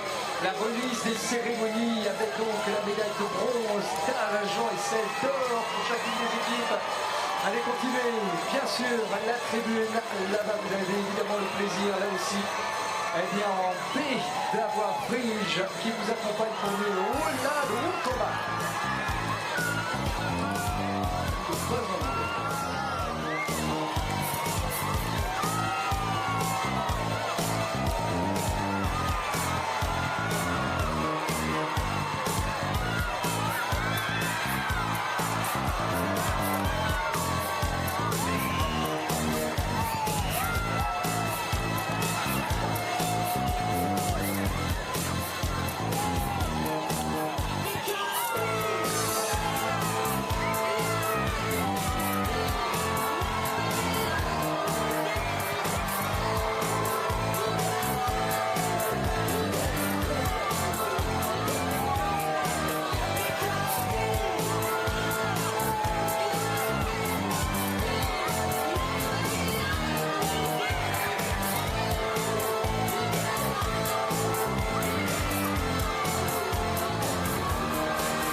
Juste fantastique, mais quelle ambiance les amis. Bon, si vous voulez bien, petits écrans, les enfants et vous, chers amis, on va se remettre un petit peu plus dans le calme, ça vous a fait du bien justement, nous détendre.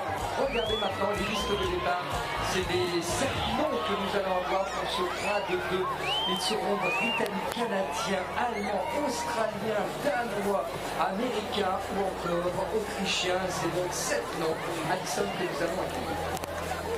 That's right, Yannick. In a few moments, we'll be into our part of the competition with grade 2 riders who are competing. 7 horse and riders combinations in total. Great Britain, Canada, Germany. There'll also be Australia, Denmark, United States of America, and also Austria. Grade 2, a walk and trot for the gates performed. Riders with impairments severely affects either the sitting position or most likely the trunk and or forelegs. Voilà, comme Alison vient de lever un petit peu le voile, évidemment, sur ce qu'on a vu, si les premières reprises se sont faites au pas. La place pour les deux groupes qui vont venir nous rejoindre en ce qui concerne le grade 2 et le grade 3. Ils auront donc la possibilité, ils feront d'ailleurs l'obligation de faire des figures à la fois au pas et d'autres au trot, avec une dimension de rectangle qui reste identique, évidemment, pour chacun d'entre eux.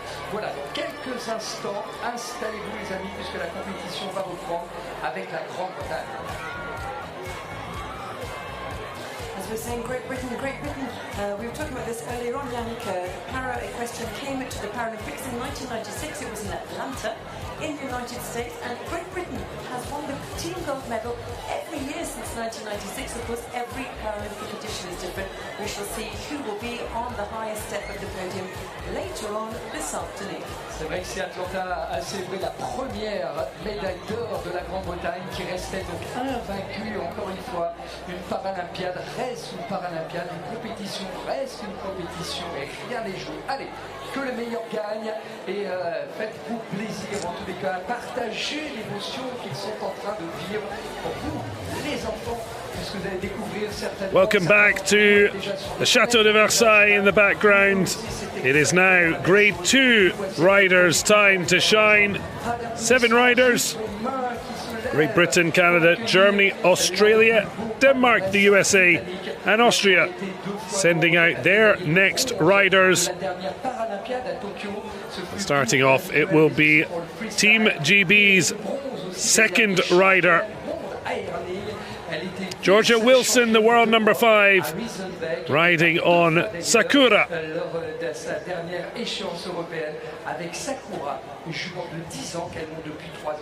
So Grade 1 just gone before. Grade 2 have either an impairment of the trunk and minimal impairment of the arms, or moderate of the trunk, arms and legs, and most athletes in this grade using a wheelchair in daily life. Grading from 1 to 5 depending on impairments. This team event, mixed graded teams, at least one from grade 1 to 3. And now that means we're getting towards the crunch time. Grade 3 riders with the honour and pressure of going last. But 7 grade 2 riders involved as they look to leave their mark on this team competition. Day 7 of the Paralympic Games, the third of 4 for para dressage. 28-year-old Georgia Wilson won double bronze on her debut in Tokyo. And after grabbing a further bronze in the individual event, she'll be looking to score high to keep any dream alive of a GB medal. It is certainly going to be a tough ask for them to continue their golden dominance, having won every team event since the Paralympic Games took para dressage in for Atlanta 96.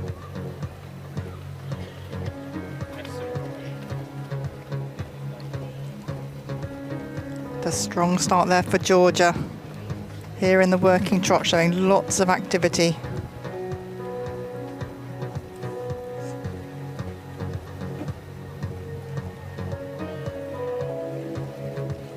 As a reminder, 5 judges in the pavilions around the arena. They will score from the view that they have, the angle. And those 5 scores will be aggregated to give us our percentage. And then that will be added between the 3 riders per team to give us our final standings. The halt immobility 5 seconds worth of double coefficient in this grade 2 test.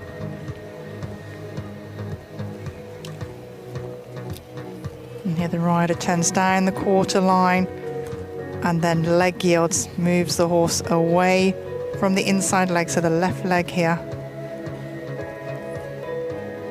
And riders who have limited power in their legs would be using the stick as an aid to assist, or some would use a little wiggle in their body to give the horse the cue to move sideways.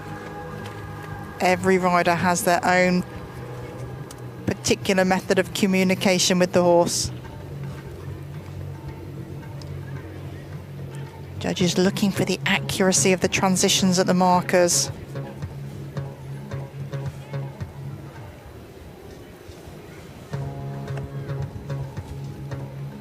So Sophie Wells having gone first for GB, 70.895%, and had a chance meeting in the mixed zone with the Duke and Duchess of Edinburgh. So there is royalty who feels safe on the grounds of the Chateau de Versailles. Now Georgia Wilson, knowing she needs to really score high to give Great Britain any chance of a medal, given the incredibly high standards we've seen from a number of nations.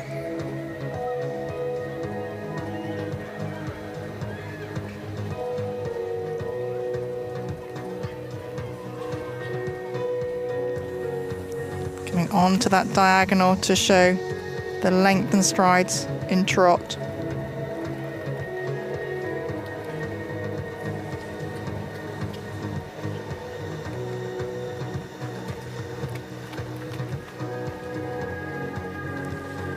And the 3-loop serpentine, looking for the evenness of the bends, the equal size loops, the regularity of the pace on the change of bend over the center line.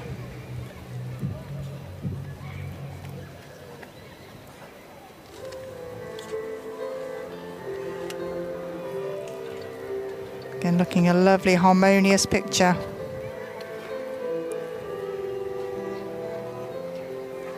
Georgia leaning forward just to give with the rein, to allow Sakura to stretch and lengthen the stride, lengthen the neck and the frame.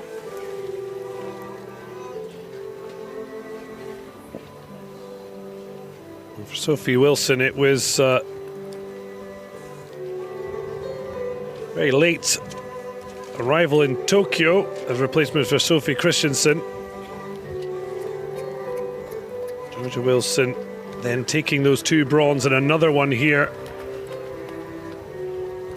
Took her opportunity when it came.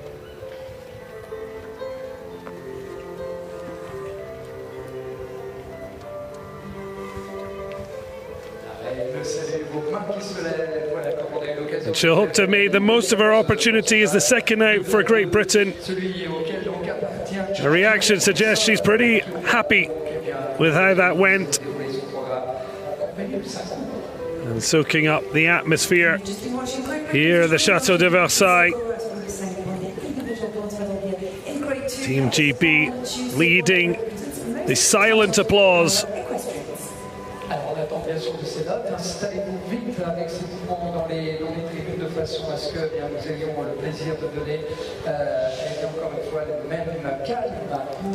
Just a little stumble there, but Georgia really quick again to pick the mare back up into stride.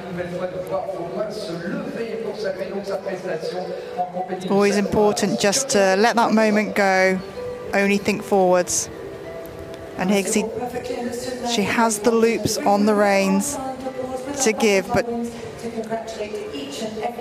that's just one adaptation to the tack that riders do have the option of when you don't have the dexterity in your fingers.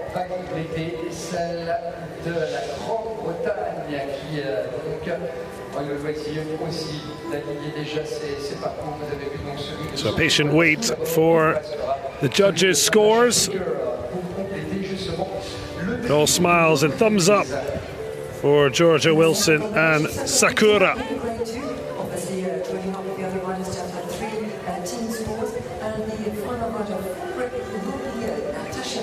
Off she goes. Maybe She'll be the next to bump into Duke and Duchess of Edinburgh.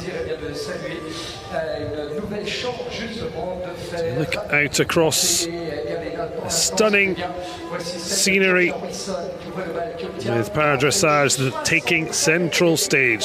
So Great Britain, Georgia Wilson adding 73.3144.195 overall, down in 8th.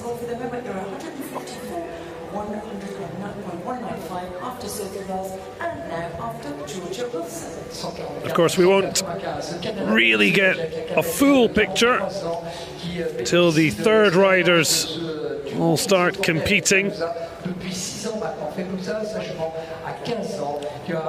Roberta Sheffield of Canada with Feyruza, the world number 7.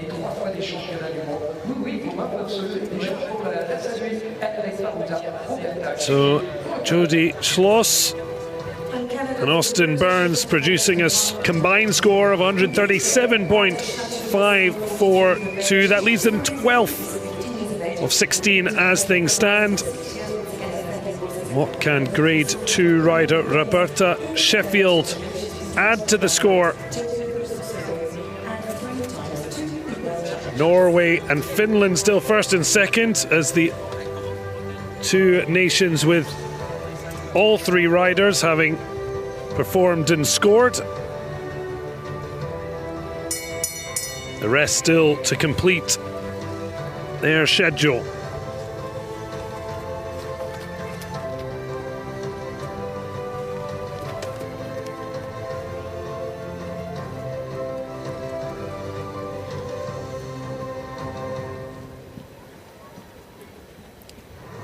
So Roberta Sheffield finished 6th in the Grade 2 event. So we'll get the chance to showcase her and Feyruza's musical tastes and style, along with the top 8 in each of our 5 grades. But it's team medals and position they're fighting for right now.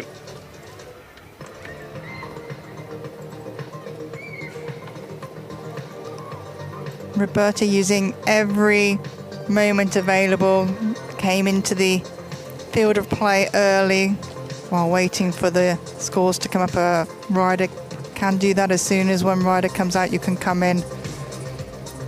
And then just waiting those 60 seconds then, taking her time to enter a day.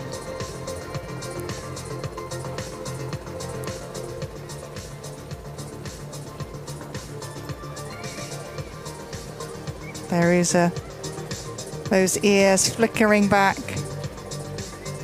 out to the side, listening into every line of communication from her rider.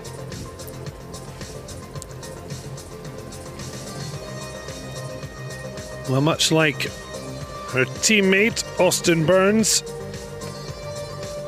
dual citizenship between Canada and Britain, and originally did represent Great Britain in para-equestrian, but switched to Canada in 2013. And a year later, she almost medalled in France, the 2014 Caen World Championships. And this, her third Paralympic journey after Rio and Tokyo. Super square halt there. And that little black line, just a little giveaway of the marker A, and the body, her body, the rider's body, straight on that line. You see that from the score, 8.3 compared to Wilson's 7.3, and that does give you an indication. Wilson went out first. The best Grade 2 score will be at the top, compared against the current rider, and that is Sheffield. The marks are there for the taking. Accuracy is key.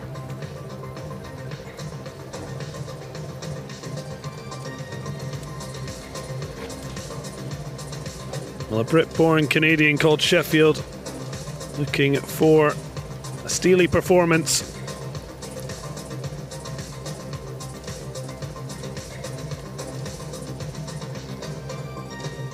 Again, this walk volte, 8 meters. Having to judge the placement of that circle. No other markers to guide you.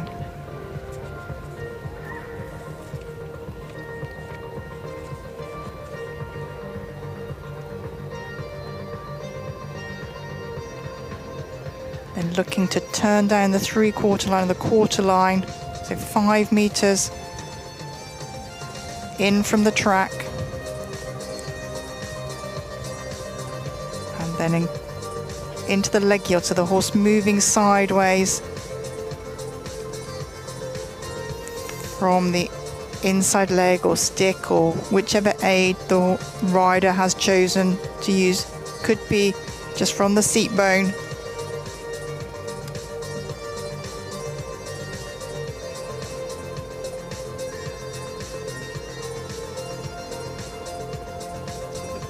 And here on the diagonal, just looking for some lengthened steps, 5 to 7 lengthened steps.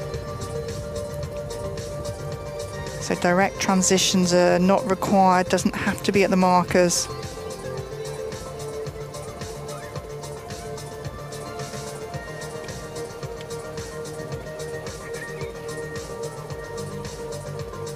Looking for that straightness as you come across the centre line before changing the bend.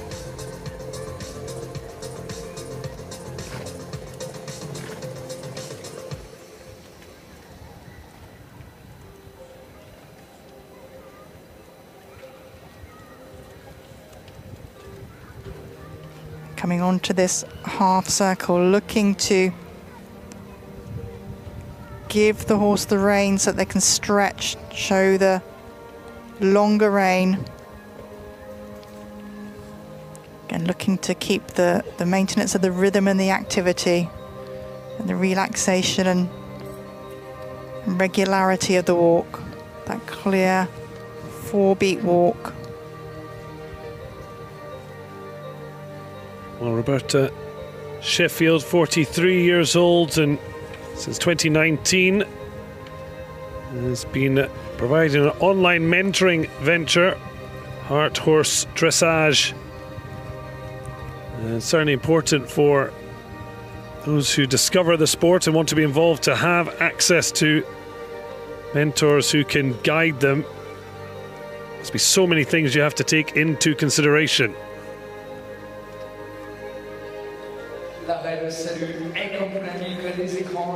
We cuddle in a rub for a fine performance from Feyruza and Roberta Sheffield. Austin Burns looking on as Canada wait for what will be their final score, with all 3 riders having completed their task.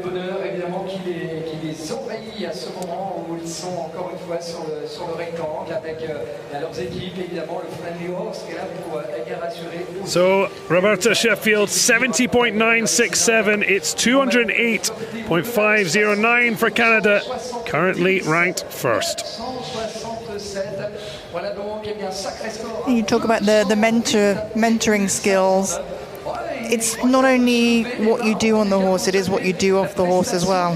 And riders will have learnt skills of visualization, so some will have come down to the arena and actually run through the test. They'll be looking at the arena and they'll be running through the test in their mind, because we can still learn those skills from the visualization. You'll be imagining your test going as perfectly as it can and how to rectify any mistakes that may happen in the test, any little errors, what you would do to put them right.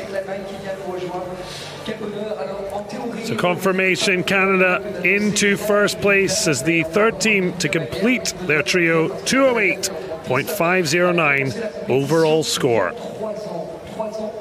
mais à 66 ans, elle a commencé la compétition.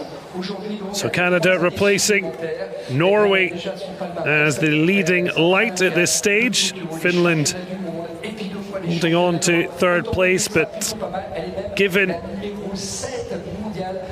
Heidi Marie Dressing, 69-year-old on du loop, representing Germany. Indeed, as we head to the following combination. So the Germans' final combination, and with two plus 75% scores from Neus and Misperkamp, certainly a good chance of propelling Germany into provisional golden position. Scores of Canada, Norway and Finland unlikely to hold up under scrutiny.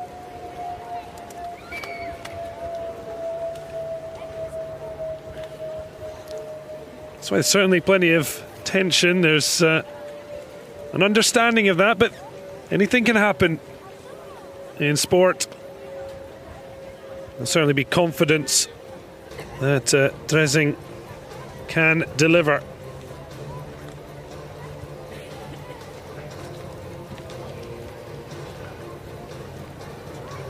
And the horse and rider not being judged while they are working around the outside of the arena waiting for the bell, but they want to be showing their best to the judges. Even at that point, they'll be wanting to say, look at me, I'm here.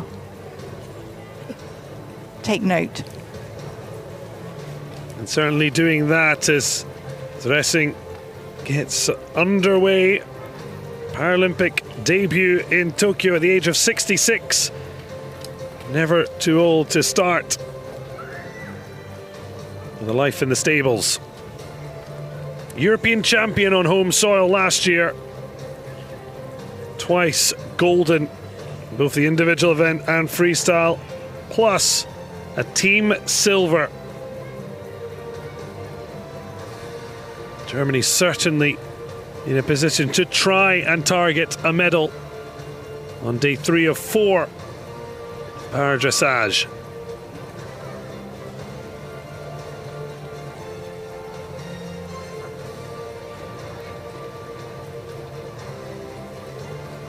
Being accurate at the markers.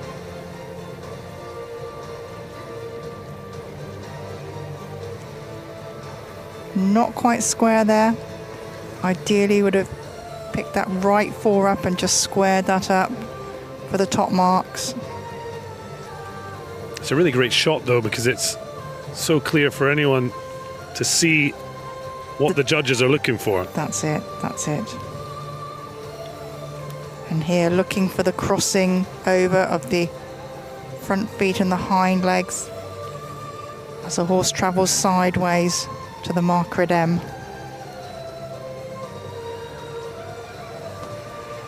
And that mark's actually worth a double coefficient, so double marks for that.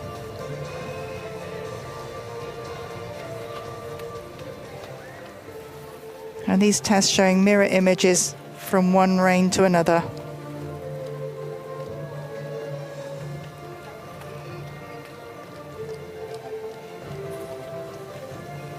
So certainly Dressing will have been aware before the start.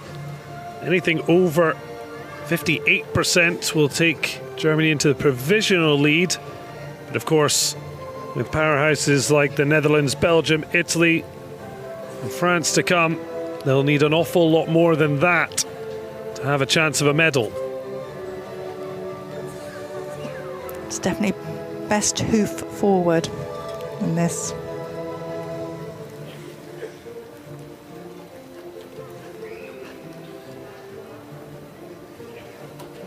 So the third of our 7 Grade 2 riders. Georgia Wilson, still the early pace setter in terms of this grade. And Dressing looking to outscore the Brit. Again, and ideally you'd like to see the same amount of crossing the legs on this rein as on the previous rein. So the riders will work on having the horses as equally balanced on the left as the right. I can just see those lengthened strides. 5 to 7 steps is the prescribed number.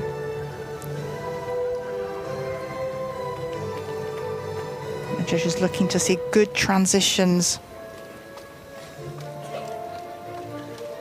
into and out of the lengthened steps, but just don't need to be at the markers.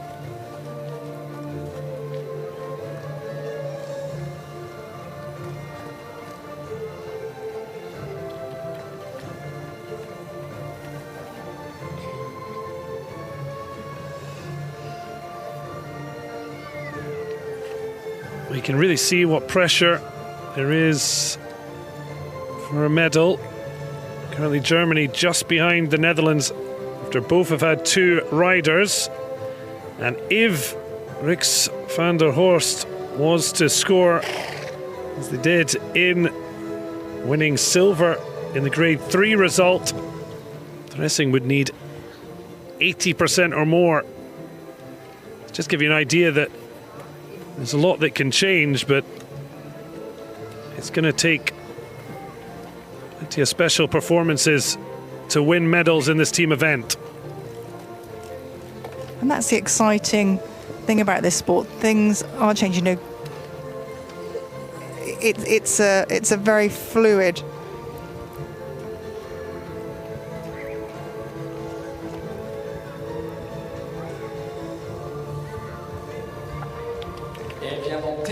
Not a smile. Plenty of love for her teammate Dulu. Dressage for the final performance for Germany. She's done, and Germany's work is over. It will now be a nervous wait, but highly likely they're going to be up high in the standings at this stage. Yeah, lovely flowing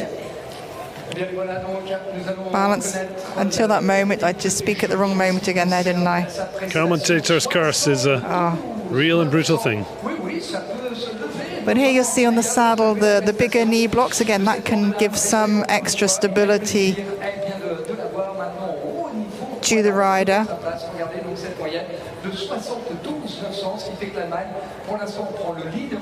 Some horses just find this in the footing of an arena that they may just not quite pick up their feet and just trip through there.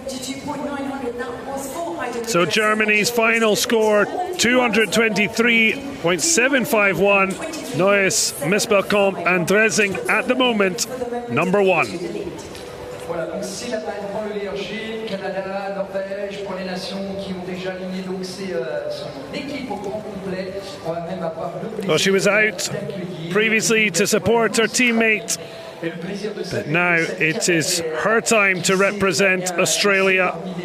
Depuis quelques temps maintenant, depuis tout simplement son titre de justement championne d'Australie du paradressage dans son grade. C'était en 2018. C'est sa première. The final rider for the Aussies, Bridget Murphy, the world number 17, Pen Main Promise. The silent wave in respect to the athletes and horses, but still able to show their love and appreciation. Australia now, she is making her Paralympic debut here in Paris. I'm saying her debut, of course, she took part in the individual test that was on Tuesday. So a Paralympic debut, He's just 7 years of age. although did earn her spot in the freestyle with a 7th place finish in the grade 2 individual event, 66.724. Can she push towards the 70 mark? There are always personal goals set to try and bring the best out of your competitive performance.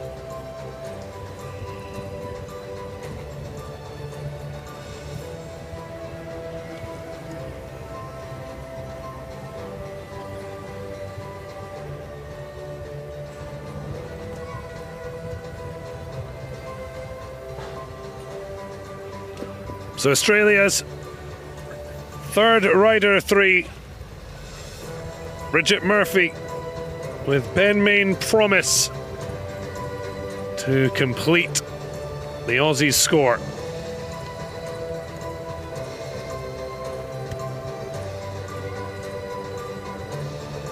And the grade 2s having the momentum of the trot to bring them into their square halts. Proceeding in the medium walk, some of the horses would anticipate trot, but he's there listening.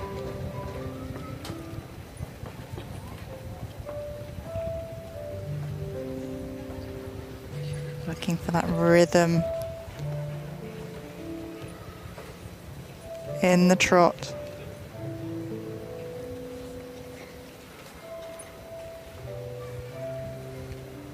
And the harmony and the presentation of the athlete and horse combination will be marked in the final collective mark at the end of the test. But you can clearly see this pair working well together.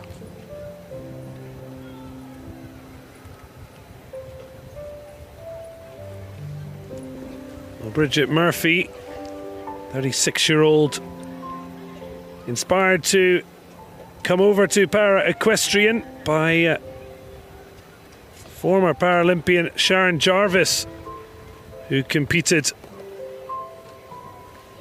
in multiple games before bidding farewell after the Tokyo Paralympics. And Murphy certainly hasn't looked back, saying she's loved it ever since.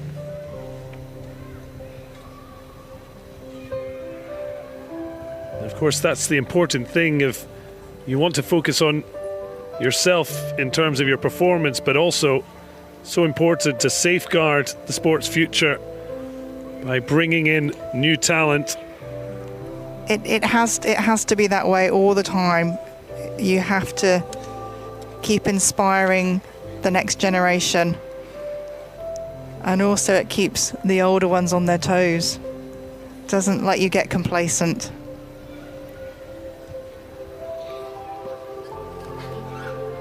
Again, leg yield of 7. Good, clear crossing of the legs in those sideways steps. Again, here in the trot, keeping the tempo and rhythm. Judges looking for the precise transitions at the markers.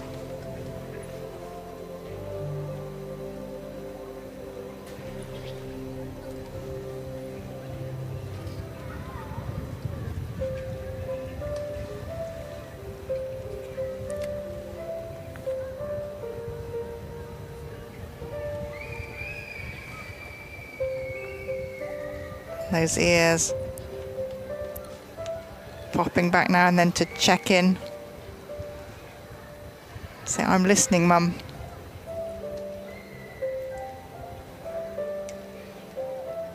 Well, it was 13th in Tokyo for the Australian team. They're currently sitting in 12th. And Bridget Murphy's performance could yet see them earn an improvement 3 years on. Just a little misunderstanding there.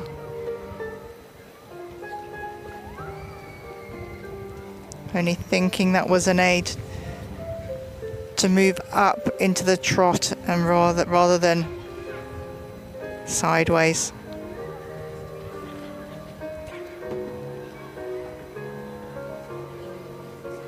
Again on the diagonal, looking for those 3 to 5 lengthened steps.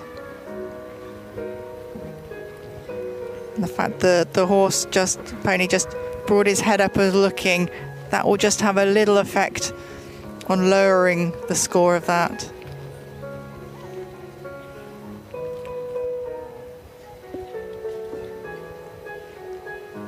But just such a lovely overall picture.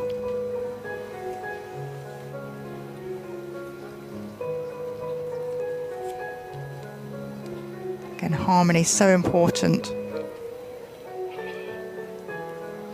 in these para tests.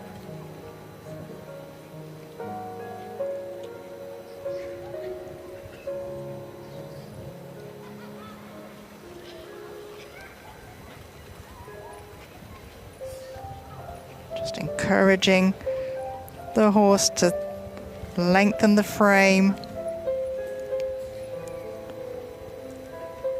Don't need to give the full free walk on a long rein, but just lengthening slightly.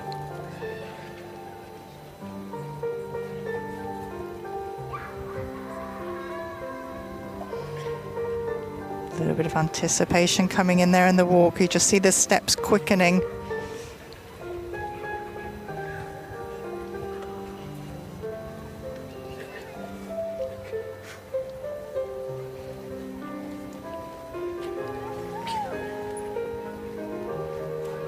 Lengthened strides, the mirror image from the other rein. Setting up the corner for this line coming into halt.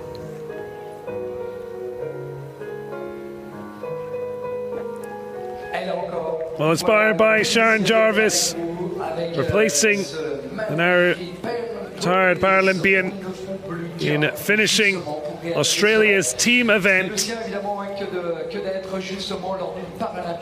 Was on the sidelines to support her teammates, and now took to the saddle to be rightly the centre of attention.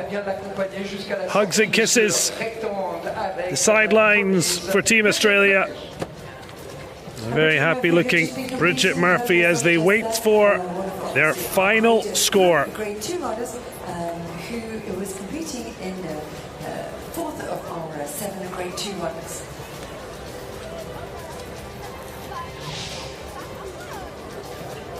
Showing how using the leg aid to just encourage the horse to step sideways. Again, the 4 beats of the walk. Plenty of support from her teammates. De l'équipe australienne qui du coup avec 67,100 justement de la note. Just the anticipation, misunderstanding there, but soon sorted. A wave and a smile, and 67.1% added to the team score. 206.343 leaves Australia currently in bronze position.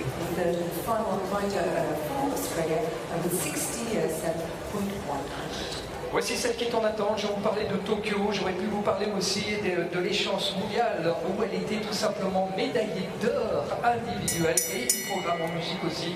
On vivra demain son sacré cavalière. So 4 riders have been, 3 more to come.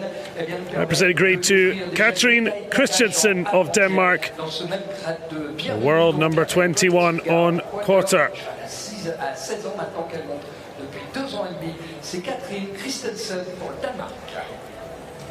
Indeed, as we head into Denmark, who's competing now. Well, Denmark Equator, who's been 2 times looking to make up for just missing out on the podium 3 years ago. As the United States took bronze, the Dutch the silver, and Great Britain as ever the gold medalist. But looks like the changing of the guards could be on today. Denmark now with just their second rider, Katrine Christensen, and Gore Klintgård Quarter getting their team event performance underway.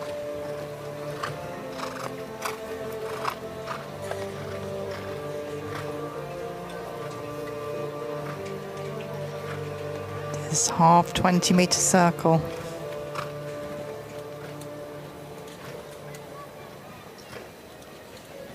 Well, she came to these games the double world champion in the individual event and individual freestyle, with a silver medal to boot in the team event. That was a couple of years ago on home soil. That was a year after failing to medal in Tokyo. Now looking to grab some metal to add to the sensational silver earned in the Grade 2 individual event. Certainly showing her growing pedigree.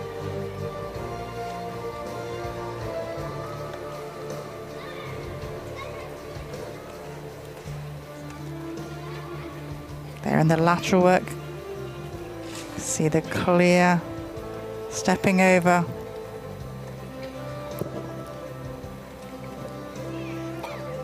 And here you can just make out she has some elastic bands on the stirrups and around her feet just to keep the stirrup on, but obviously that would easily come free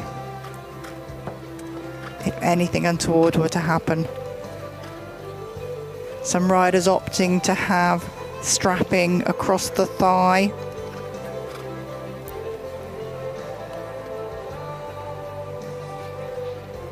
Again, some super rhythm in the trot and the regularity of the walk.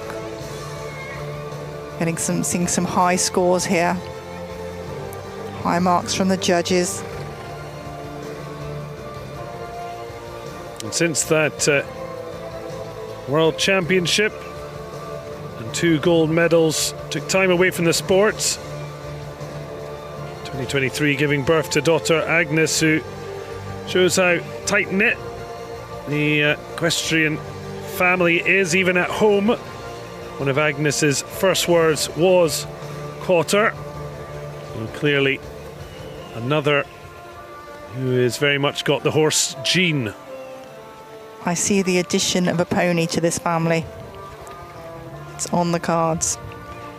Well, it was Christensen who had to wait till 12 years old to get her own pony.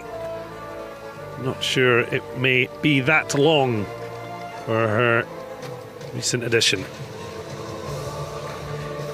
Lovely transition back there. And while the transitions are gradual, they do still want to see the horse being just set back, collected in its step slightly, just to show the control. Again, looking for the equal bends. The 3 loops. Very good suppling exercise.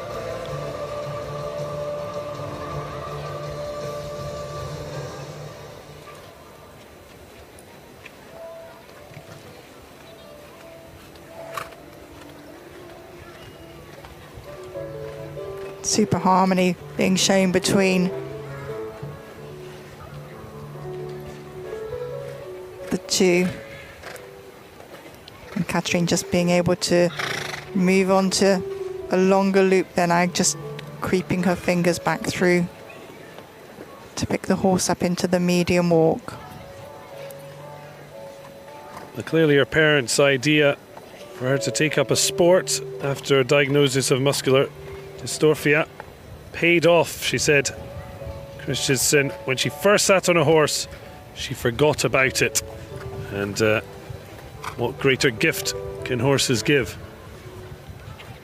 They really do take us out of ourselves. They give us something else to think about and dream about. And Christensen, in the last few years, has been living a personal and competitive dream. She looks absolutely ecstatic as the Danish flags fly. Great silent applause from the crowd here in the grandstands. And the And Denmark, still just their second performance in this team event. Still a final one to come in grade 3, but Katrin Christensen was quarter 145.2 is the team score after a fabulous 75.2.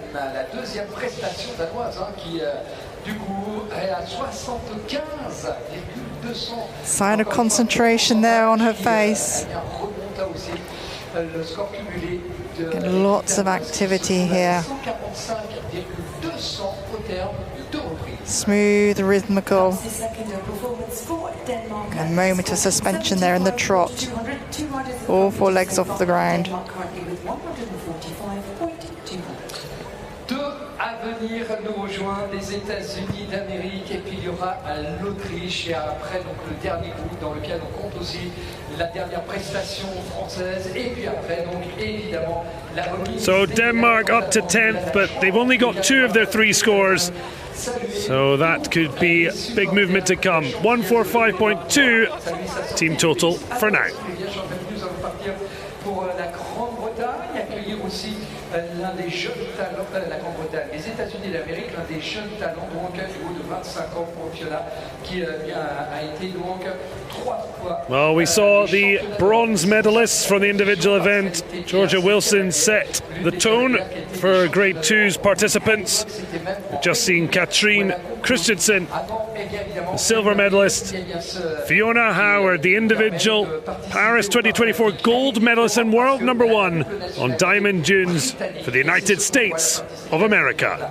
Maintenant, eh bien, ça fait partie justement de ces talents du para-dressage. Elle est même la numéro 6 de cette discipline. Well, there was 76.931, which was more than enough, with a pretty cushion for top of the podium.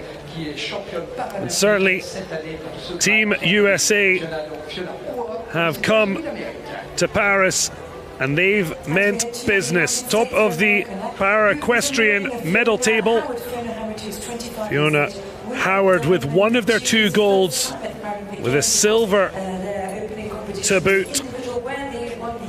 And now looking to improve on their bronze medal from 3 years ago. And it's Howard who has joined the party.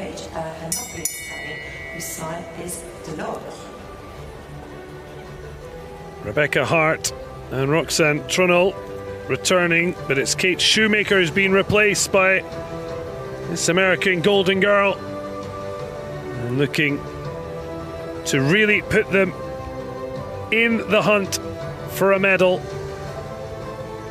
with diamond dunes.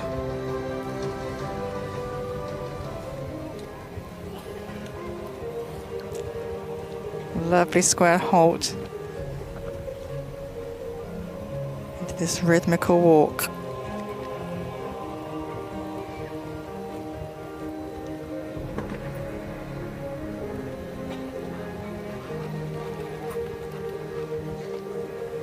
Again, a loose-limbed, elegant trot here.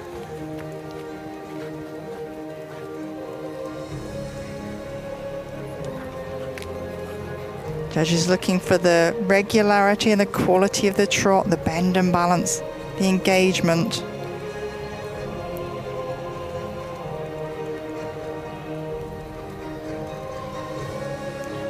And the test of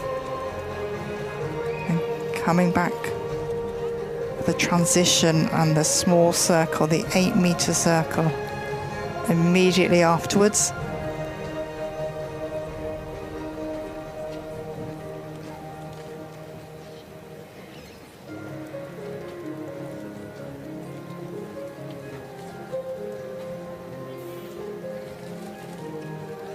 Was just waiting and listening for the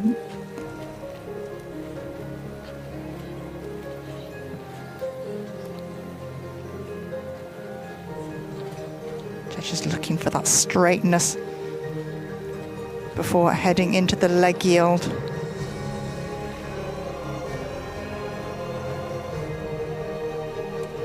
It's already been a Paralympic debut to remember for the 25-year-old American, born in England, to an American mother and British father.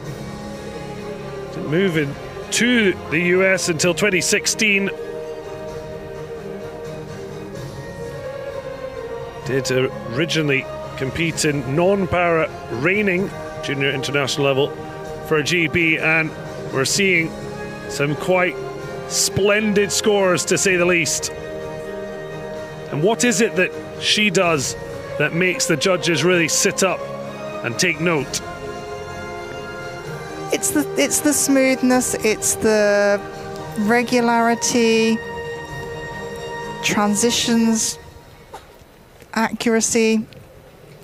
It's everything combined, really. It's the overall picture.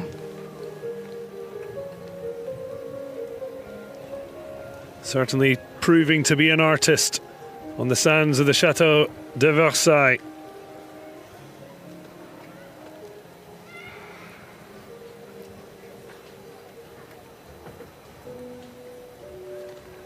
And interesting that she's replaced the woman who coaches her, Kate Shoemaker, in this American trio. The pupil certainly showing a mastery for para-equestrian. Something we're seeing more and more in the sport is that the more established riders, they are coaching some of these younger riders that are coming through. That wasn't the case before? Was it more? Not so much. I just think that more riders are going into coaching, and it's a great way of passing on your skill base. But they'll also be coaching sort of non-physically impaired riders, so they'll be out there just passing on their knowledge with also all the skills they've got with the communication between horse and rider. The knowledge aligned to the experience. Mm-hmm. We're just seeing some big 8s. 8.4 followed by 8.3. And we're, I think, getting another demonstration of exactly why Howard won gold ahead of world champion Christensen. Because the Dane has been terrific and consistent, but we're just looking at a rider at her peak. Although at only 25, we can see what the future holds, but in the here and now, an absolutely brilliant ride from the gold medalist. I think the reaction of her team show exactly what they think. Says it all. There's even some shock. She entered the ring for the first time as a Paralympic champion, and Fiona Howard just does not look like she is fazed by the occasion, and even if she is, she's hiding it well. But you can just see the quality here. It just looks so easy, so elegant. Look at that 80.0004. Fiona Howard, obviously the individual gold that was on Tuesday with Diamond Dunes and here in the United States of America. After two riders with 157. Horse just listening, waiting for the next aid. Look what the performances can do to the emotions. A splendid, scintillating performance. Wow. Seems a fair description, and no wonder. Our first 80% score of Paris 2024, 157 for the USA. They may sit 6th for now, but wait till Rebecca Hart gets her teeth into the competition. Well, what a setup Fiona Howard has produced for the final leg of 3 for Team USA. You don't look too shocked that 80%er dropped for that performance. No, it just spoke volumes, and she's been rightly rewarded by the judges. Well, it was 76.931 for gold, and she just brought her A+ game. The final rider of our Grade 2 team event competitors. Certainly not one to be phased despite the brilliance that preceded him. Peppo Puch, the world number 3 on sailor's blue, representing Austria. 3 times at the Paralympic Games in the past, 2 gold medals individually, 3 silver individually, 1 bronze. Well, Fiona Howard is now a gold medalist. This man took 2 in 2012 and 2016 freestyle and individual championship respectively. Tokyo saw a silver. 13 years to the day he sustained his impairment. He said he's not one for nostalgia, and he'll certainly be focused on what he can do now rather than what has come before. So Austria, it's just their second performer, just as we saw with the USA before. So Peppo Puch will want to propel Austria from 16th place high up the virtual standings.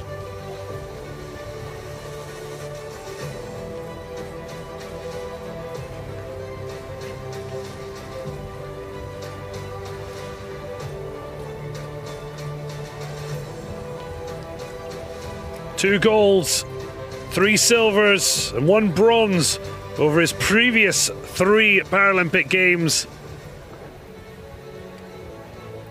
Big smile to start. Still getting a kick out of top class competition. He is indeed, and he'll know exactly what's required of him in sailor's blue right now. And it won't faze him. He will have switched off the cheering and the score, and then he'll just be concentrating on his job in the arena. Well, we saw while Howard performed, she was being compared on the graphic to Christensen. It's now Puch who's following that 80%er, but already showing a strong start.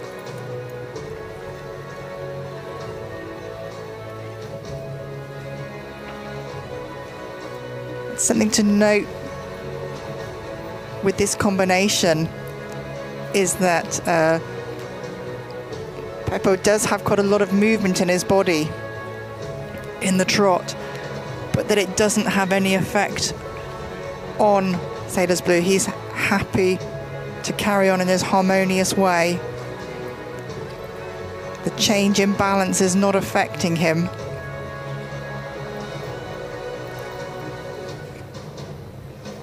Again, looking for that clear 4-beat rhythm in the walk.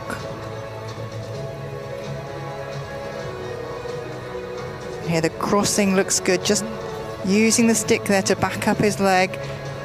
From this angle it looked very parallel, which is what ideally you need, the parallel as to that long side.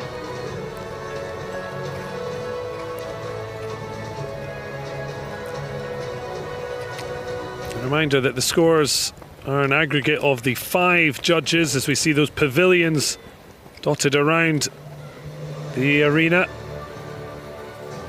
And so you do get a fair reflection in the average.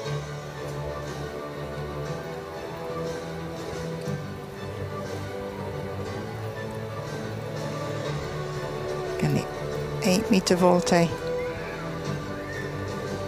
onto that diagonal line.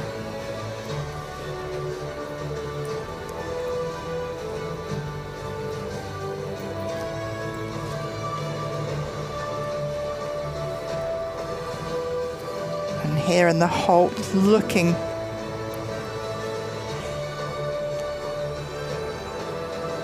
When the halt comes, looking for that precise 5 seconds.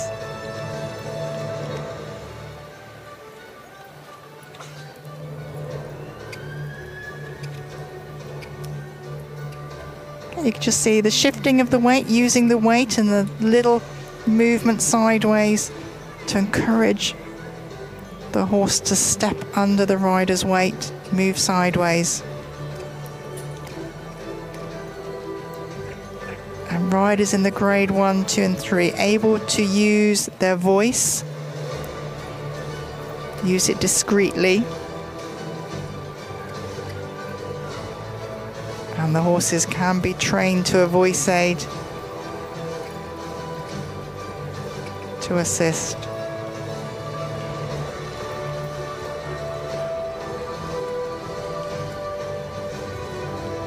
Looking for the rhythm and regularity through the changes of bend.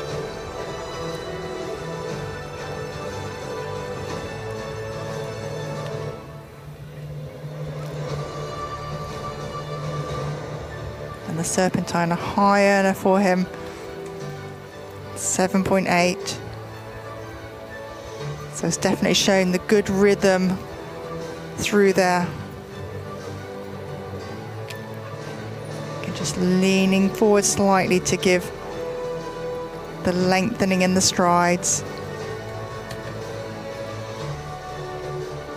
Yeah, Pepper having the bigger knee blocks on the saddle, so just giving, or on the thigh, so giving a little bit more stability to him.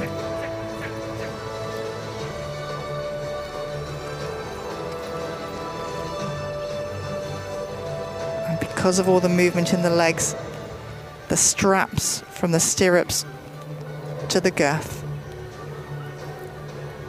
Well, they already enjoyed the extreme honour of being one of Austria's flag bearers at these Paralympic Games from Paris. And still enjoying competing on the biggest stages. Was so close to 2 European medals, but 4th in both last year. He finished 5th at these games in the individual event. Certainly, it's a tough ask for a medal for Team Austria, but they still have one further rider once Peppo Puch gets his final score.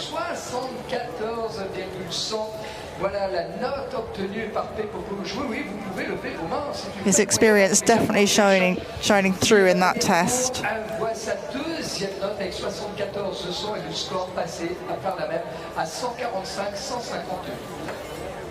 Indeed, Yannick, 74.100, that was the score for... There always are riders appreciative of their horses.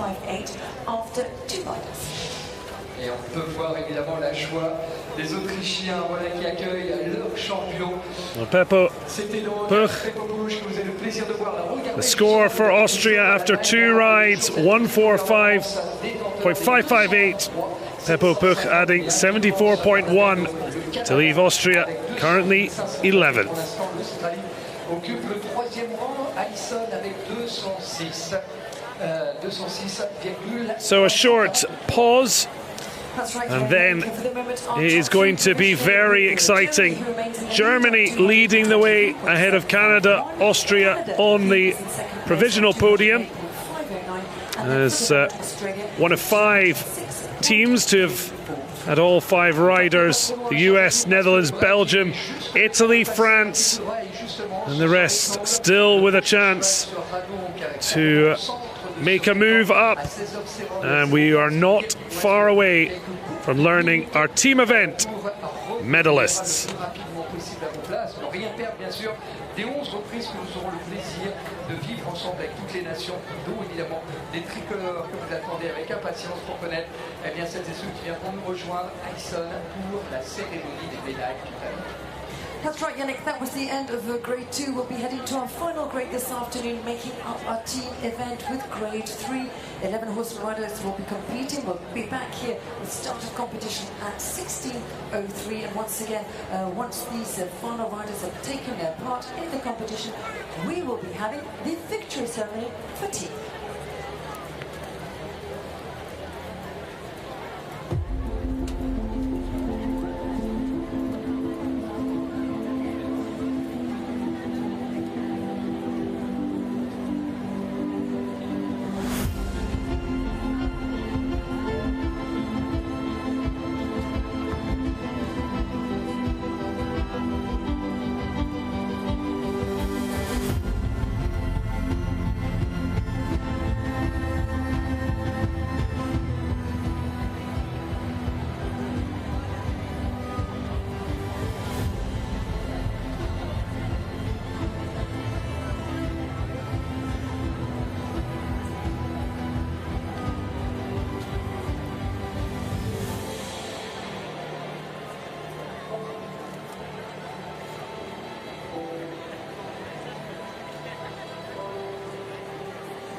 Vous êtes fantastiques, mais quelle ambiance les amis. Bon, et bien c'est ça hein, qu'on aime voir, effectivement, dans cette compétition, vous faites corps évidemment avec celles et ceux qui sont eux en train de jouer les médailles.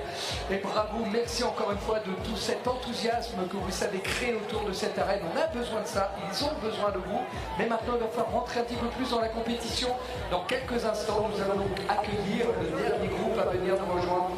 Alison, place à la Grande-Bretagne, l'Irlande, l'Autriche, la Suède, les Pays-Bas, les États-Unis d'Amérique, l'Italie, la Belgique, la France, le Danemark et Singapour. Ce sont bien les nations que vous aurez le plaisir d'accueillir pour ce dernier groupe. That's right, Yannick. We'll be in a few seconds into our final grade of the day, grade 3. Those teams who haven't had their third rider will have their third rider completing their score now. As we head to Great Britain, we'll be going also to Ireland, Austria, Sweden, the Netherlands, United States of America, Italy, Belgium, France for their final rider, Denmark, and finishing with Singapore. We'll add that all together. Our three competitors, and the best will be on the podium. Well, it is crunch time in the team event at Para Equestrian at Paris 2024. Grade 3 will be the lucky grade, or unlucky depending how things pan out. They will define the final standings of the team event.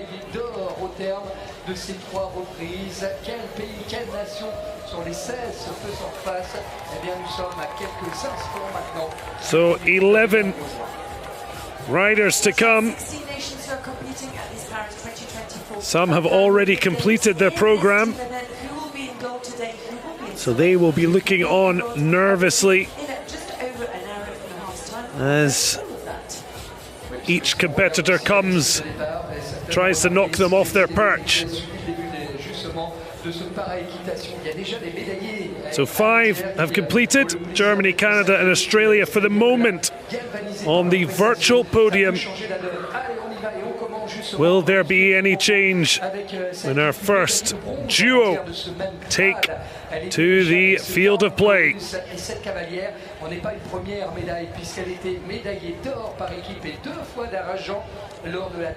All smiles before the start. Team GB out first. Natasha Baker, the world number 5, with Dawn Chorus heading out.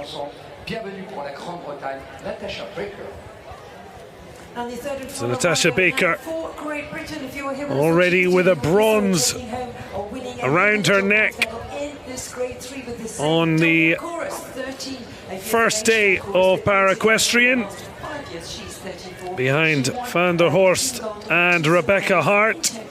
73.167 in that test. Now testing herself to complete the 3 scores for GB. Well, it's given the scoring, unfortunately, going to be history GB don't want to make. They've won every single team event gold since Para-Equestrian joined the Games in Atlanta 96. But the important thing is to focus on what you can do, and let's try and score as high as she can and see what happens. Unpredictability, exactly why sport is so exciting. So Natasha Baker underway with Dawn Chorus. Grade 3 athletes with the final performance for athletes with impairments in both legs with minimal or no impairment of the trunk, or moderate impairment of arms, legs and trunk, and some athletes may use a wheelchair in daily life. Some of our grade 3 athletes will be riding, as Natasha is, without stirrups, some with stirrups. Those without find that having the stirrups there actually doesn't give them any more stability. They are more comfortable and just feel safer without. And that's the important thing.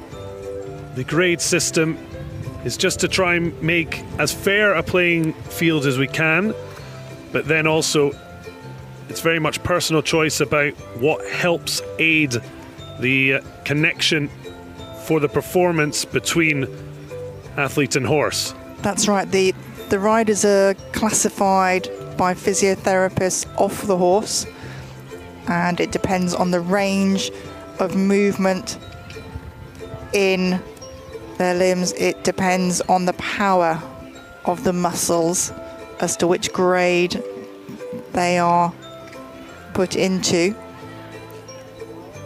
And we also see a difference in terms of the setting and the type of demonstrations they're asked to do between grade 1 and 3 to 4 and 5. We're currently with our smaller arena. So it's the working paces, the medium walk,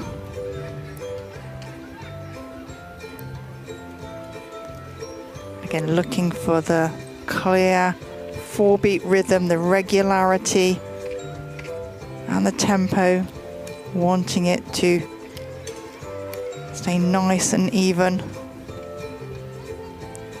And again, this turn on the haunches, quite difficult for some of these riders who don't have the use in their legs, don't have the ability to move the legs to create the difference to the horse saying, you know, popping the legs on the side to say move off of. So then the riders learning other ways to compensate in a way, using different things. Also, the riders here can use their voice.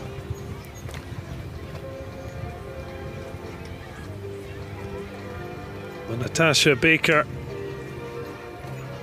a 6-time Paralympic gold medalist and part of Team GB for the last of their 2 team golds in Rio and then Tokyo. But her individual gold medals all came at grade 2 in London and Brazil, and a couple silvers in grade 3 earned 3 years ago in Tokyo. And in this 4-loop serpentine, looking for equal loops, looking for the horse to be straight in the walk, transitions into walk across the center line. And the leg yields and the serpentines, all worth double marks. That really denotes that they are much more of a challenge for the riders, and they're rewarded that way.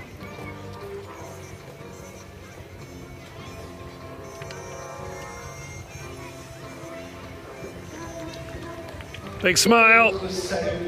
She is a heavy hitter when it comes to para-equestrian medal winning at the Paralympics. She's already completed the set with a bronze at Paris 2024. Great Britain have been the dominant, unbeatable force in the team event. For the moment, they have to realize their reign could be over, given the strength of some of the other nations. But Natasha Baker and Dawn Chorus still performing strongly.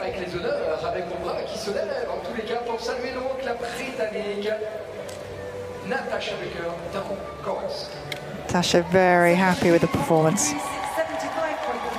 So it's enough for a silver medal position, 219.562 overall, but it does mean Great Britain's reign as the team supremos is over.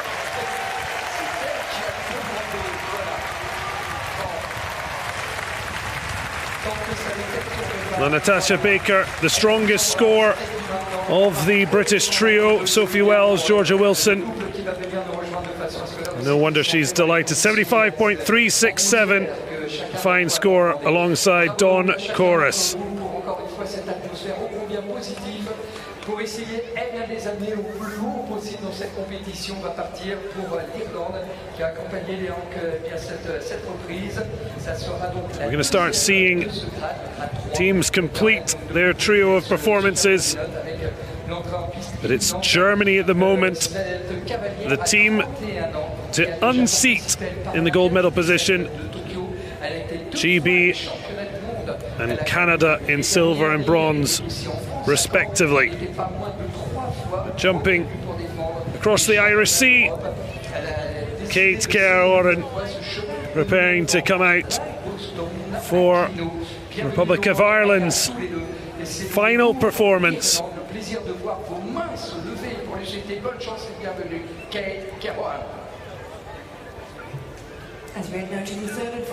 Sarah Slattery and Michael Murphy gone before.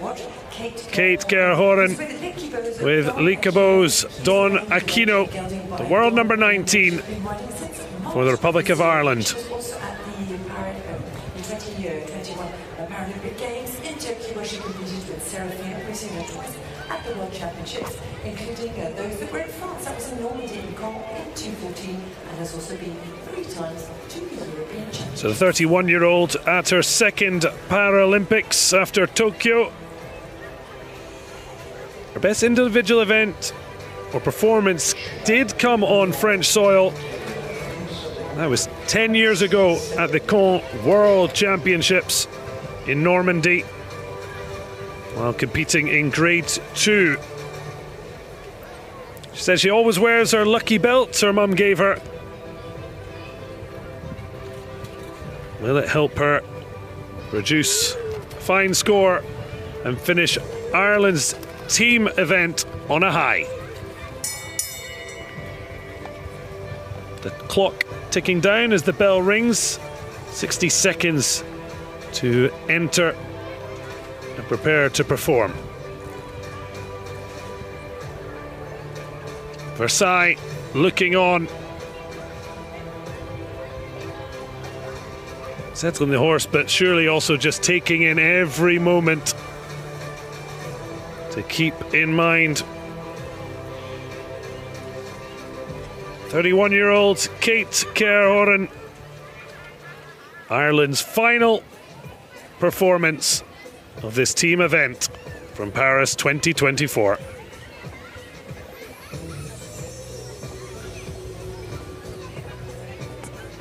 Into the medium trot. Judges looking for clear transitions, marker to marker. No progressive transitions here.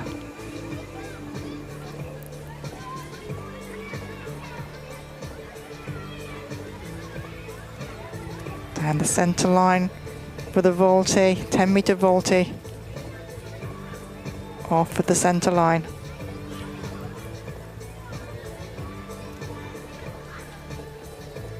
And I'll test mirror images of the movements shown on each rein.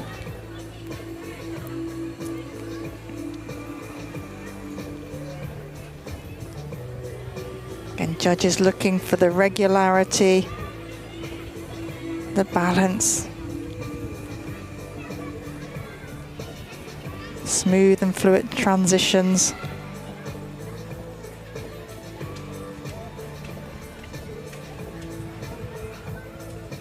Let's turn on the haunches. And looking at the bend and the size of the turn. And Kate just having to lean forward to give the rein.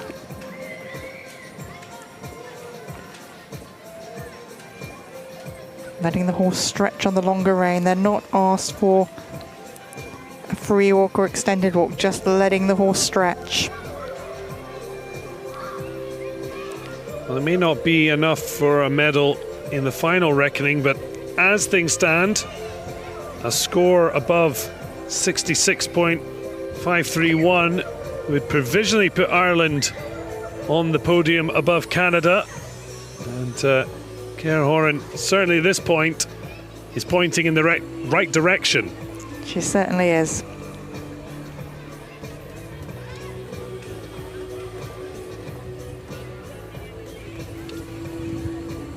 And looking for those ears, just pointing out sideways, listening to the rider. Just a little misunderstanding there in the rein back, the halt rein back. But that's just one movement.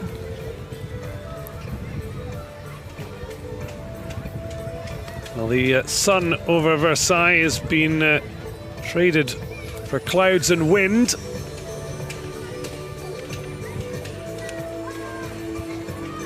But everyone focused fully on the performance in the centre of the arena.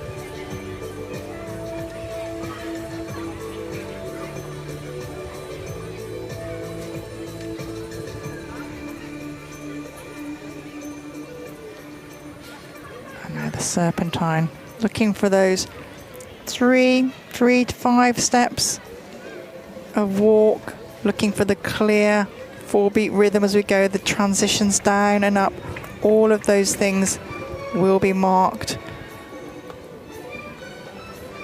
within the range of 10 for that one particular movement. But riders very much keep in mind what parts of the movement are earning the marks, because that turn after finishing the serpentine down the centre line, just that turn on its own onto the quarter line, sorry, for the serpentine, it is 10 marks of its own, so it's a high earner. Okay, it's Claire Horan, agonisingly finished 9th in the individual event. So our final Versailles voyage, and she looks absolutely delighted with how she performed. Mentioned 66.537 or more would push them towards the provisional podium, but overall great further experience for the 31-year-old at her second Paralympic Games. So, almost on the money, 66.567. Claire Horan takes Ireland onto the podium.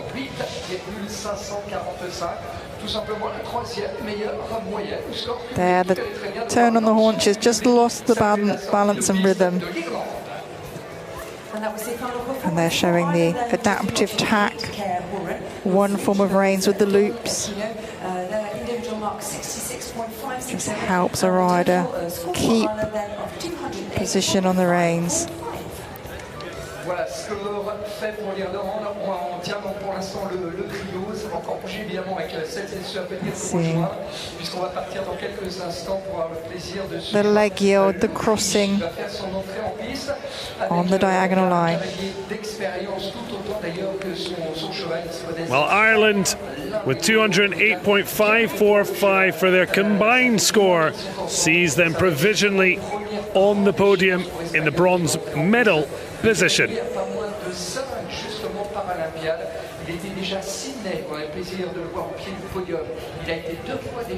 So Irish fans happy with what they've seen. Chance for a little respite. 11 in total representing grade 3 riders.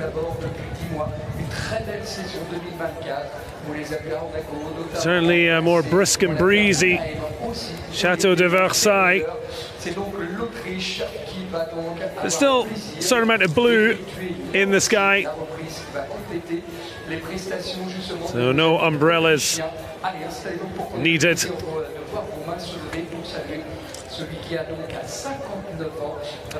Well, the flag telling you exactly who's up next to finish their team event program. And right on cue. Previous Paralympic Games, he was amongst the best just fourth place in the freestyle. That was in Sydney, so we've seen him almost every year since the Paralympics in Sydney in 2000, twice at the World Championships, 3 times at the Europeans, with Espalion now.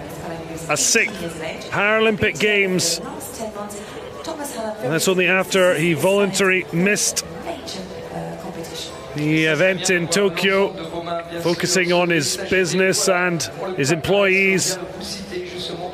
But now back, Thomas Haller with Espalion, the world number 16, completing the program for Austria in this team event.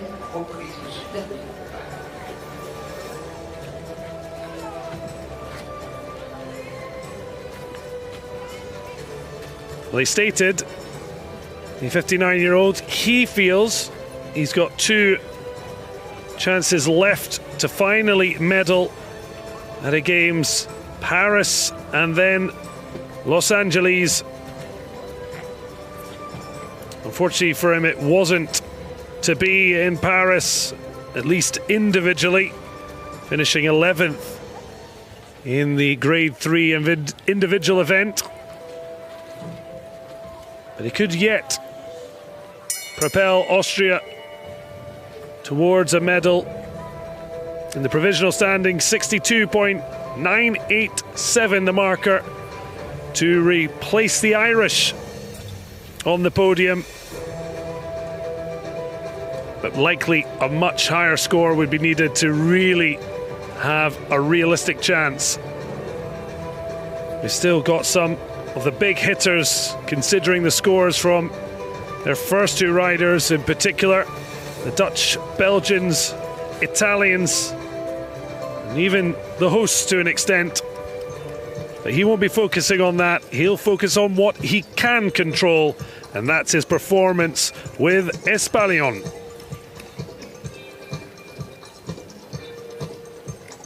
I guess for a lot of competitors, the most positive thing you can do is focus fully on your performance and then just see how things work out.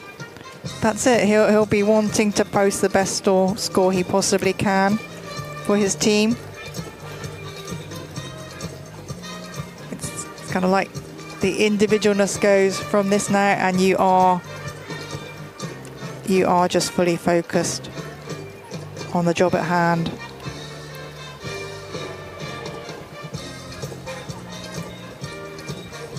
So 8 years since his last Paralympic appearance, going out with a Copacabana bash.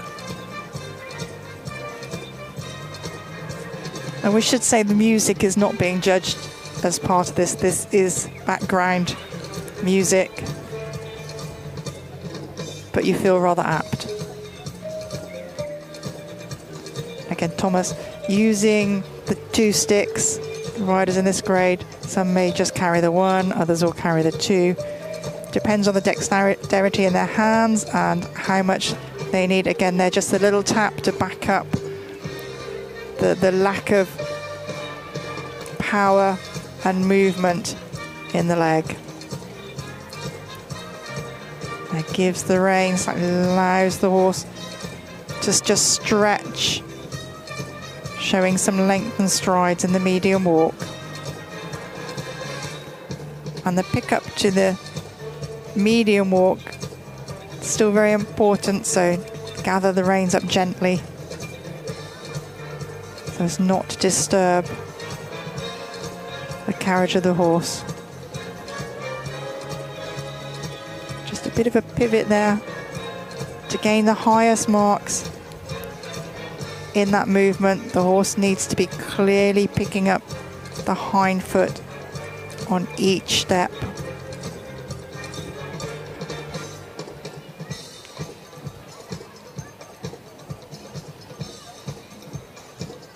The halt, super halt there. The rein back, precise number of steps. And the judge is looking to see a clean move off into the trot, no little half steps.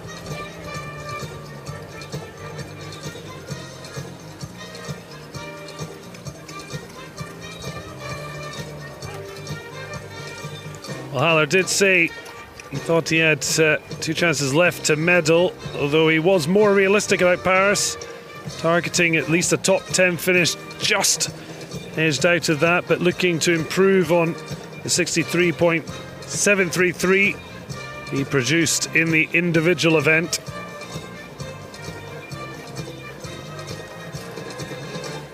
Important to keep the flow of the serpentine, keeping the rhythm as well as the accuracy, the shape of the loops.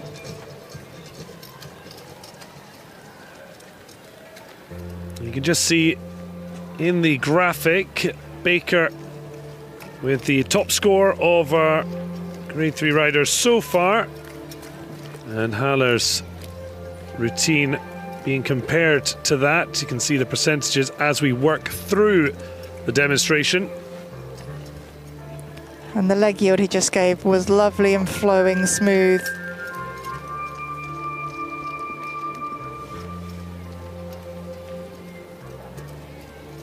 Where do you feel he's losing marks?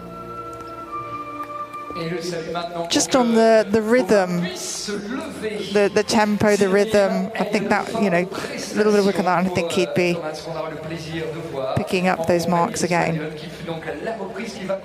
Well, 8 years away, that chance to rediscover the Paralympic feel,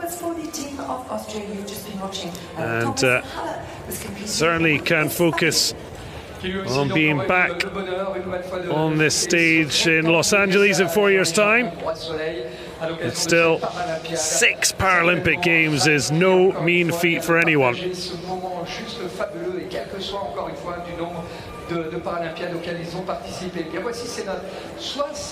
There in the trot, just showing the suspension that the horse does have as it changes from one diagonal pair of legs to another. S'agitant, remercierons encore une fois la prestation de l'équipe autrichienne qui termine avec 209,125. And the results who are in And just coming back on the side. That was for their individual performance. If we add all 3 scores together for Austria, a total of 209.125, which currently... So Thomas Haller rounding off the scores for Austria. It was enough to put them provisionally third with 209.125. La deuxième marche, 219,562. Et pour essayer d'aller chercher l'or, eh bien pour l'instant, il est accessible à 223,751. Score réalisé par la Mannschaft, par l'Allemagne, qui réalise donc pour l'heure le top score. Et bien on va continuer notre voyage. Mais sur l'Europe, on part pour la Suède, si vous voulez bien, pour qu'on ait le plaisir aussi de compléter. It's a fabulously organised event to bring Paralympics to the most iconic venues in Paris, the banlieues, and outside of Paris as well. And here we are out to the west at the famous Chateau de Versailles. Big intakes of breath. It's been a long wait for Sweden's final rider.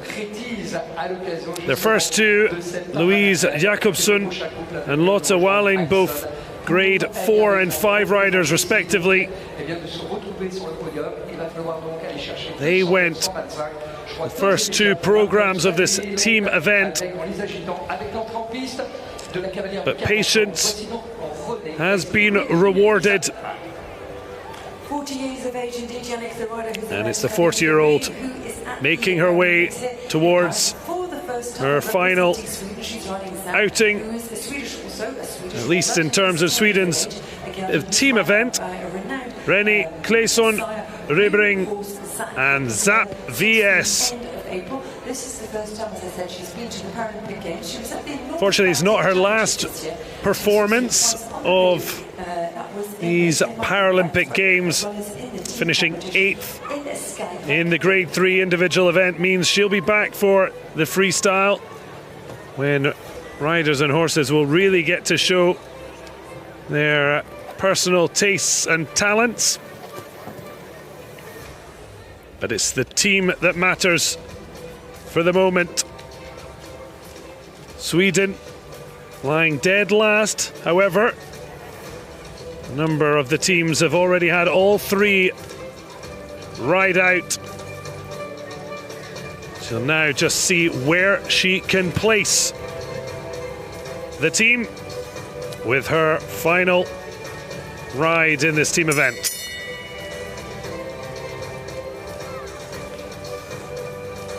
We've seen the bronze medal position has been a target. Canada, Ireland, and now Austria in that position. For the moment, Germany and GB holding on to first and second respectively. But some big hitters to come. But first up, René Claesson Rebring with Zap VS. A start with intent, real energy there, coming in on the centre line.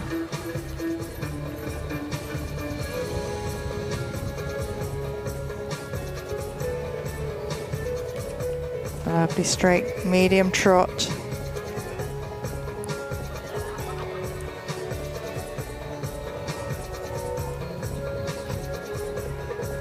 To set up this turn onto the centre line.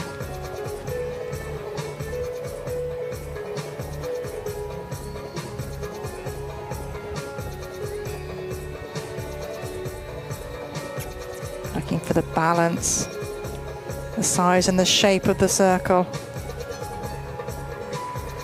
And only a very short space there, only a couple of strides there to change the bend, to head onto the right rein.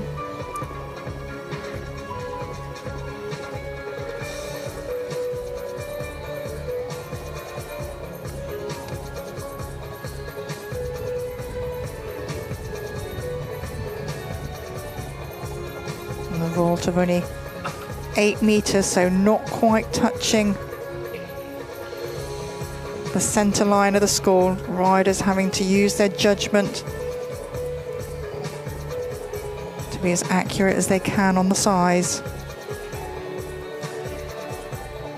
During the Paralympics and Para-Equestrian, we've seen the weather change. Even in this session, we've seen sun now, a lot of wind. Are there conditions that make Dressage that more challenging, or is it much of a muchness? I think rain can be one of the most challenging because some horses will want to turn their quarters, they'll want to put their bottom into the wind in a sense, and the rain is driving, so they don't like that when they're in the working. If you see them in the field, they'll turn their bottoms to it. So if you're trying to ride a straight centre line and the horses, that you are fighting in a sense to keep the balance and keep them straight. So that affects it. The wind could be moving the flowers, anything could take their eye. So you're always aware of those things. You're not letting it stop your concentration on the movement, but you just have to be very aware and ready to catch anything that they may react to.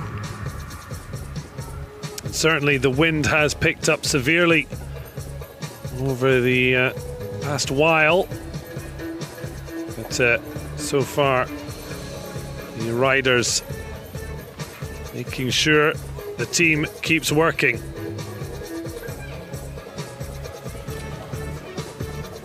So Claesson Rebring only took up para-dressage last year, 2 years after the riding accident that resulted in her impairment, but she had been riding since a young age and did say she hoped to inspire others as I was inspired after my accident. I think that could be a tagline for the Paralympics as a whole. It certainly could be, but having ridden in the open competition or doing other forms of riding before coming to para, I don't know that it necessarily always helps you. It helps you in the fact that you've got a great knowledge base to come into, but you're having to adapt to a new way of doing things. And sometimes that can be quite hard, just finding the right way for you and for your horse to work through these things, because you have that ideal in your mind that you can't necessarily do anymore. But what's on show here is just phenomenal, what can be done. Wide smile, huge hug. I think Clayson, Ribring and Zap VS enjoyed that. It's likely not going to be enough to push Sweden towards a provisional podium. 73% would be needed. But she looks absolutely delighted, remembering it's her Paralympic debut, the age of 40. So to be able to come out here and perform as a Paralympian. So 68.6, Sweden in 8th position provisionally after Rennie Clayson Ribring's performance. I think because of the quality of the horses, the quality of the riding we're seeing, it is so easy to forget that some of these, this is their first time at a Paralympic Games. I feel like there's a certain amount of change, not exactly change of the guard, but you did seem surprised. There are a lot of debutants and a lot of new faces to the sport. Yes, yes. I think that there is a definite marker of sort of change.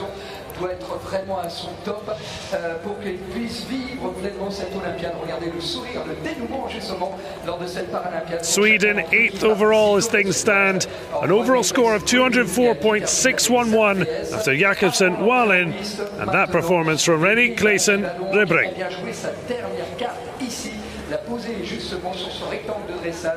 It's certainly encouraging in terms of wider, a deeper pool of talent. Means the new and those who are well established can push each other and push the standards even higher. It does, and we're seeing that year on year here. I mean, when you look at something like this at Paris 2024 from when you first started at Paralympics, it must be dramatic, the changes. Totally. I think some of it comes from the fact that we started on borrowed horses, a bit like the modern pentathletes. We would draw lots for horses, and then after Athens, or at Athens,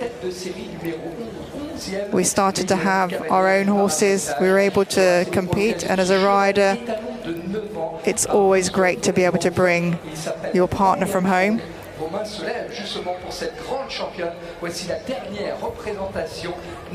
The Dutch fans leading the silent applause. Rix van der Horst, the world number 3 on Royal Fonks. Could she fire the Dutch towards the gold medal position? Who already here on Tuesday won the individual silver medal in grade 3. She's also won the team gold. That was in Tokyo. The silver medal was what she grabbed in the individual event, only beaten out by the score of Rebecca Hart, the 2018 World Individual Freestyle Champion, with 2 silvers and 3 bronze. But the Dutch are targeting gold right now. Sani Foets and Demi Harkins currently having them on a score of 154.783. But they'll be looking to try and replace their neighbours Germany at the top. It's all in her hands.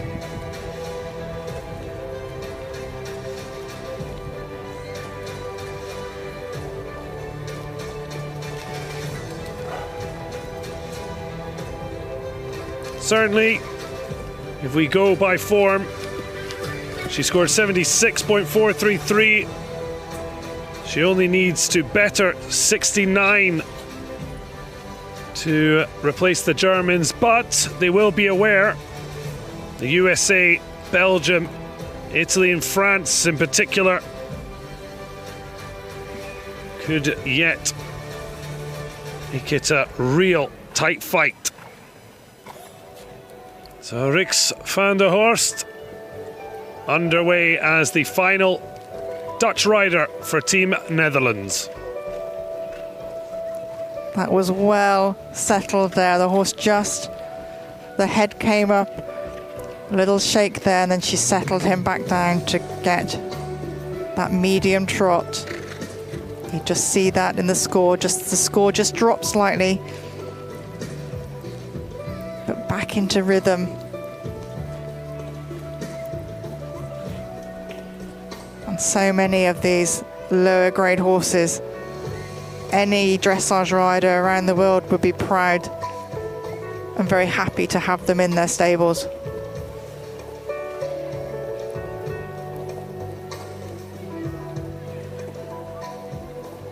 Good, clear transitions.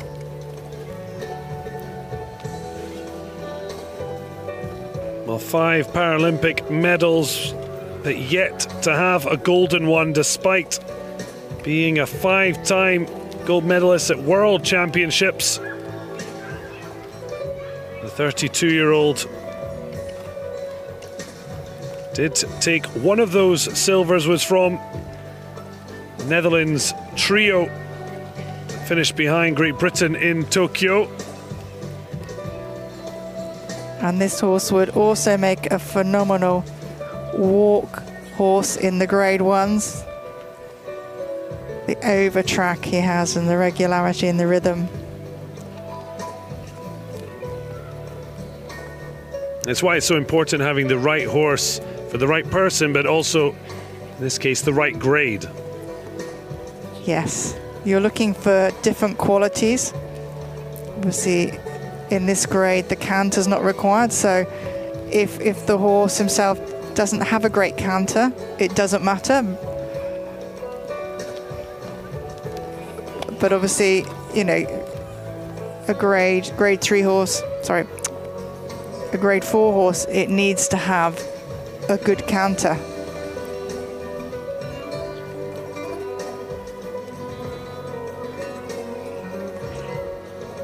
It's a super square halt from here.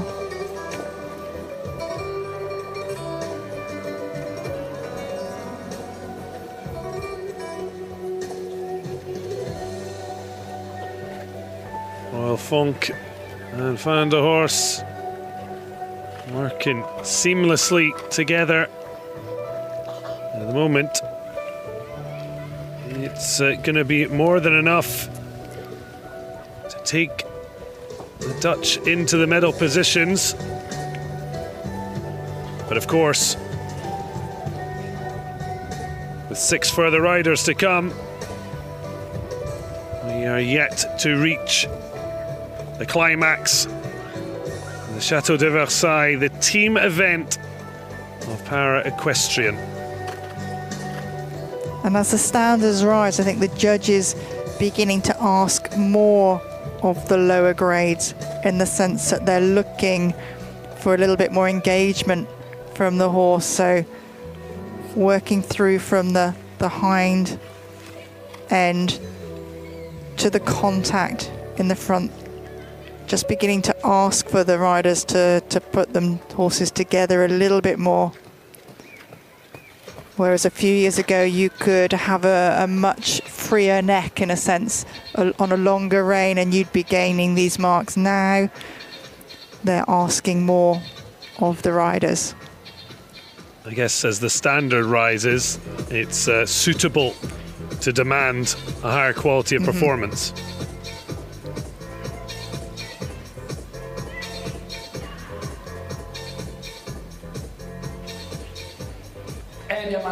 Big nod, followed by an even bigger smile. Rinks van der Horst with Royal Funk certainly producing the goods. She had a fabulous performance, only beaten out by the brilliant Rebecca Hart, as she took silver, the same colour the Dutch took in the team event 3 years ago in Tokyo. They're definitely going to be in the reckoning. The question is, in the end, if there's a medal, and if so, what colour? I say such, other than that moment, such harmony shown. A horse listening, the ears just flickering back. Really, really beautiful partnership.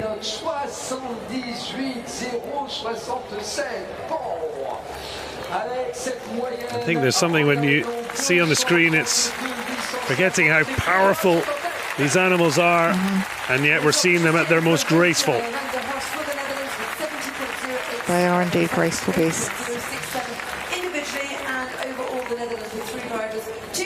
No surprise there, but 78.067 to go along with Demi Harkins and Sanne Voets. No wonder she salutes the Netherlands, top of the pile.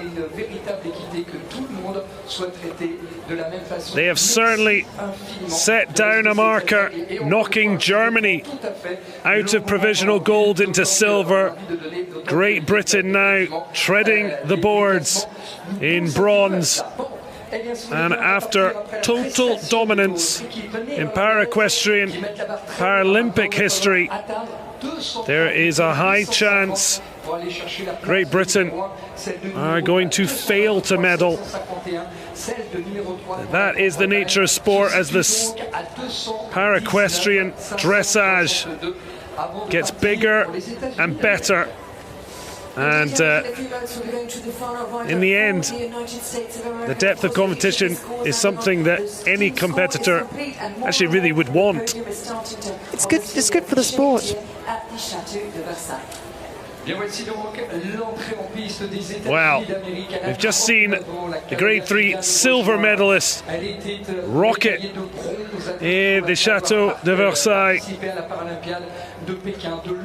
Is that going to inspire even greater feats from Rebecca Hart?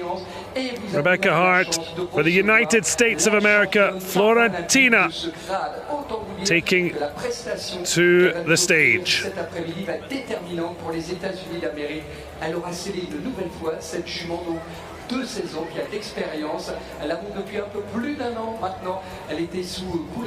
Well, it was over a percentage point. Rebecca Hart beat out Rix van der Horst to take a gold medal.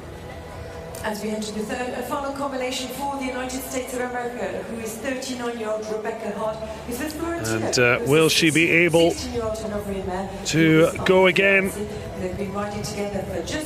Roxanne Trunel and Fiona Howard have gone before. Howard laying down the first 80% score of any of the events or grades, and that is certainly given Rebecca Hart plenty to play with.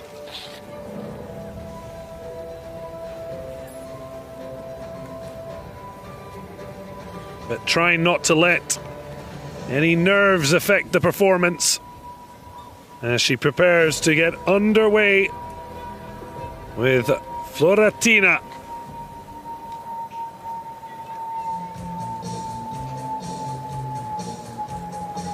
And you're mentioning nerves, that's one thing you want to be switching off. The pressure's on.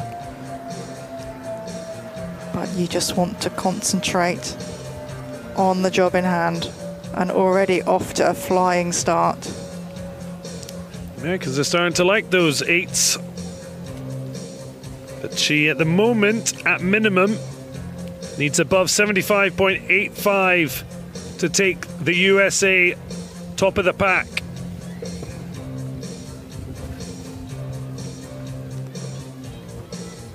Looking to keep the same tempo and rhythm through the bends, through the turns.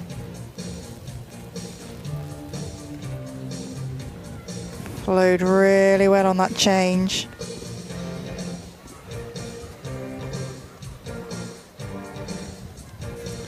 Preparing for the turn, the vault, the 8 meters. for the accuracy. 2 equal halves of the circle.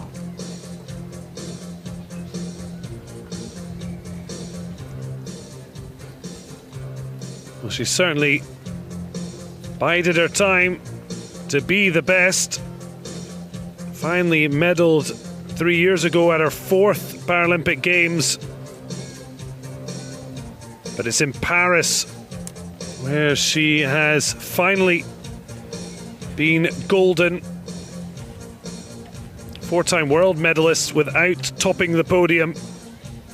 But the 39-year-old with Floratina is very much in her prime. Can she lead the United States to a team gold? We're going to have our first ever new champion after Team GB's reign has finally been ended.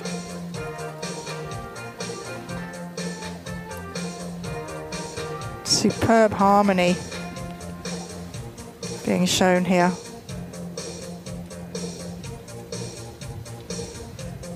Three steps in the rein back, 2 to 4 required.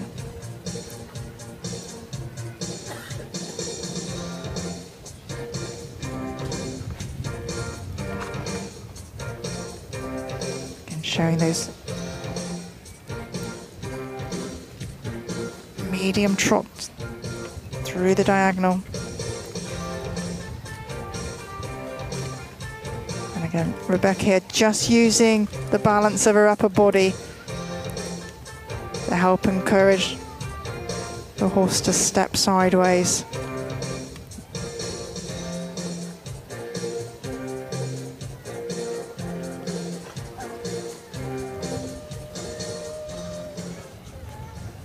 Ideally looking for equal number of steps either side of the centre line.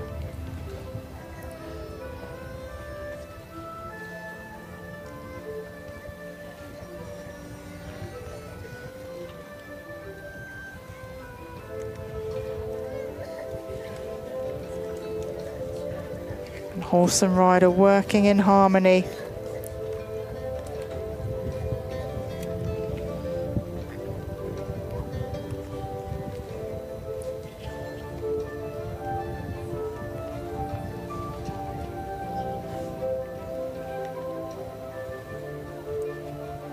Rebecca Hart began riding at 10 and took up para dressage just 2 years after its Paralympic debut in Atlanta. And now she finishes the USA's team program after entering the arena as a new Paralympic champion. 75.85 or more will be enough to fire them to the top, above the Dutch. And considering the US finished with bronze behind the Dutch in silver 3 years ago, that would add an extra cherry on top. Although it won't be a final result, we still have Italy, Belgium and France.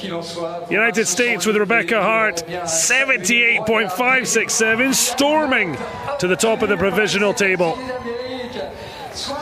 And they show their delight. There'll obviously be some nails bit before the end, but the USA, you certainly were pretty confident they were going to be there or thereabouts. They were showing so much promise in the warm-up days. Just seeing them, watching them go through, you knew they were the ones to watch. Just super quality work, rhythmical, balanced.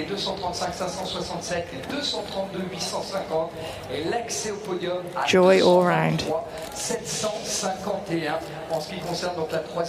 Well, just checking how things are shaking up, but at the moment it's Germany in third, Great Britain, the forever gold medalists, will not medal in the team event for the first time in Paralympic dressage history. Germans in bronze. It's the Americans who lead the way, a combined score of 235.567, the total to beat.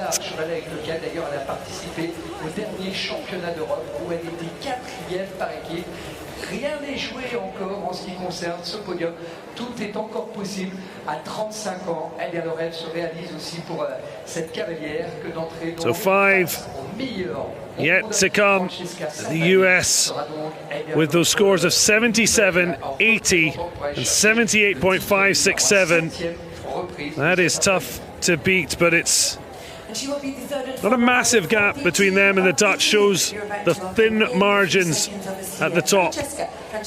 But what an opportunity for the Azzurri. Three previous Paralympic Games. She was in London, she was in Rio de Janeiro, she was also in Tokyo. She's also been 3 times to the World Championships, 5 times to the European Championships. She's with Iscari, who is 7 years of age. He's a Hanoverian gelding, and they've been riding together since last year's European Championships. So together since the last European Championships, Francesca Savaldi and Iscari, the last to go for Team Italia. Sur le ring, vous avez donc celle qui va entrer sur ce rectangle, Francesca Savaldi, Escari.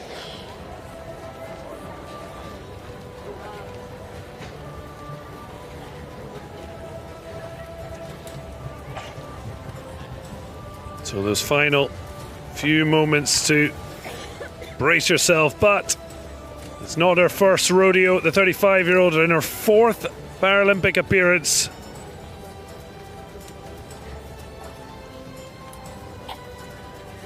Italy were 8th in Tokyo in the team event, but certainly the Italians out in force, and Morganti there certainly set a high bar with 79.458. Carola Semperboni with 70.708. It's going to have to be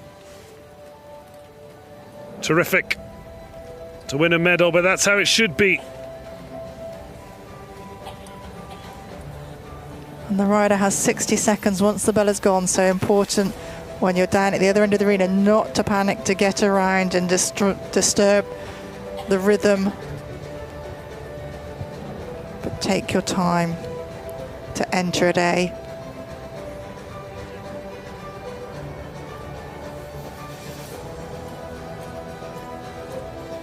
So to get Italy's team event finale, big smile, needing a big performance.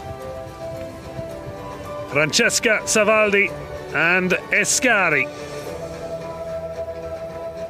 Straight into that medium trot.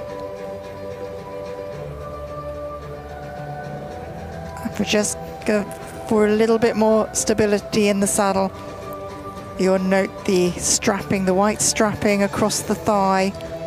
That is designed to release should it be necessary.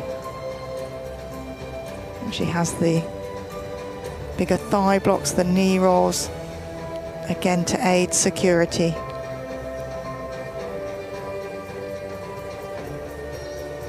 The flowing change of bend there.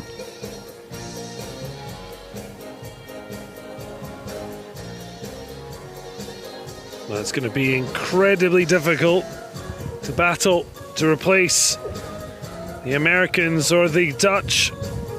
She would need over 83% to start thinking about that, but far more within range. 73.585 needed to match the current bronze medal position of Germany. Good steps in the pirouette, clear 4-beat rhythm.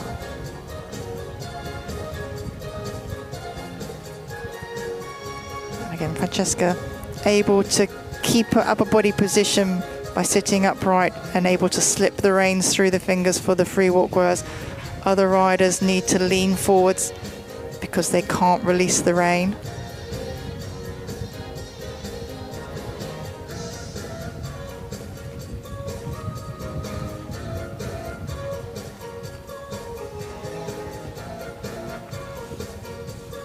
So far, she's hitting around the mark that could yet produce a bronze for the Italians.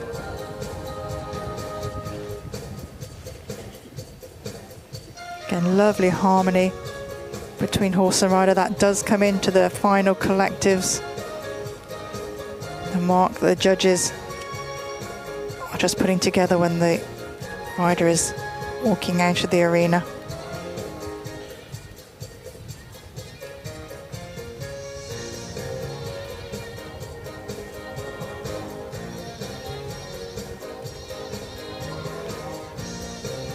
And showing those lengthened strides, those medium trot strides.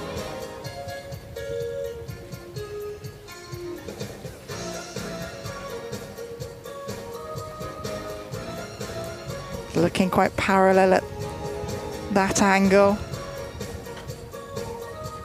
The horse moving forward and sideways at the same time.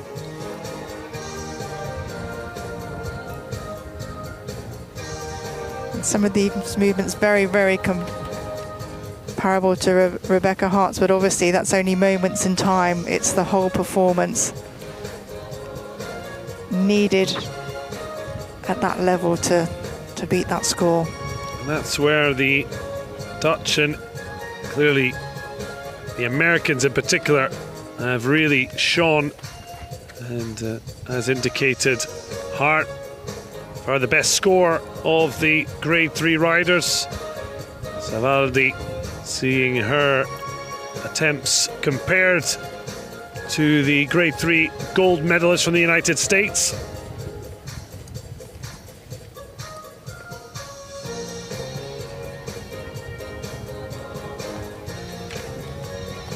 That leg yield that was carried out just now, the same high standard as Hart's. She comes in to complete the test.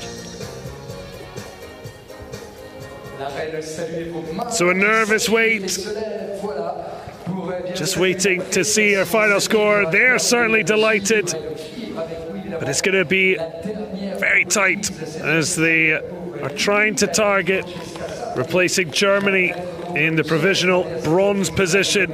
Morganti with the silent applause there, with one of the standout performances of this team event. And it is 73 for Savaldi. Italy just missing out on a podium position, at least provisionally. So there won't be a medal for Italy, but a strong performance individually to finish off. Francesca, another rider that shone in the training, one to watch, and there are certainly moments in this test where she was up amongst the leader.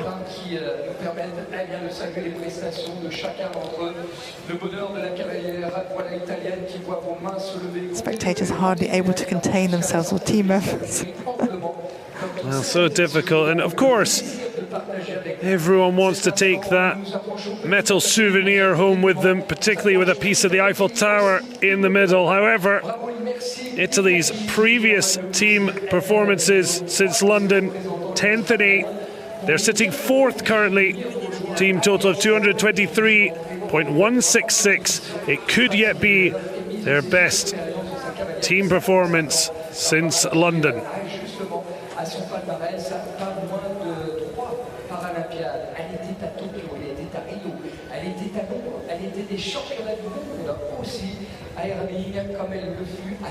Really coming down to the crunch. But it's the United States who are looking very safe in the gold medal position. None of those left to go really have the scores unless someone pulled out something unimaginable thus far. Not seen anything over an 80, and in fact we've only seen 180. That came from Fiona Howard. So the USA in first, the Dutch in second, Germany for now holding on to third.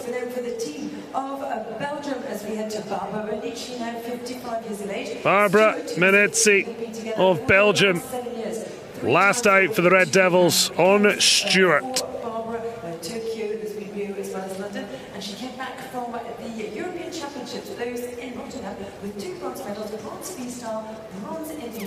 And here in our lower grades, it is okay to have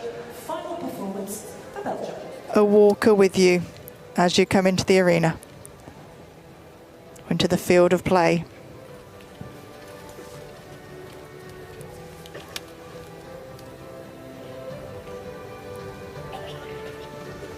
Well, Barbara Menezzi will be one of the 8 who booked their tickets for the freestyle event on the final day of Para Dressage from Paris 2024. So not her final outing, but can she improve on the 67.667 she managed in the individual event? Her third Paralympic event, and trying to finish Belgium's team event on a high.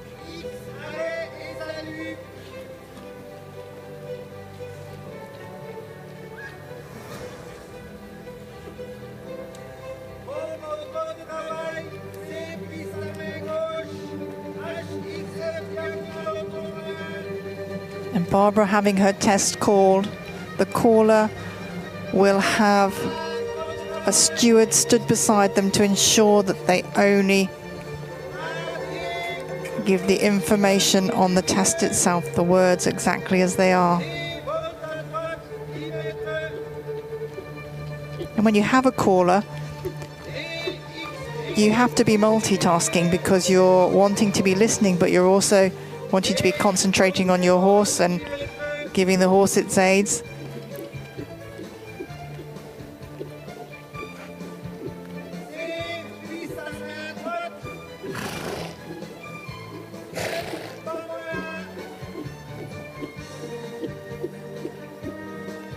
The Belgians have been consistent in the team event at the last 3 Paralympic Games, 5th on those occasions.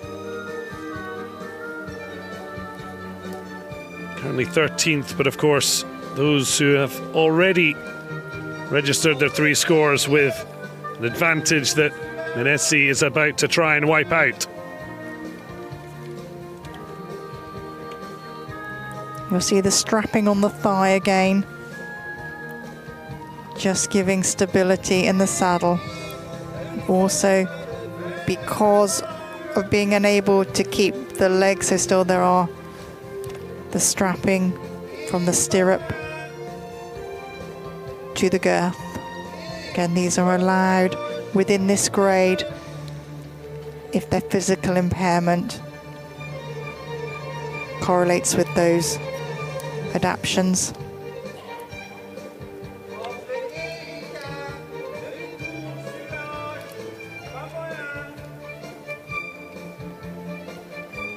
Looking for the evenness of the bend, the consistent bend through the horse's body on that circle.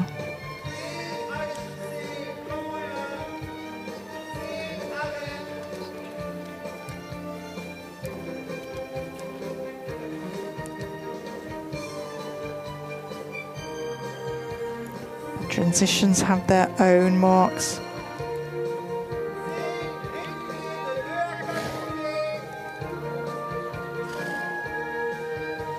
The halt and the immobility before the steps back. A little bit of tension creeping in there, the horse just tossing its head. But she'll be looking to quickly settle him again.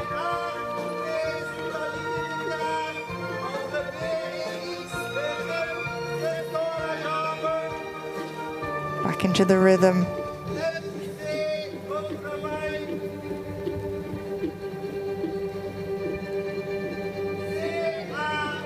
Again, it's on the leg yield that the rider who doesn't have the physical strength in their legs to give such a clear aid will be using the stick as a little backup, a little tap to say move aside.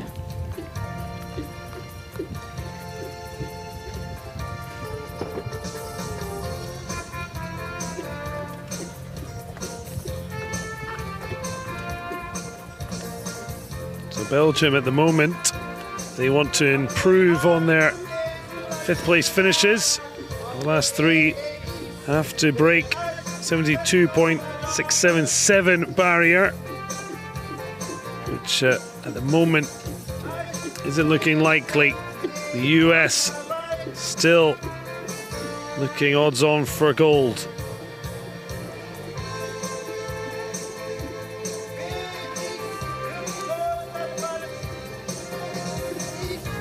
Riders developing such partnerships with their horses. Their horses mean everything to them.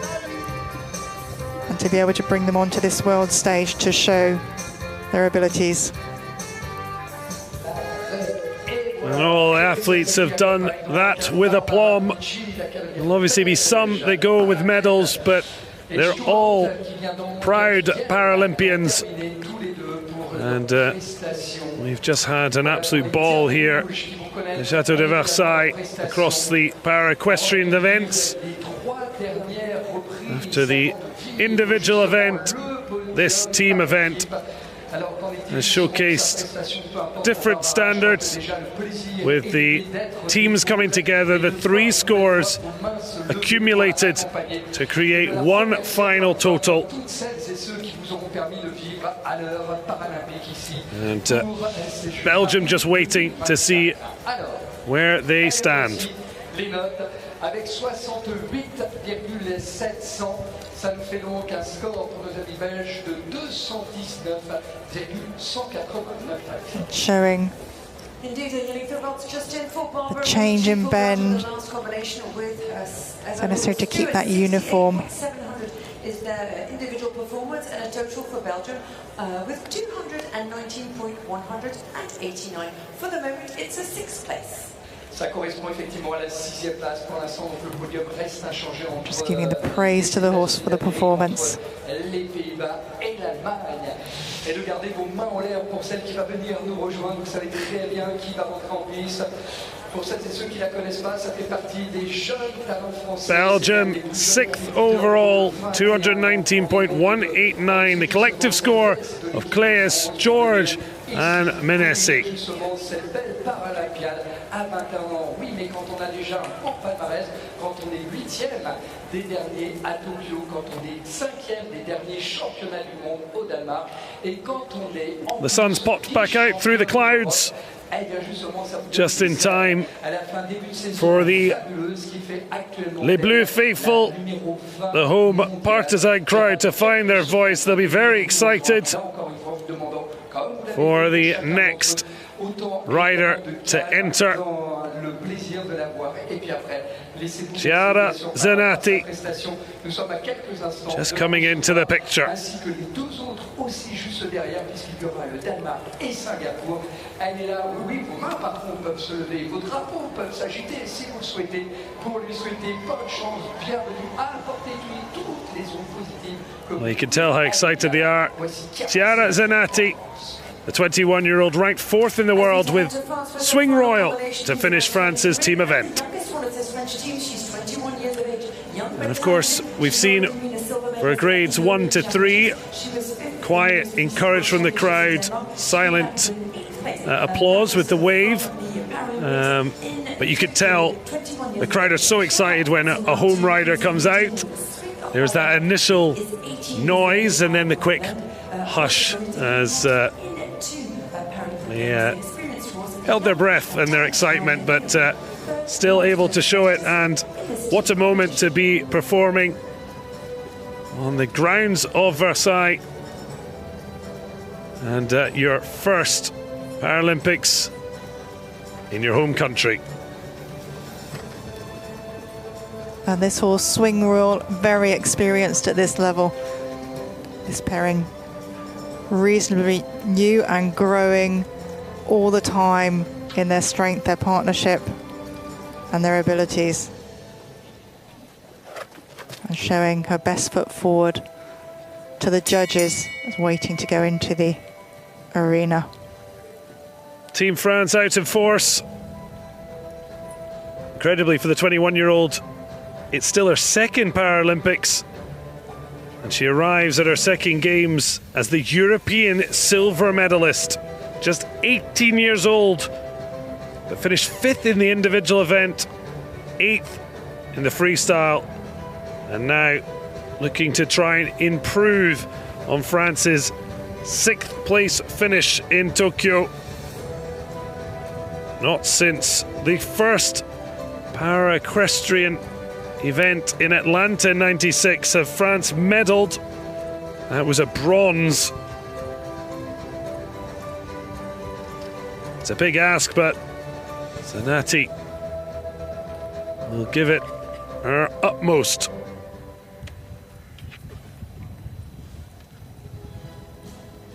And showing that she is a rising person on the scene there, just using her initiative there to settle the horse, take her time to enter.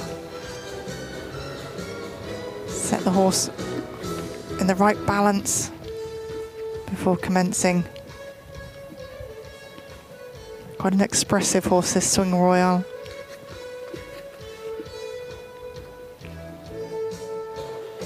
Well, she hadn't planned to go to Tokyo after only 2 years at the Cadre Noir in Saumur. But the delay saw the French team hand her an invitation. She couldn't believe it, but she certainly grasped the opportunity. And 5th in the individual event. She will be back to show her freestyle flair. 70.533 in that first performance. But she's going to need nearly 77% to grab France a place in 3rd. Not out of her skill range, but certainly a lot of pressure. As a one-handed rider, it's easier or more comfortable to have the stick on the same side as the hand, but obviously using the stick here as an aid to just assist with keeping that right shoulder of the horse just a little bit in check, just helping to move the shoulder.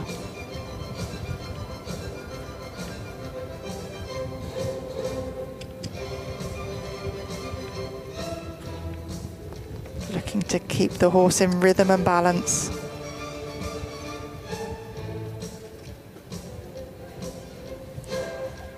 Preparing for this second turn on the haunches, clear steps.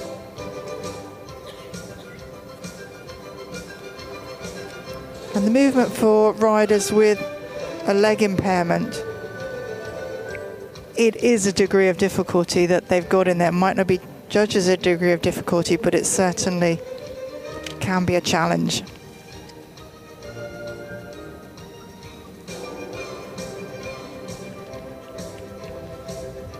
Just misunderstanding, got his hocks a little bit out behind him and then struggled to find the backwards motion.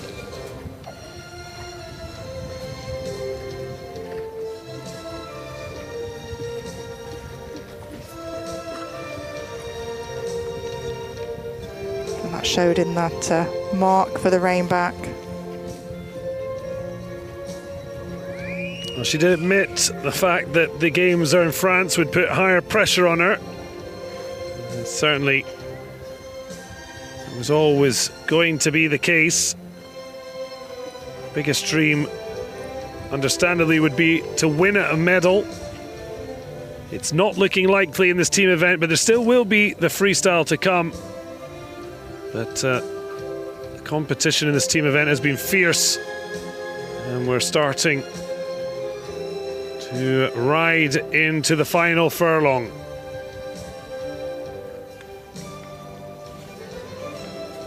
So the 4-loop serpentine, the turns tighter to fit those 4 loops through the arena, looking for the balance, the change of the rein. Lovely crossing there.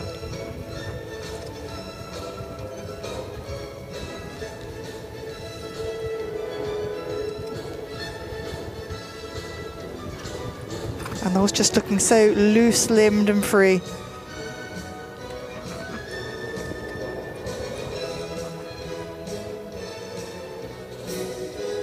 She completes for France. Still such a proud moment. 5th in the individual event.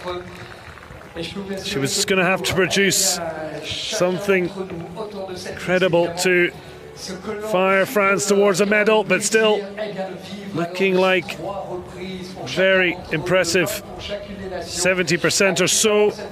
But you can see by her expression, she would have gone out wanting to make a stab for the podium, but sometimes it's just not your day. You've got to go for it, you know, in front of a home crowd. You've just got to give it your all and go for that. And a very credible, lovely performance. There you just see the handhold on the reins with the stick. Paralympic Games at Chateau de Versailles. In the end of the current podium, the consistency between the trios of the US, Netherlands and Germany just put too much pressure on. The crowd still showing their love and appreciation for a young home rider who surely will see Paralympic medals in her future.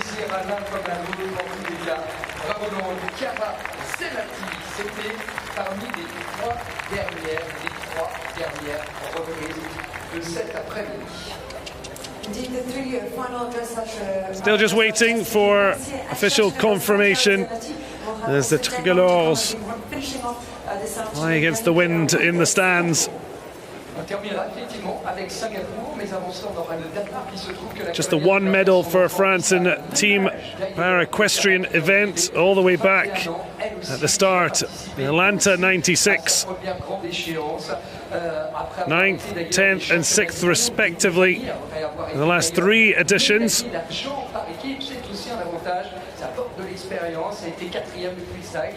They're made to wait.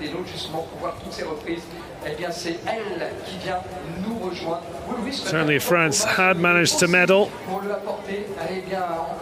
the crowd would certainly struggle to keep the silent applause, but maybe bracing themselves if that had happened.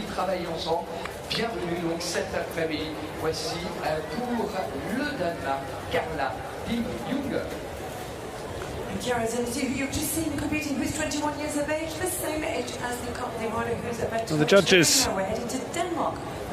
Maybe in a little further discussions. 14 years of age. They've been together for the last 2.5 years. She made her Carla Dim Jung, another youngster, Ms. Daisy, and her representing Denmark. In Denmark, in her name, where she won with her other fellow competitors in team silver medal. So our penultimate performer, I think it's safe to say gold is going to be near impossible. She'd need over a 90% score before anything happens. Anything could well be possible, but a young rider taking those initial Paralympic steps.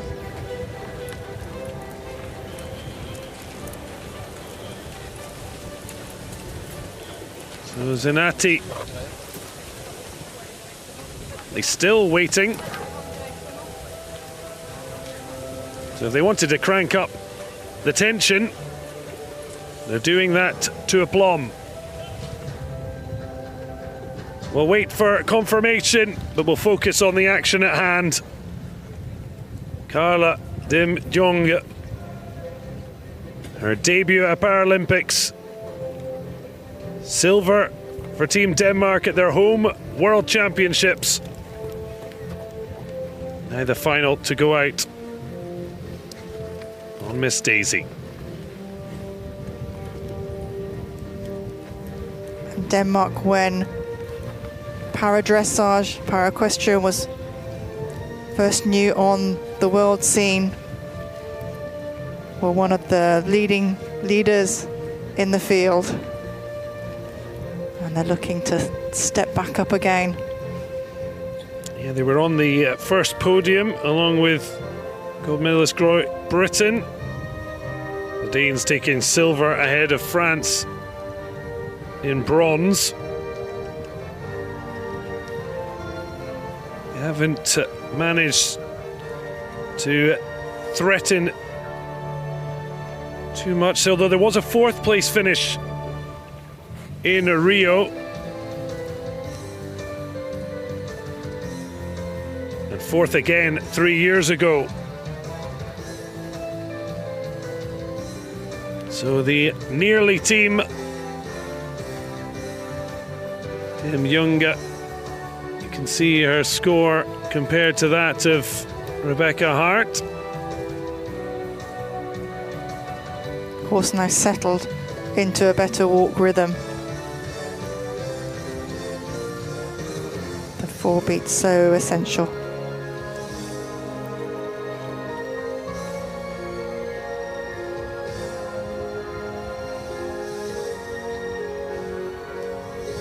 The 8-meter volte. Again, looking for the bend through the body. That's what is keeping balance and being active. Just stuck there, just pivoting on one hind leg. That will be costly.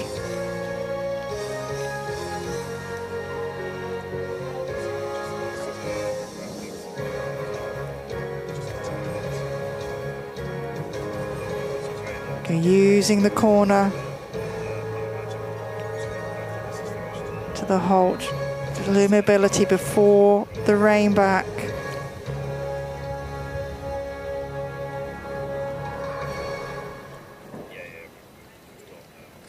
Just not quite the consistency of the leaders, but a lovely medium trot shown.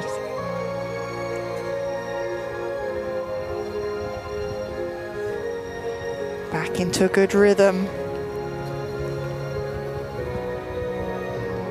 Lovely crossing the forelegs, the hind legs, as the horse moves sideways and forwards. Well, picture perfect as we look out across the venue here.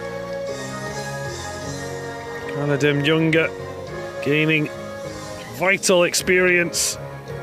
She did just miss out on the podiums in individual and freestyle at her home World Championships in Herning, Denmark.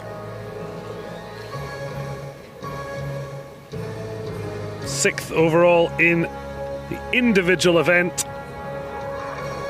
So she will be back for the freestyle, looking to finish strongly after a tough start in this team event for Denmark.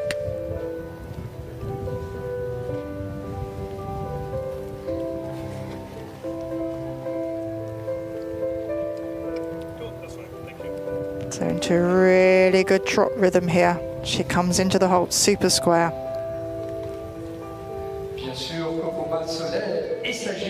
Well, a pat on the neck for Miss Daisy. And Junge didn't look too ecstatic herself. It's tough to wait also that long. The second from last to go out for Denmark. And, waiting on her score.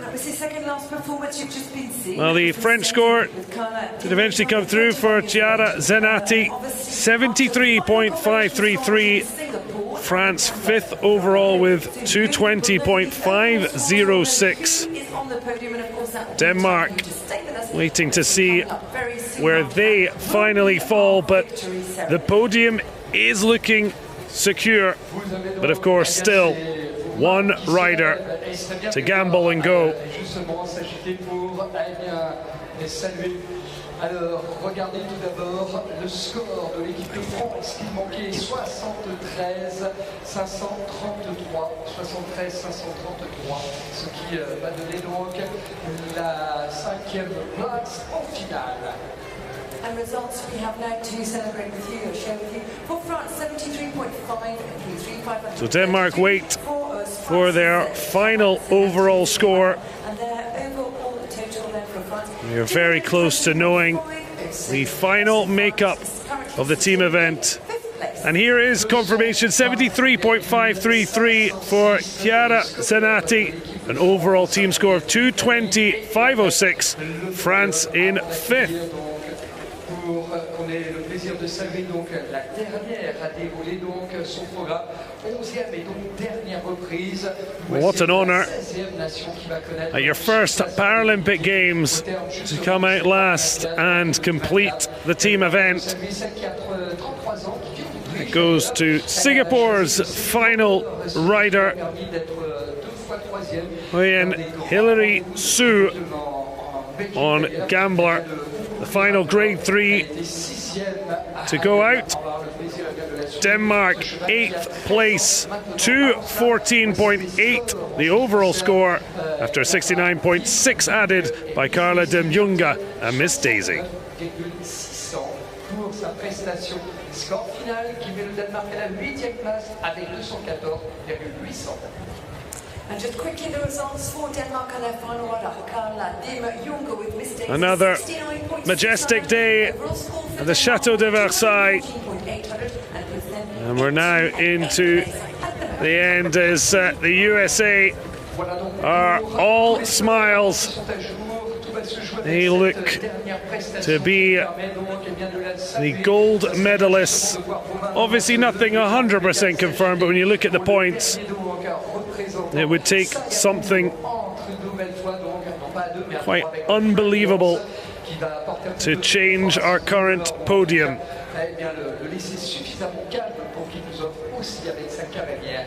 And Hilary Su of Singapore with Gambler, the final rider to perform in this team event. Grade 3 as we head to Singapore for a third and final time, and also a friendly horse will be there to reassure Gambler. Gambler, who is the horse of the final rider. Gambler, who is a 13-year-old Dutch horse, a KWBN gelding, who is by a Spielberg. So making her way out,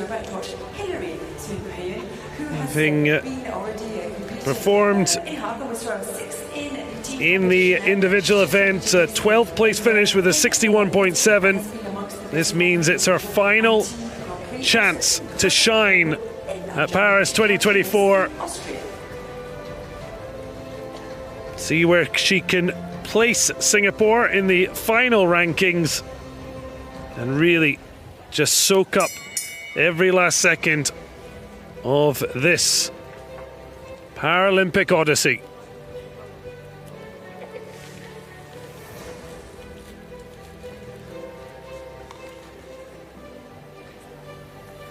Well, born with cerebral palsy and epilepsy, started the therapy and then the shift to competitive riding 7 years ago. And now a bona fide Paralympian.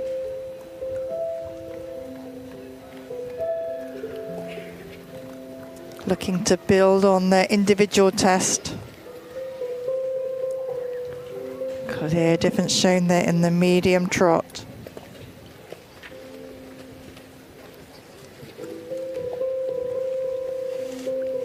Well, 64%. She produced twice in an event at Mannheim. Is currently her best. And how she would love to beat that. But she has said philosophy values effort over immediate success. At 33, she's got plenty of time.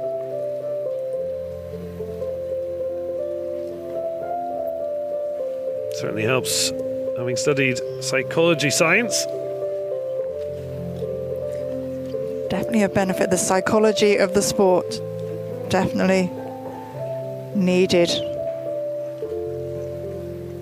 Because as much as anything, the times when it's tough or challenging, it's being able to get back on your horse and keep going. That's it. And being the last rider to go, having the whole day to wait for your moment in the spotlight. Bringing the curtain down on this brilliant team event. 3 riders for each of our 16 nations taking part.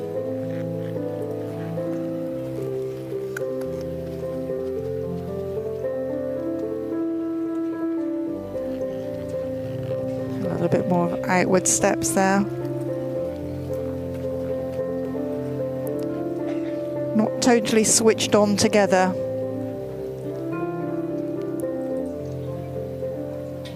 Just a little loss of communication. There we go, into the hold. Looking for the 3 to 5 steps, rein back.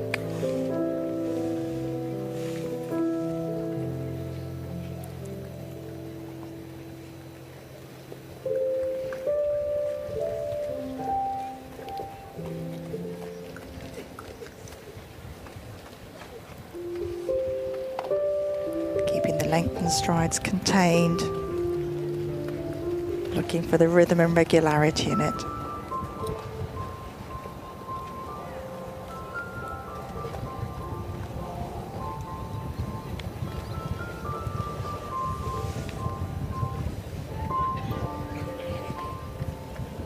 Some really lovely moments showing what is possible.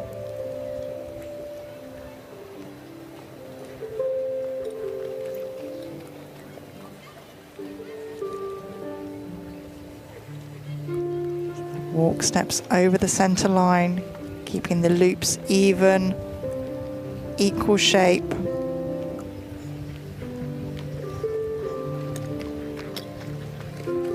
And that with double marks to the rider.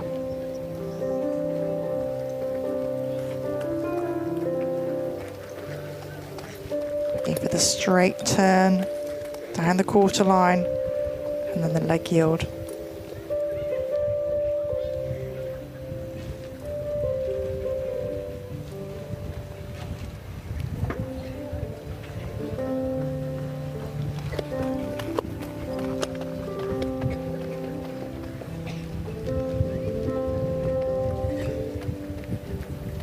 Come onto that centre line, ready for their halt.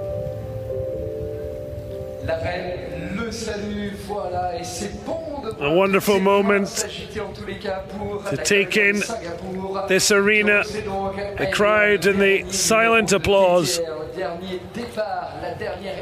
And Singapore completing this team event. And with Singapore's score, we'll have our official leaderboard, but for quite some time, the medals have all but been known. When you've got riders throwing out 80% and high 70s, it's always likely to be their big moment. Well, the United States had never medalled in the team event. This, what a time to get your first ever, and it is gold. The USA have dominated grades 1 to 3 with 2 golds and a silver in the individual events. And now they have joined forces. Roxanne Trunnell, Fiona Howard and Rebecca Hart have brought their collective brilliance to the biggest stage, and it is gold. For Singapore, just waiting for the final score. And Hilary Sue will certainly look back at the experience and look to build in games to come. There are the Americans who will be top of the podium and top of the world.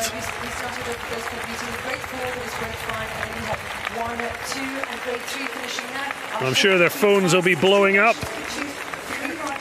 Plenty of congratulations will be coming their way.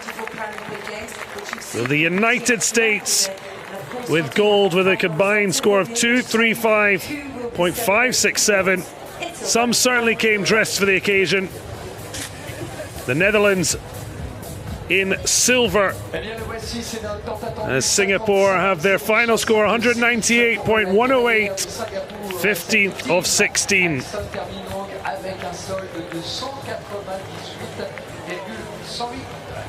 So the USA, the team event winners, 77, 80 and 78.567 combined for a gold medal performance of 235.567. Their first ever team event gold, their first team event medal at the Paralympics. The Netherlands just edged out into silver for their third in Paralympic Paradressage history. Germany with bronze, and Italy, France, and deposed champions Great Britain below. And there is the completed results of our 16-strong team event. Well, it is big smiles. It is more gold for Team USA. A third gold medal of the Para Equestrian at Paris 2024.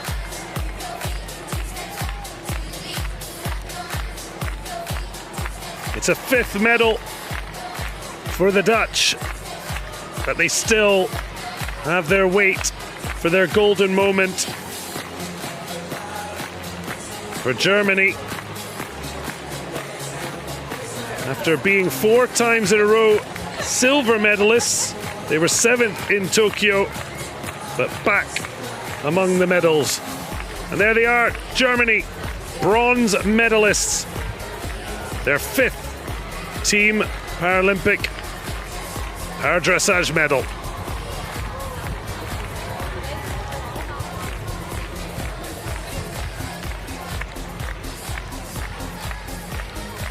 Well, it's been brisk. If it's the same time sunny day, didn't quite shine the way of the Dutch despite a brilliant performance from their trio. Silver for the Dutch. It's the third time they've been second in the team event, still waiting for top spot on the podium, maybe in LA.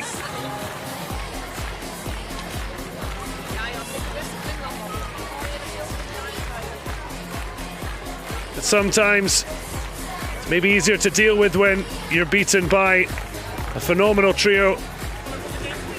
Deb, your thoughts on the team event we've just witnessed? I think the result was kind of almost looking at the training that was going on.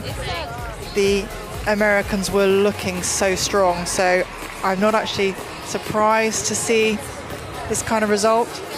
And the Netherlands being so close, they would so much have wanted that spot as well, but no, these 3 girls definitely very well deserved.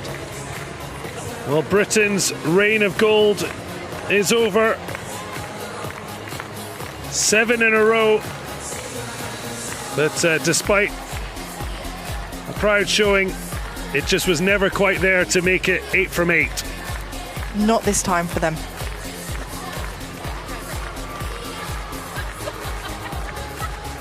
Big smiles, Germany holding off the rest. It was a very tight margin above the Italians, and it is such a slender difference between a bronze and 4th position. The latter being the one place that can really break your heart.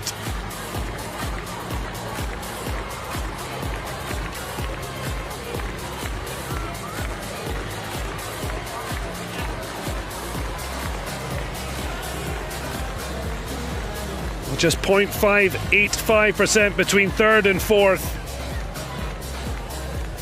The margins that can bring a precious piece of metal. So the victory ceremony to come. The United States, the team event champions.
Well, the fans in the stands waving the flags, in particular for our team event, Para-Equestrian Podium.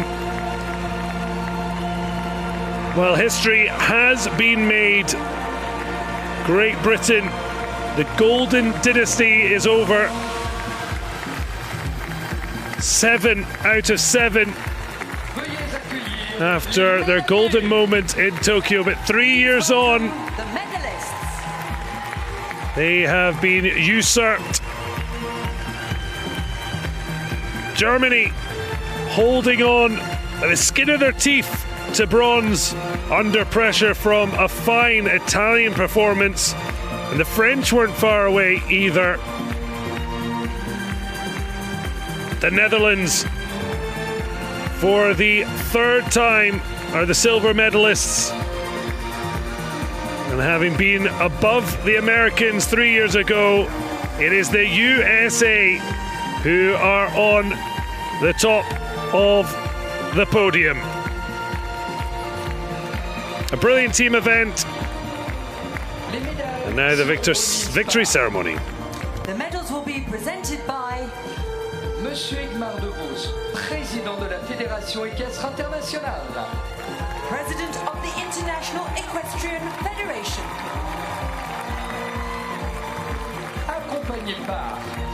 Accompanied by Ms. Gabriela Ramos, sous-directrice générale pour les sciences sociales et humaines de l'UNESCO. Assistant Director General for Social and Human Sciences, UNESCO.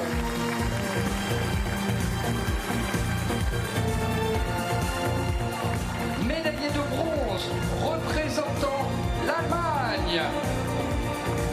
Bronze medalists representing Germany.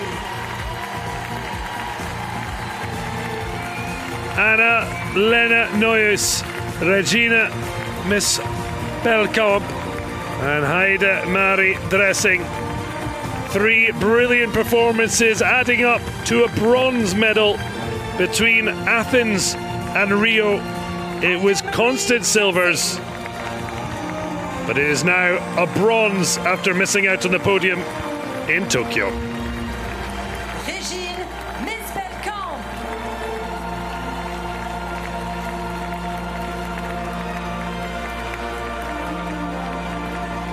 Anna-Lena Neuhaus.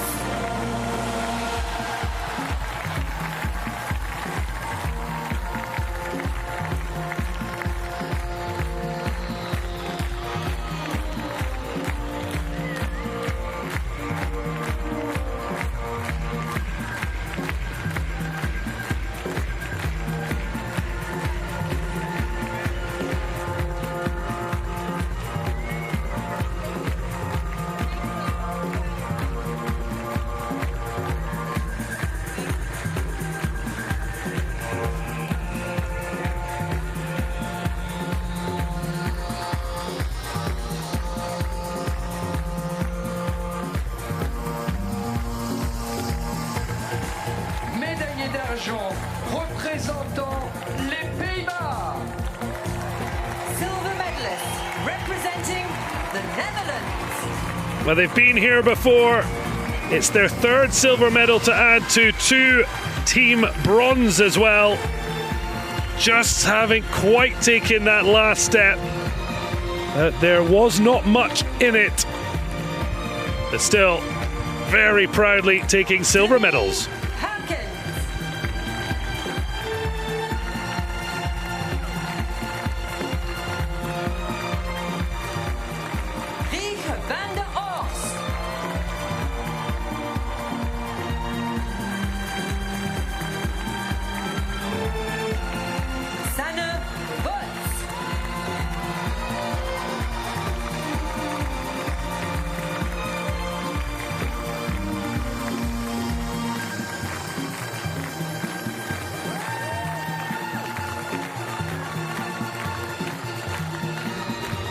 Sanne Voets and Rix van der Horst back on the podium as they were in Tokyo, but joined this time by the grade 4 gold medalists Demi Harkins.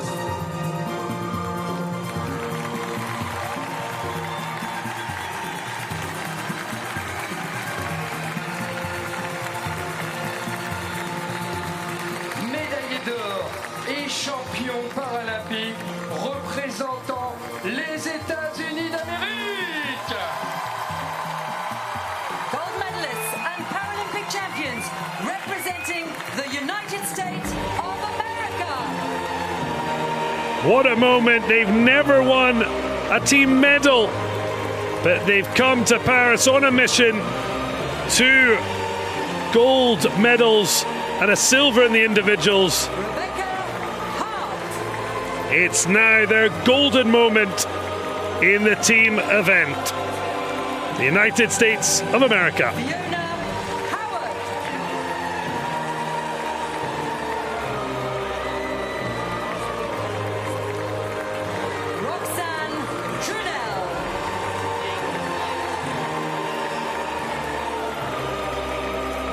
So after bronze in Tokyo, Rebecca Hart and Roxanne Trunnell returning alongside Fiona Howard for gold and memories for a lifetime.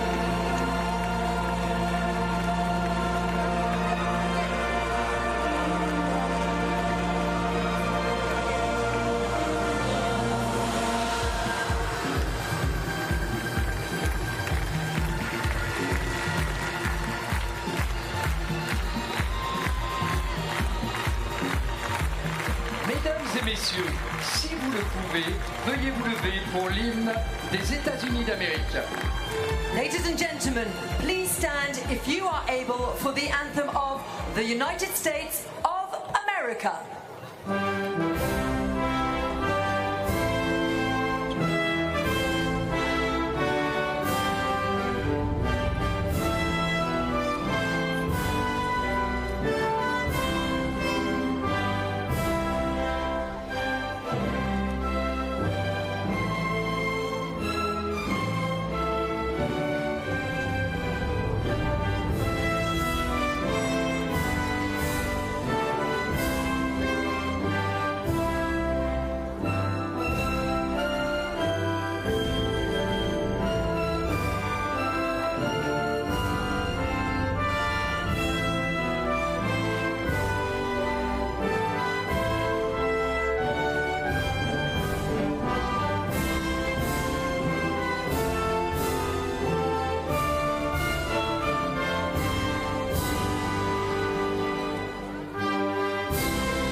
Mesdames et messieurs, les médaillés paralympiques. Ladies and gentlemen, the Paralympic medalists. The USA topping the podium 3 years on from their first team event medal. And the party isn't over yet for para-equestrian. The freestyle still to come to close the chapter of Paris 2024. For the USA topping the bill, Netherlands in silver, Germany taking bronze.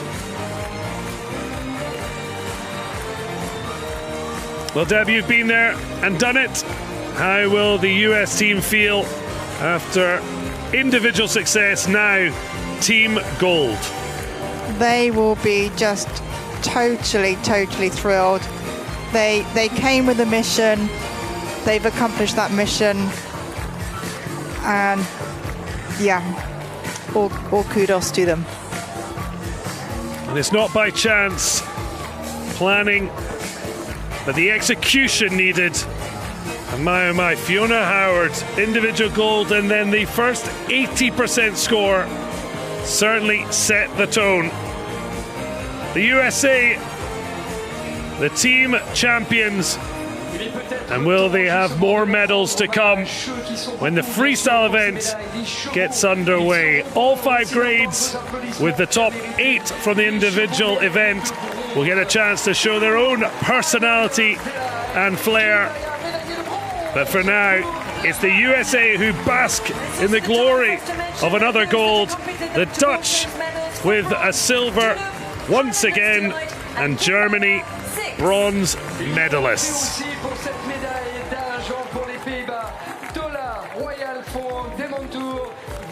Champion paralympique. And the team silver medalist, Dola, Royal Fong and Demantour. Et ils seront bien donc les chevaux des médaillés d'or. Elle s'appelle Florentina Diamond Dunes Fantastico, médaillée d'or. And those for team gold, Florentina Diamond Dunes and Fantastico H.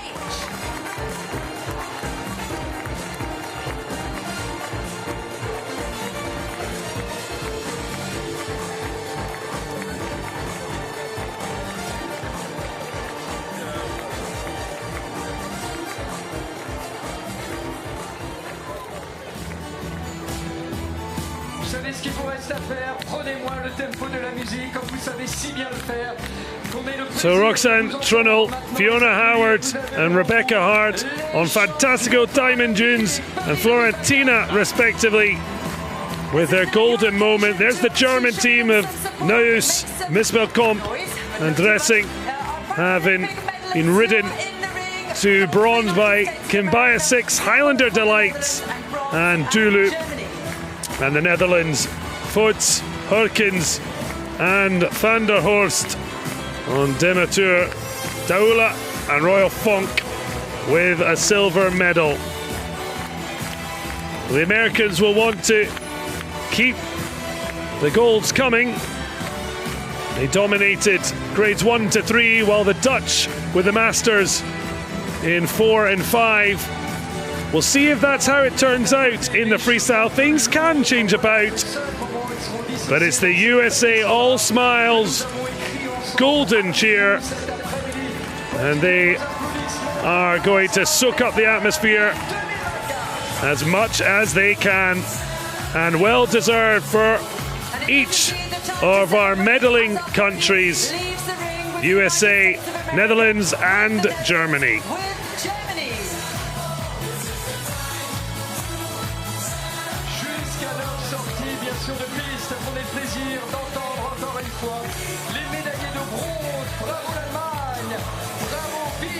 Champion paralympique, bravo aux Pays-Bas et bravo donc à ceux qui entrent dans l'histoire ici à Paris, les États-Unis d'Amérique.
United States, the team champions, but how will it go on the final day of Para-Equestrian when the individual freestyle event for grades 1 to 5 take place?